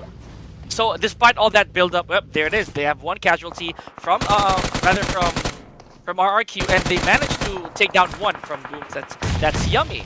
Now, let's make that two. However, they are falling short on manpower. Okay, there it is. No mercy gone here. Oh man, I hate to be right here, Neptune, but yeah, that's RRQ. They became a little too confident with that hide. Yeah, and well, they are left with only one player, and also two elimination. Make that none was left for RRQ. Well, again, good read. A good read doesn't mean that it is happy. At some point, it hurts us to read it correctly, and Yeah. it's so unfortunate for RRQ though. But we are left with 10 teams remaining, and not so much of players surviving, because as you can see on the right hand side, Hale has one, Stalwart has one, and even for Miracle Vibes only has two. Same goes for PERSIJA EVOS, almost being left with only one, and only KAGENDRA and SERJA is a complete squad. This is absolutely this devastating, rather not disappointing, but devastating to see, because the stalled game doesn't seem to favor. You see how far forward we're in. We're at stage 6, and we still have 9 teams. This time during the normal games, I'd say for different maps, we would already be down to maybe 6 teams, maybe even 5 already. Right. But this is a slow burn for all of our teams right here, especially for KAGENDRA, right? Apparently, they are the ones to be hunted here with a complete squad, 4 eliminations, fairly okay stats. So it's safe to assume that maybe, just maybe, they are gonna get flushed out by some of the other teams here. However, looking at 4 Miracle Vibes, this is a bit of a sliver of hope for both Baron and East, because man, not only are they caught in the crossfire between all these teams, but man, this is a tough mountain to climb. 3 eliminations, sure, but I don't know. It's a long shot to be the final. Yeah, we'll have to find out if they will be able to close it down, or close this a little bit better. A little bit of passiveness is required, really, and that is what's showing between these two players. Though they're still challenging PERSIJA EVOS, though, but the grace right now is they haven't been spotted just yet, and Baron just backs up in the perfect timing. But for Lynx, he's seen Yoru from the other side. Rocky probably through the smoke, and Lynx all have to do is just wait, and once the circle closes, the blue closes, in 20 seconds they can move in, but no! Caught the wrong angle, and Yoru just rushes in. XERXIA has nowhere to go and no way to help him out. And that tin wall would not do him any favors. Bad stuff. See, that's what I'm talking about, man. XERXIA, you try to look for a rock, bro. You gotta get on a more concrete. Yeah, he's trying to contest this. This entire house is as fragile as it can get. So you see him taking a ton of damage. A ton of damage, and he's gonna get fished out of that. Oh, yep. I'd say. What? That's a say, steal. Oh, definitely so. That was a headshot, apparently. So, and sadly though, yeah, PERSIJA EVOS out of the equation. Man, this is a long game we're talking about, man. 4 Merkle vibes still hanging on for dear life, and can we just give that same praise to both Hale and Stalwart Esports here? Yeah, the thing is, praise both of these teams, but one thing is praise the chocolate from Stalwart Esports, really, because he after longest time, after 7 stages, he was able to take revenge against one players of Genesis Esports. Let's see if he'll be able to close it out with the rest. XERXIA though from XERXIA is now firing back, and 4 Miracle Vibes still in the battle. Wow. Taking down or joining the party of those taking KAGENDRA down. And KAGENDRA is one of the teams who is a complete squad from when we last saw them. So let's see if they'll be able to finish them off. And it's like everyone else has their cross sights on KAGENDRA. So unfortunate for the Garudas right here. Wait a second. Where's Baron? Oh, there he is. Look how far away he is. Oh my goodness. Okay. Is that supposed to be cover fire? I don't know. Or maybe he's so far away. Oh my goodness. But again, I'm pretty sure he still has east. He still has east backed up. Oh look. XERXIA has basically Chopper has eyes on Baron. Okay, this is interesting. Look at this separation between some of the teams that we have here. Yeah. So XERXIA, they've been on a tear, specifically Earths. We haven't seen a lot of Earth so far, but there's a bit of a vantage point here that Chopper's taking advantage of. Okay, Yep. I don't know at all how Baron got out of that one, but got away he did. Well, with the help of smokes and a little bit of nature that helped him out there. With Baron, like saving grace, really, is that he still have East to back him up, just in case he gets knocked down. The distance from Chopper and 4 Miracle Vibes is quite far that even if he gets knocked down, he can still be picked up. So all they have to do right now is wait it out, and there you go. Let's see if he'll take advantage of this. And there's XERXIA who grabbed that, as well as T2K. Then, at this point, with this elimination and T2K, XERXIA has an idea as to where T2K are, and they are raining aid in here onto this team. Beautiful spot right here from XERXIA. Good amount of manpower, complete actually. So they're pretty much in a very good spot. They're gonna do it. I'm pretty sure that's the plan here. You see Earths again still on a tear, man. The guy's on a streak. But I'm gonna go back to 4 Miracle Vibes' plan. I don't know what they did. Knowing how they were already being shot, specifically Baron, Yeah. I don't know why they still went to that direction. So kind of questionable call. Either way, they placed 6th, and there's still nothing to scoff at. Again, it's not like they need it at this point. But speaking of teams who need it, here we go, train to kill. They need to penetrate through this high ground advantage in the form of XERXIA. So beautiful stuff right here. They see everything, and not to mention it's impossible for them to get backstabbed at all. They have this entire map to themselves. And Megamind even taking a car. I'm not too sure if he's gonna prove a distraction here or whatnot. See, they're taking names left and right. Oh yeah, MORPH GPX has been eliminated by XERXIA right now. Will take down Chocolate, but for the longest time, Chocolate and Genesis Esports West Carry has been chasing each other, and right now I think Earth has felt and heard West Carry from that, and has relieved them of that position. XERXIA, and we missed this opportunity. They missed the opportunity in SANHOK. This time around they grabbed it in MIRAMAR, and they didn't fall short as well with elimination. 12 elimination plus the additional 10 and the winner chicken dinner, a total of 22 points for the team. And I love how it's coming up at this point. I'm pretty sure it will trickle through the last match of this day, because ERANGEL is something that they need to work with if they want to get off from where they are placed on the second page. Right. So all that action we saw, and Yeah. even with Shopper, he actually did not eliminate anybody. So that was pretty reversed of how he was in team deathmatch. So we're not greasing up on you, Shopper, but yeah, it belonged to Earth right here. So good stuff. And it was without a doubt. I'd say that they were really gonna come out of that victorious because of the numbers game really on their side. Great positioning, which is not easy to do in Miramar, by the way. So Yeah. that's just all the winning conditions belong to XERXIA right there. Leaving the map without a single casualty. It's a pretty authoritative play, gotta say.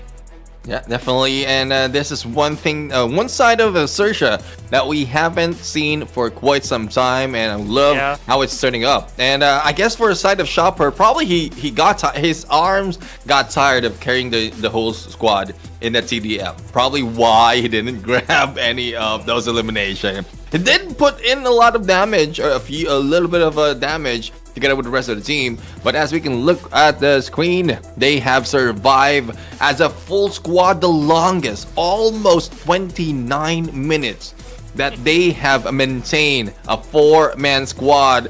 And well, it's seldom that we see this, especially seldom that we end it on the final circle. But from from that perspective alone, survivability of Genesis Esports as well as Stalwart Esports with a final member from each is quite pristine. But as we look at the MVP, it's still East 922 from 4 Miracle Vibes, and he was part of the final 2, right? East and Barron. Yeah.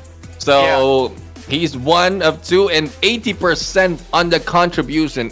It doesn't meet Boom's 100%, but this is quite high, especially from what we've seen 4 Miracle Vibes do. Yeah, and I can't take anything away from East as well, man. Like he actually went for the kill a while ago, and that's what I was wondering where Baron was. So he was very brave, honestly, going for that push. But at the very end, I think that last hurrah that they did, that probably they had their guns in the air and just screaming Sparta, they just went straight towards enemy lines. That was questionable, but at the same time, can't take anything away from 4 Miracle Vibes. Our players right here, though, XERXIA, name of the game is really about them. Got 23 solid points, and that's a big gap compared to MORPH. Also performed quite spectacularly. Look at their eliminations, right? So this is still amazing to say the least. The thing is, I think the progression of MORPH was caused by DEWA United going towards the place that they're holding, and MORPH GPX was holding the bottom of one of the bridges in one of the areas. Remember the terraces that we're talking about? The terraces. So when DEWA United tried to get away from the other teams, jump in under the bridge, spotted by MORPH GPX. That's the first 4 points that they grab, if I'm not mistaken, and then that's where they trickle it on in, because a lot of teams has been showing it up, and the position of MORPH GPX is so prime, but they were caught off guard by the other teams like XERXIA and KAGENDRA, if I'm not mistaken. But right now, we have 200 still reaching your standards, and West Carry, the longest elimination distance. Not quite sure when and where this happened, but this is the final member of Genesis Esports who survived from the start up until the end. And props to West Carry again. I can't stress it enough. West Carry as well as Chocolate. The chase didn't end, but they were able to survive and grab all of those placement point. But well, the chase is not ending as well for our top 1 and 2. But one thing I can say is C2K crossed over to that first place. And that's what's important. Like I said, for page number 2, a lot of these teams, it just takes one good game. It doesn't necessarily mean the win, but managing to rack up a lot of eliminations maybe, and even good placement, and totaling them, you could definitely make a difference. So in this case, it's stream to kill, and we did see them survive for quite a significant amount of time, honestly. And PERSIJA EVOS, man, I can't forget it. I cannot forget how PERSIJA EVOS also put in a lot of work. Yep, today may not be as aggressive as they were yesterday, but still, still up there. I'm gonna say they're still looking pretty, and gunning for that fourth place spot. They're pretty close. Yeah, I mean, PERSIJA EVOS, I guess the only unfortunate thing for PERSIJA EVOS is every time they go into engagement, only one is left. Yeah. Like reducing the chances of them increasing their numbers. And like, so unfortunate. Probably they need to find a different approach. Not quite sure if it's communication that's lacking in those moments, but I'm pretty sure they have the firepower to do so. But well, it's just showing that they need to be careful. They need to be safe next time around. But there you have it. This is the end of our Miramar, the last Miramar for today. And in a bit, we're going to see our ERANGEL, the final match of today. And I'm really excited on how this is going to turn up, especially in if there will be any changes on our leaderboard. But we're going to go for a quick break. Again, I am Neptune together with Pika. We'll be right back, so don't go away.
Ladies and gentlemen, welcome back to the show, and we are now faced with our last and final match for today, and this is a Ruthless Hide East Clash of Giants Season 2, day number 3 of the Grand Finals. On the caster's desk, I am Neptune the Gentleman Gaming. Together with me is Pika, and we are the voice that you are going to hear all throughout this day. And we are loving how it's turning up with a winner chicken dinners. Let's see if a team that's so familiar with us will grab an ERANGEL once again. And you know what, XERXIA right there, they jumbled everything up for us. You know, oh yeah, the predictions, all the anticipation, basically lying on the usual trend of these teams. XERXIA put a hold on that. But put a hold on that thought as well, ladies and gentlemen, because we are reminding everybody that we have some milestones to cover here. First and foremost, we've already given away 5 HyperX headphones after reaching the 30K milestone of viewers. If we do have 50K moving forward, we will give away 2 AirPods, and 70K will grant us the opportunity to give away 1 iPhone 15. It's very simple. All you got to do is follow our Instagram, join the Discord server that we have, send us the screenshot that you did already, get your token number. The live draw will come shortly after all of this, ladies and gentlemen. And of course, don't walk under ladders. Hopefully, good luck will fall on your side in just a few moments. But yeah, you know, all kidding aside, these prizes right here, they're exactly what you would need. And I, for one, I would want this for my birthday. So I'm gonna bring some of my friends to please watch, you know, and maybe we can work something out. Oh yeah, I mean, well, we can manifest that. And again, advance happy birthday to you. I'm not quite sure if we'll be able to reach, like, with only 1 day remaining. I'm pretty sure I will be able to greet you off stream. But let's head over to our today's matches. For Michael Vibes, grabbing 2 of the ERANGELs right now, and there's a day in between them. STALWART Esports grabbed the first Miramar, and then after that, DEWA United was able to take down SANHOK and Miramar, as we have seen has been dominated by XERXIA Esports. And again, we are now back to the OG map of ERANGEL. Is this another chance for Miracle Vibes to grab their third winner chicken dinner within a day? Okay, you know what? I believe so. I believe so, honestly. Yeah, Does look like it. It does. My gut absolutely tells me that this will be another for a Miracle Vibe. So yes, Prod, please do. I think they really want that. They want that consistency. They want the record to fall on their side. So if they come up with two winner chicken dinner streak days, and that's a very big deal. Even their managers and their coaches will definitely they're gonna bow to For Miracle Vibes after that one. So yeah. Yeah, well, that is what Pika's gut tells him. My gut tells me I'm hungry, but I'm going to choose a different team, though. Can put hungry in there. There's no hungry team. But let's see if BIGETRON or Villains is hungry as well in this battlefield. That is my prediction. Again, we're going for the first and second right now, giving the chance for BIGETRON, for the Red Villains to catch up in points, because I'm pretty sure everyone already knows they are being left in the dust. Oh yeah, dust is bad, no matter what way you look at it. You know, so you don't want to be you don't want to be caught in a lot of these the shambles of momentum, because some of these teams they're starting to kind of punch up, just like MORPH. Yeah. You know, MORPH already got me at the edge of my seat after that last game, because they were really showing up. I'm not gonna lie. Seventh Element, though, again, as I mentioned, it's a bit of a consistent yet painful thing that I always keep bringing up about Seventh Element. But without it, there's no other point to make with Seventh Element. They start off well sometimes. You know, they very good sawed-off shotgun frags as well from GokuBot. I'll be very honest with that. So that was really cool. But it's at the end of it all, it's the closure of our games that really matter. Yeah, I would definitely agree with that, because at some point, if you can start, like, if you start a game well and didn't end, or well, if you start a game on an early engagement, there's a risk that you will lose a few of your teammates, and there's a huge chance as well that you will not be ending it quite well, unless you're, I would say, Chocolate and West Carry. Again, I can't stress this enough. I like props to both of these. And mind everyone, they've been chasing each other from the start of that Miramar up until the end, and meeting XERXIA once they got there. So, and if that is your plan, then make sure that you make it work. But make sure that you're not chasing, or you're not being chased of anyone, just to be sure that you're safe in your tracks. Yeah, I can't agree more, man.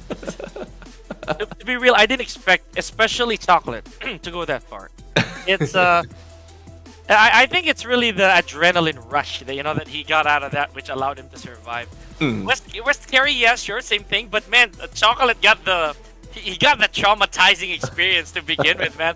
It was so early that the rest of the team were flushed out. At least West Carry had a little bit of he had a little bit of time to process things, but when it came to Chocolate, oh man, from the get-go, his teammates, he had to witness it. So yeah, he tried, right? So hard. He tried so hard to get out of there. West Carry has a little bit of company as well. Yeah, exactly. Like for Chocolate, like he was alone, lost in turn. That's a worst thing that could happen to you. You're alone, lost in the desert, at some point being eaten by the blue, and being chased by Genesis Esports.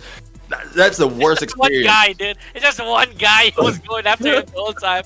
On top of the teams that I'm sure they will shoot him on sight. Oh yeah. but he has one guy who would not get off his tail, and West. That was funny. That was really funny. That would be the makings of a good comedy action film, if you ask me. Well, let's see if that will be happening again. There's so much of hiding spot in this ERANGEL, and I love to see them play it out. This time around, well, probably not in that manner. We want to see fair engagement towards the end. So let's find out if there will be any of those team versus team from the early battles.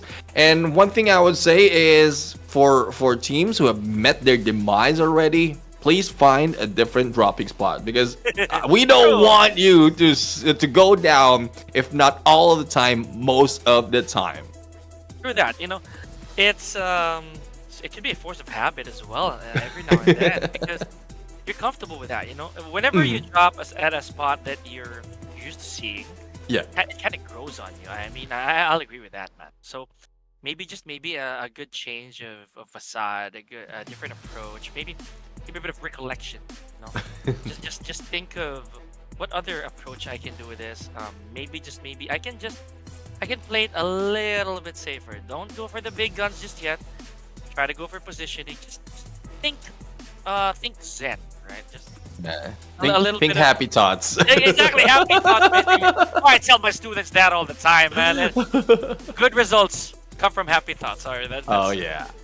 Let's see if the teams will be thinking happy thoughts and bring it over to their teammates and their opponent. Well, because we're about to start last final game for today. This is ERANGEL in less than 30 seconds. We are dropping off, and again, we are going to say goodbye to the desert sun, sand and sun of Miramar. The luscious greenery of ERANGEL is here to welcome us. A little bit of fresh air, but I don't think the fresh air would last that long because we know how hungry teams are when they get the last game.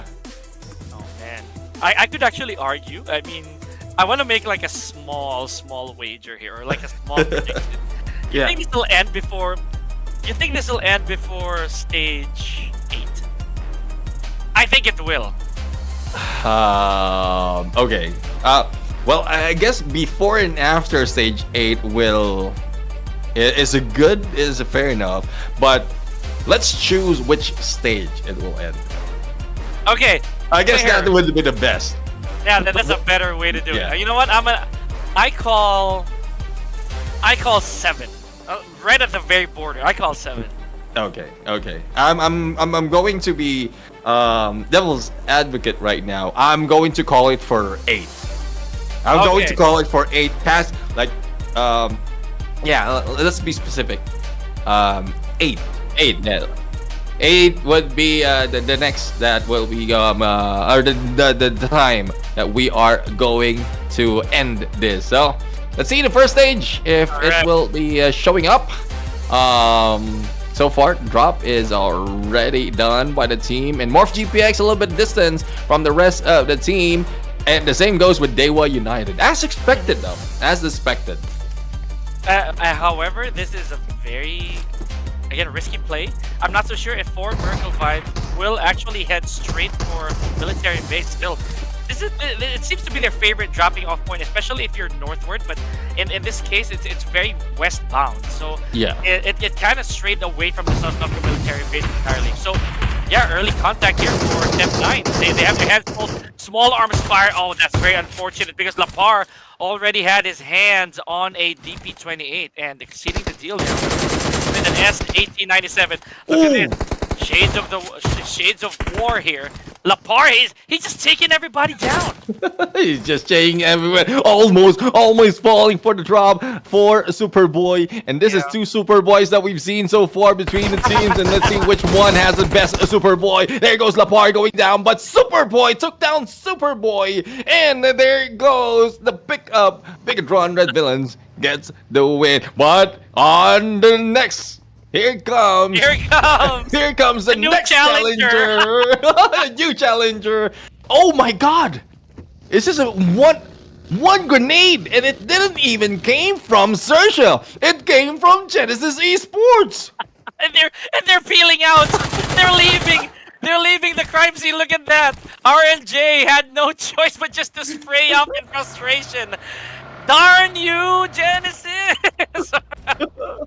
The thing is, like, as early as this, my hopes of winning a prediction is already over. Oh my gosh. That was so unfortunate. And, we high fines, man. We thought the same exact thing.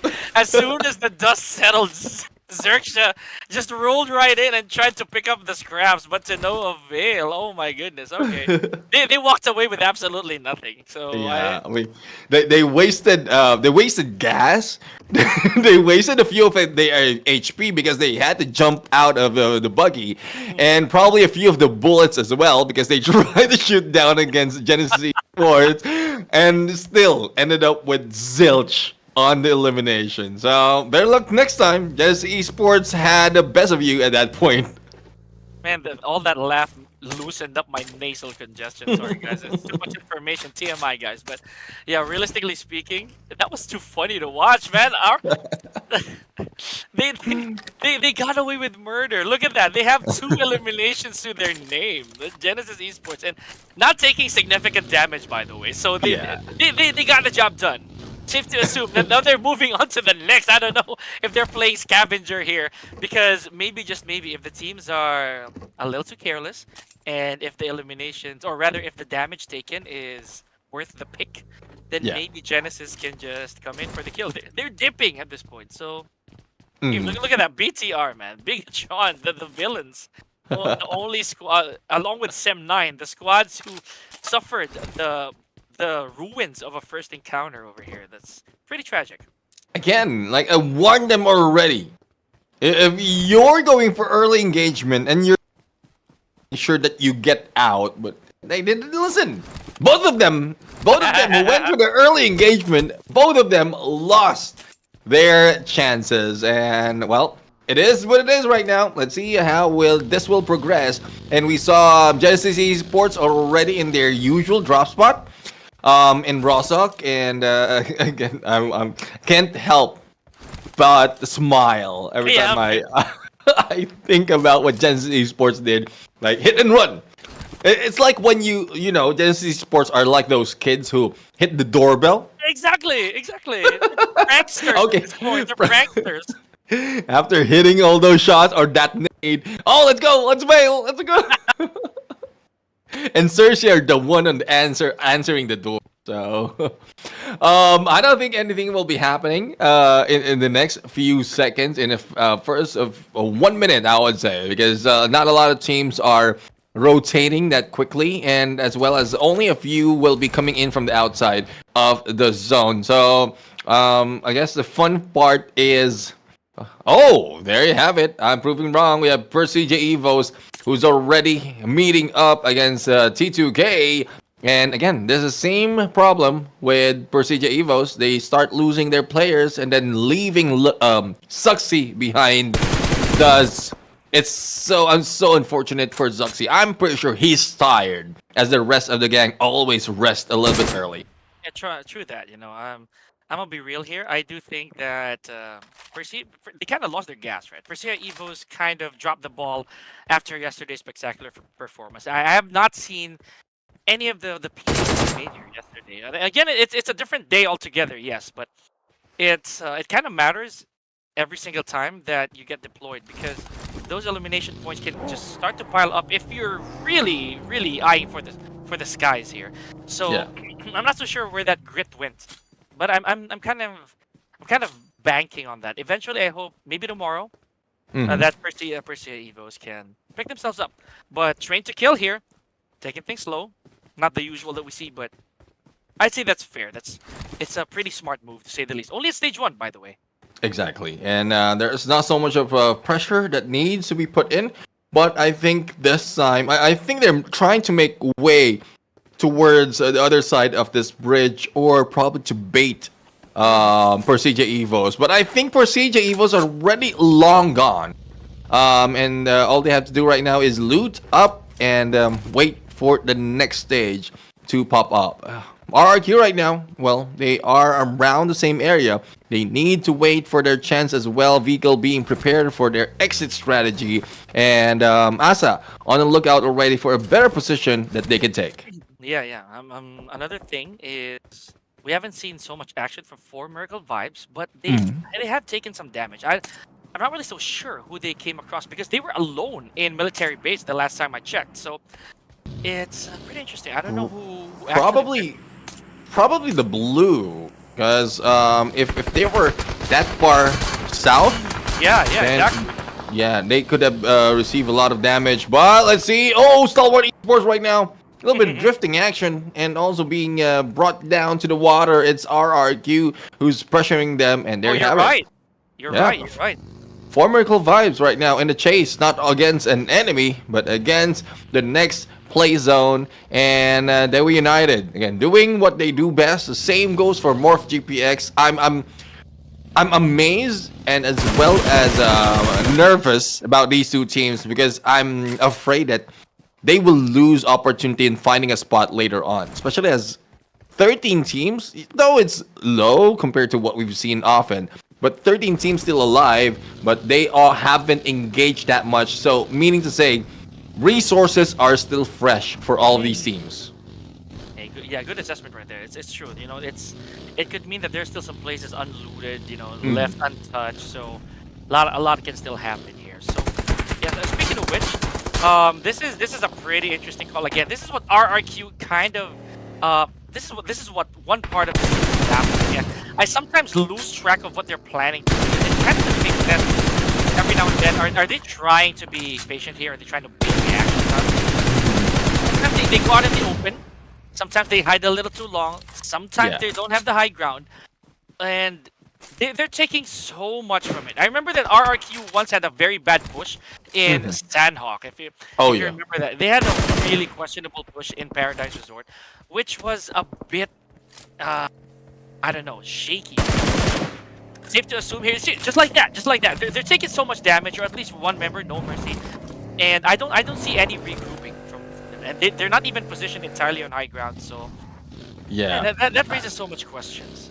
Again, I don't know. Probably they're trying out a few of those tactics that we often we rarely see. Another thing is, I don't know. Probably they don't have a good communication as of this moment. So hopefully it's not the latter. Oh, Urge right now was able to nade down against 7 Element and Stalwart Esports in the face of danger against DEWA United, gunning them down. But in front of them, not only did they have Daybot, but they also have a few more behind them. Nades being thrown by Daybot. Not quite sure if that is planned or probably a missed throw, but Daybot right now is on a 1v2. Here comes the rest, or 1v1 rather. Here comes the rest for the surprise. Chocolate and the gang might be in trouble. I see with a DBS. The cavalry has arrived here. Stalwart Esports in a bit of a pickle here. Oh, right through the window. Daybot just sealing the deal, and Stalwart Esports, they are in deep trouble. Yep. Okay. So just gotta put a little bit of gap in between these players. Try to go to the second floor. Better healing. Both their hands are up here, folks. So we got action over here. Oh, he sensed that. He sensed that. Are they gonna be able to dodge it? I think he did. He did dodge it, but that will be a follow-up. Oh, not that one though. And Daybot, the only one remaining right now in the 1v2. All nades thrown at him and shot by Joconat, but so unfortunate. Can you believe that? I mean, if Stalwart Esports, or I would say Action and Joconat was a little bit too quicker, I'm pretty sure one or two of the fallen comrades will still be alive. But so unfortunate, they were late in the action, and no puns intended. But they need to be a little bit faster next time because it depends. Like the composition of the team is one that really requires to be complete so that you can end up towards that end. Elimination can be grabbed, elimination can be done, but if you don't survive a complete squad, it's less likely that you can end up the longest. True that. Numbers game, as we always say. It's a big advantage. I'd say 4 eyes, or in this case 8. They're still better than just 4, maybe even 2.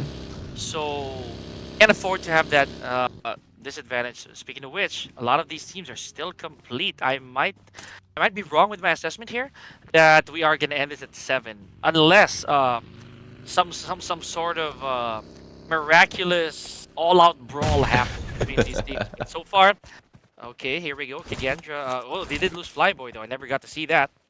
So Still have a fairly healthy team here.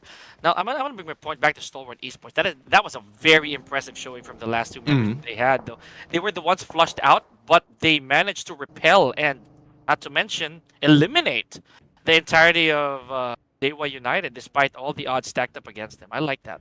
Yeah, but I think odds are still stacked up against them. Action has been knocked down, and we have one more who's standing up. Now, let's see if MORPH GPX can confirm those eliminations. T2K, though, is in a gunfight against 7 Element. All is XMPL, and risk of losing, or if in case they can blow up this vehicle, then that could be a confirmed hit. But no gun power, has no standing power as well, as he has been brought down to his knees and then also being taken by the blue. So apart from T2K, or apart from 7 Element, we are seeing a glimpse of XERXIA also on the high ground. So this might be the answer to your prediction as to when we are going to end it, because a lot of teams are close to each other and it's looking like from the edges that's where a few of those teams will fall.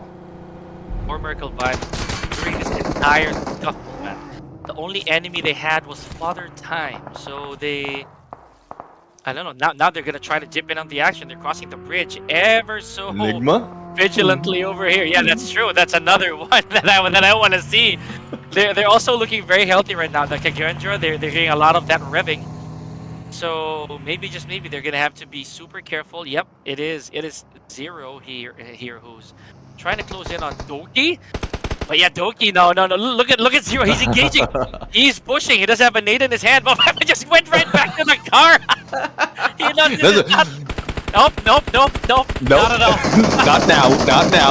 Oh, there you go. We have KAGENDRA right now going in for the rush, but Doki was able to take down Frenzy. And let's the confirmation against Frenzy. They could have taken them with a complete squad, but T2K managed to outsmart them from that moment. Doki right now is still far from the rest of the gang, but Love has been taken down by out of nowhere, and won't be surprised if this will end up as another long distance elimination, because Yummy has done this before. KAGENDRA, though, Leon will not be the lion of this, and will be the only one remaining. Pickup needs to be done by onto Love as well as XMPL. Otherwise, it will be a lost cause for T2K. Yeah, and there we go. I guess sad to say, as expected, 7th Element, a bit of a sleuth of wrong decisions. You know, that really cost them. Now, bit of a pickup. Oh, wow! Nicely done right there. Okay, so good cover fire. I'd say that kind of saved them too, not gonna lie. But I just wanna... Oh, wow, Earth Z? Okay, there we go. Your boy Yummy is back on its air here, taking out Leon as well, if memory serves. But Boom Esports versus Genesis right here. This is gonna be anybody's game. That's a 3v4, and West Carry able to take down Yummy, stopping that reign of terror so far. Now this is up to Master Itchy and the rest of Genesis right here, if they'll be able to go for a pinch here, because Boom Esports, they have nowhere to go. But there's a lot of smoke in the background, a lot of ammo headed their way. Ooh. This is the main event. Oh, wow, I felt that one. Oh my goodness. Okay. And not quite sure if like, oh, here comes the response. Itchy right now takes down a Cole, and there you have it. We have one more remaining for Boom Esports, but I'm quite not sure if that was if like he tried to jump into the car for the perfect timing, or he just survived that battle. But Razy will need to think otherwise of surviving. There's a lot of effort into putting down Genesis Esports right now, but he did. He managed to do so. One more for Genesis Esports, and he might be able, or two more rather, and he might be able to end this team. But 5 elimination ready by T2K. They are in a battle against GPX. Let's see if they'll be able to win. We're here. Big boulder there. Just enough cover. Genesis Esports to keep that fight interesting. Master Smile with a mini 14 frag off of Baron. So yeah, vertical fight here. Not looking pretty shabby as well. It could be shattered. Oh, for a repeat for this team. Oh my goodness. The action is non-stop here. We have 4 members still for, I'd say for more GPX and just attacking on, just adding more names here. Play zone though, this is what we were talking about. Father Time is not very forgiving. Takes out 1 more player from Train to Kill. Ow! Okay, so Rocky putting the finishing touches on Train to Kill, leaving at 9th place. Yeah, and this is what we're talking about. You like there's a quite question, a few question if we are going to end it in 6th or 7th stage of the circle. Yeah. And look at the right side. A lot has fallen off already, and we're just in the 5th. No, Apex. Oh my goodness! From downtown, long range shot. Just exploding the vehicle and putting them down. We're down to 6 as quickly as that, and we still have 2 stage for you to win. I gotta give props to Prod, guys. You guys are awesome. These POVs that you're giving me right now, this is amazing. First, I got hit by a car. Second, I was right next to a car when it blew up. So I wonder what the next one will be. That was really funny. So for Miracle Vibes, though, again, the dream lives on, but. Yep. Albeit with a bit of a setback, because some of the teams here are still looking quite dominant. Fourth GPX, as I mentioned, they're looking quite interesting here. Look pretty okay, but yeah, Nerpeko here with the steady hands, able to take out Cleon. Yep, that's it. RRQ, I could be wrong here because they were making a lot of flaws a little earlier on, but. Apparently, the numbers game still belongs to them, and we're down to our 16. More Miracle Vibes here. I think they're going to flush out Zuxi and Lynx right here. You know, the bridge is not really the best place to be in right now. Yeah, and Zuxi once again, the last guy surviving. And, well, the thing is, he doesn't need to run. All he has to do is keep swimming. Just keep swimming. And for Miracle Vibes might not spot him. But Lord, on the other hand, is just alone. And if I'm not mistaken, we saw a glimpse of a possible engagement. Ooh. Probably this is where it happened.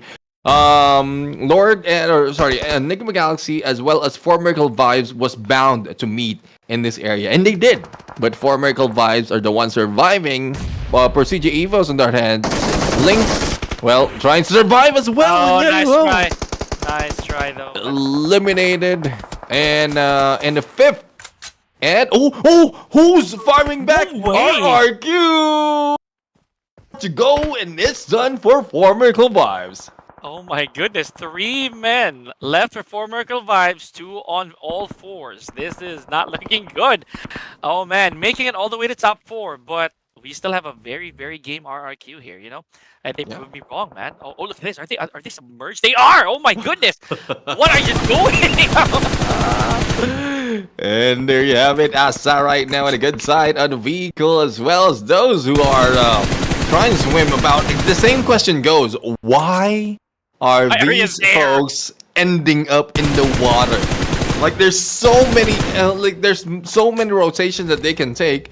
Why the water? And this is not the first time that we've seen a lot of teams being flushed out, and literally they are being flushed out because they are the water.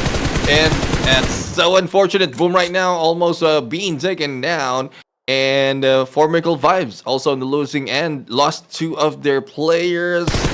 1 can be recovered, but no, RRQ just confirmed those elimination. Bobo hope this like. RRQ, I guess they have this in the bag. They're just like shooting fish at the barrel right now. Yeah, definitely. You know, I'll agree with you on that, man. Like all the stats really point to RRQ taking this one. It has been a good minute. Games has happened, so maybe more swim, do all the strokes. Hold your breath. Scanner the inner Phelps. I am telling you, GPX, this is exactly what's hazardous when you step into fish territory. Pretty sure they're being snitched out as well by all the marine wildlife. He's over here. Yeah, I mean, probably like weapons, guns is not useful. Like, hopefully there's a fishing pole that is available in PUBG Mobile. Oh yeah, fishing rod right now. Oh there you goodness. Go. 1 has been taken down, and like. There's 0 way that they'll be able to survive this unless players from RRQ like loses all those bullets. But again, even with 85, they can make those shots. Like seventh, I guess you have it already. You have it already because you're the ones. Yeah, you're the ones closer. We're even at sixth right now, and we're still have a full minute to go. It's just a matter of survivability of Apex, Razy, as well as Rocky. One from each. Oh boy. And a lot of health here for RRQ to still capitalize on. Man, I am laughing my lungs off. I'm not even gonna lie. Rocky, you know what? Oh, that's right illegal, you know. Yeah, it is. Oh my goodness. Right on the noggin. Diamond fishing has been illegal for the longest time. Please stop that. Oh yeah, but 1-4 situation. Razy. Oh, Razy fires back. Razy fires back. Knockdown, and there's Peko. One more. He's gone. And that's it.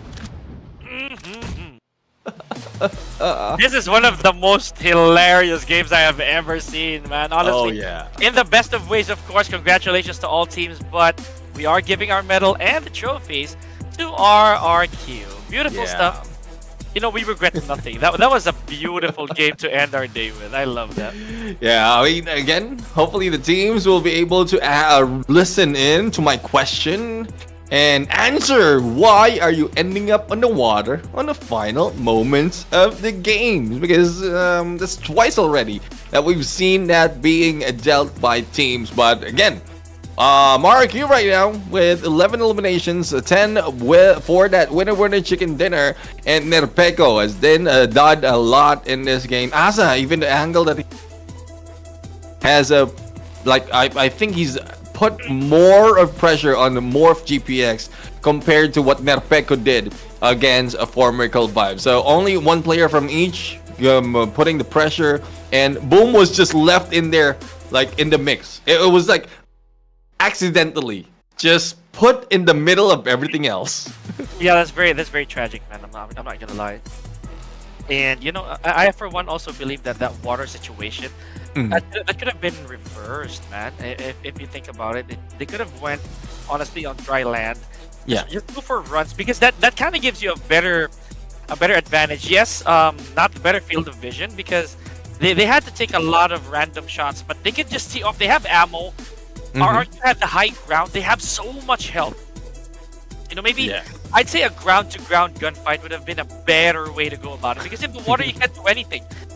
Not to mention they were cornered. Exactly. Unless you have a vehicle, because we saw Razier earlier with a little bit of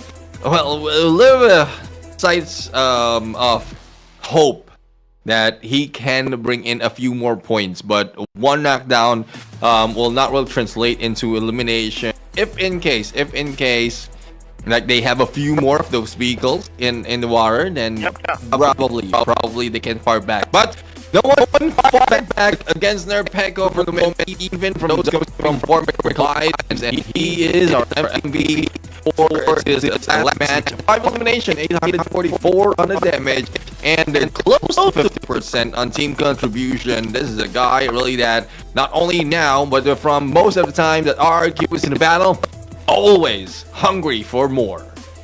Yeah, Nerpeko never fails to amaze me also. You know? Look at this. Look at this. 4 out of 5. Right? And Razy, man. You got me cracking up for real. Especially that last part, man. That was pretty funny. But at the same time, it's on the serious note, Nerpeko still putting in so much work, a ton of work. So without a doubt, I'd say he really did earn the MVP. But I wanna highlight the entire team, because RRQ again, they've given me a lot of second thoughts if whether or not I should still 100% go for them as my prediction, because they haven't done that for quite a bit. They did grant me 1 win. I remember this. They did actually grant me one of my caster predictions right. So maybe this time around, they've gone right back to the grind, and maybe the momentum has stopped them from derailing any further. I like this. So congratulations to RRQ, no questions. Yeah, I mean, well, they did give me my one prediction So See? like Right? yeah, I mean we've seen the potential. It's just that at some point they made so many mistakes that at some like we had to question: are they the one consistent enough to be like that we should ask in getting that winner chicken dinner? Because in terms Yeah. of consistency, I mean, no questions asked. Formidable Vibes has always done that, and even if they failed, we know that they have a better chance or a good chance of I would say grabbing the next one. But that's one reason as well why I tried to gear the way, because we want to see the hopes coming from the other teams, but hopefully they can also give us those hopes. But oh, we have ended our match, and when it was getting fun, like Miramar, I would say, and this is me being honest, it was slow, but the way ERANGEL ended, like imagine we started off BIGETRON, Sem9 being battling each other, kills being stolen by Genesis Esports, and then we ended up on that unfortunate battle, or I would say takeover by RRQ against everyone who just decided to swim in the final moment. Yeah, you know, it's so. I mean, I have the words for it, but if I'm gonna sum it up, it's comical. Honestly, it's not the way I would expect the day to end. But I'm not gonna give it back though. No refunds here, folks. I like it.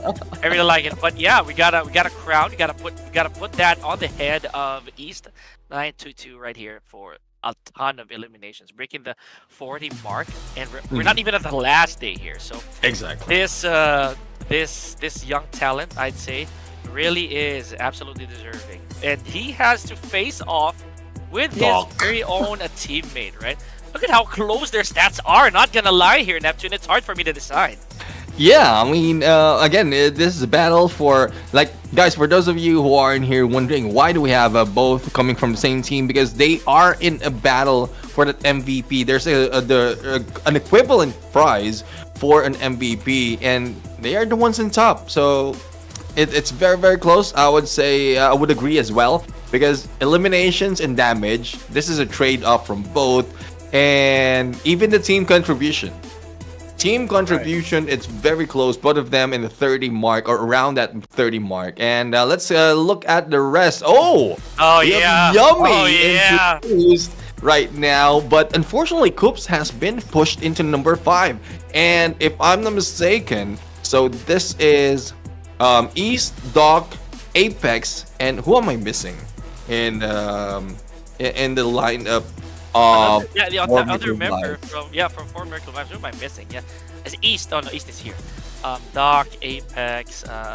Let's check that out a little later on, guys. Sorry but again, we've Baron. There we go. Thank you so much. So yeah, Baron was originally part of this entire scuffle, but Yummy though with resilience, primarily to blame his 100% contribution earlier on. Wow, that's a big shakeup in terms of the frags, and again, it just takes one good game for everything to really be stirred up. Now, speaking of stirred up, Boom Esports. Oh wow, just putting a little bit of a pull on where NIGMA Galaxy was earlier. So yep, 172. I did tell you, man. Just one good game, and NIGMA Galaxy just might be kicked off a little bit. I would say the same as well for DEWA United. They definitely showed us. But RRQ though, that big 4-point lead was enough to propel them back in the mix. Yeah, I mean, won't be surprised by tomorrow we are going to see these teams who, like Boom Esports, RRQ as well, DEWA United. They will be popping off a little bit more, but again, no questions. For Miracle Vibes, it's tough to beat. 100-point lead right now. 100-point lead, and I can't, like, I'm thinking probably I'll do some calculations later on. If a team managed to grab 100 in one day, and if not, that could have been for Miracle Vibes. Man, that's too much of a tall order. I'm not gonna lie. Oh yeah, definitely. Imagine that you need to win 6 games, or no, okay, at least 5, right? So if you win 5 winner chicken dinners with 10 eliminations each, you've only just caught up. If you're Bigetron, Right. if you're Bigetron, imagine if you're not Bigetron. So if I don't know. It's a done deal. I would say it's a done deal. And it's just a battle of second. I mean, no questions Yeah. asked. As I'll much as be we honest, want. yeah, undisputed right now. I'm gonna be Exactly. real. So yeah, it's safe to assume here, ladies and gentlemen, that For Miracle Vibes may have already secured the championship. I'm not gonna speak in finality yet. Who knows? It could be an absolute landslide of bad games tomorrow for them, and Bigetron might just chase. So realistically speaking, though, For Miracle Vibes looking like they have an iron fortress in front of the entire 15 teams in front of them. Yeah, and well, there we have it. We have team head to head, but we know already how much For Miracle Vibes had against the rest of the team, not just Bigetron's red villains. And again, they could, I would say, sit it down easy for the entire day tomorrow. I don't know, probably have something planned. Probably they have a party that they have to go to tomorrow. That's why they did all the work today. Well, let's check out the seismograph right now and the progression of the team. And this is what we're talking about. In terms of For Miracle Vibes, there's the ones with the lighter, I would say, line, or the gray bluish line. And consecutively from match number 3 up until match number 8, they were like on the top. Points only missing 20 once. And that alone is already a huge achievement. And this is, I guess this is a pattern that we want to see from Bigetron Red Villains tomorrow if they want to catch with For Miracle Vibes point. Yeah, you know, I haven't really seen so much dominance out of Bigetron Red Villains, honestly. But even then, they managed to secure their top spot. So that kind of says a lot, right? About how they managed to establish this part of, in the tournament. How it is that they are second, honestly, for lack of a better term, second best compared to For Miracle Vibes. But all of this just in theory. The fact of the matter is, For Miracle Vibes, ladies and gentlemen, looking like kings, feeling like $1,000,000. They definitely put in a ton of effort to get to where they are now. And Exactly. there's almost no way, in my opinion, that the other team's second place down is gonna dominate them. Catch up, slim chance, yes, but dominate, bit of a tall order. Yeah, I mean, as much as we want to give so much hope for the other teams, it's like far reach already. It's quite a tall order. It's out of. It's more of a battle of second place, and the rest of, I would say, the rest of the prizes for the other teams. But it is what it is. That is our day number 3 of the grand finals. Tomorrow, guys, we're expecting you as well as a lot more to witness the last day of the grand finals, because we still have 2 milestones to reach. And well, for today, we're going to end the day with bits of hopes for everyone, and hopefully we see you tomorrow. Neptune and Pickup will be back the following day. Hope you had a good rest.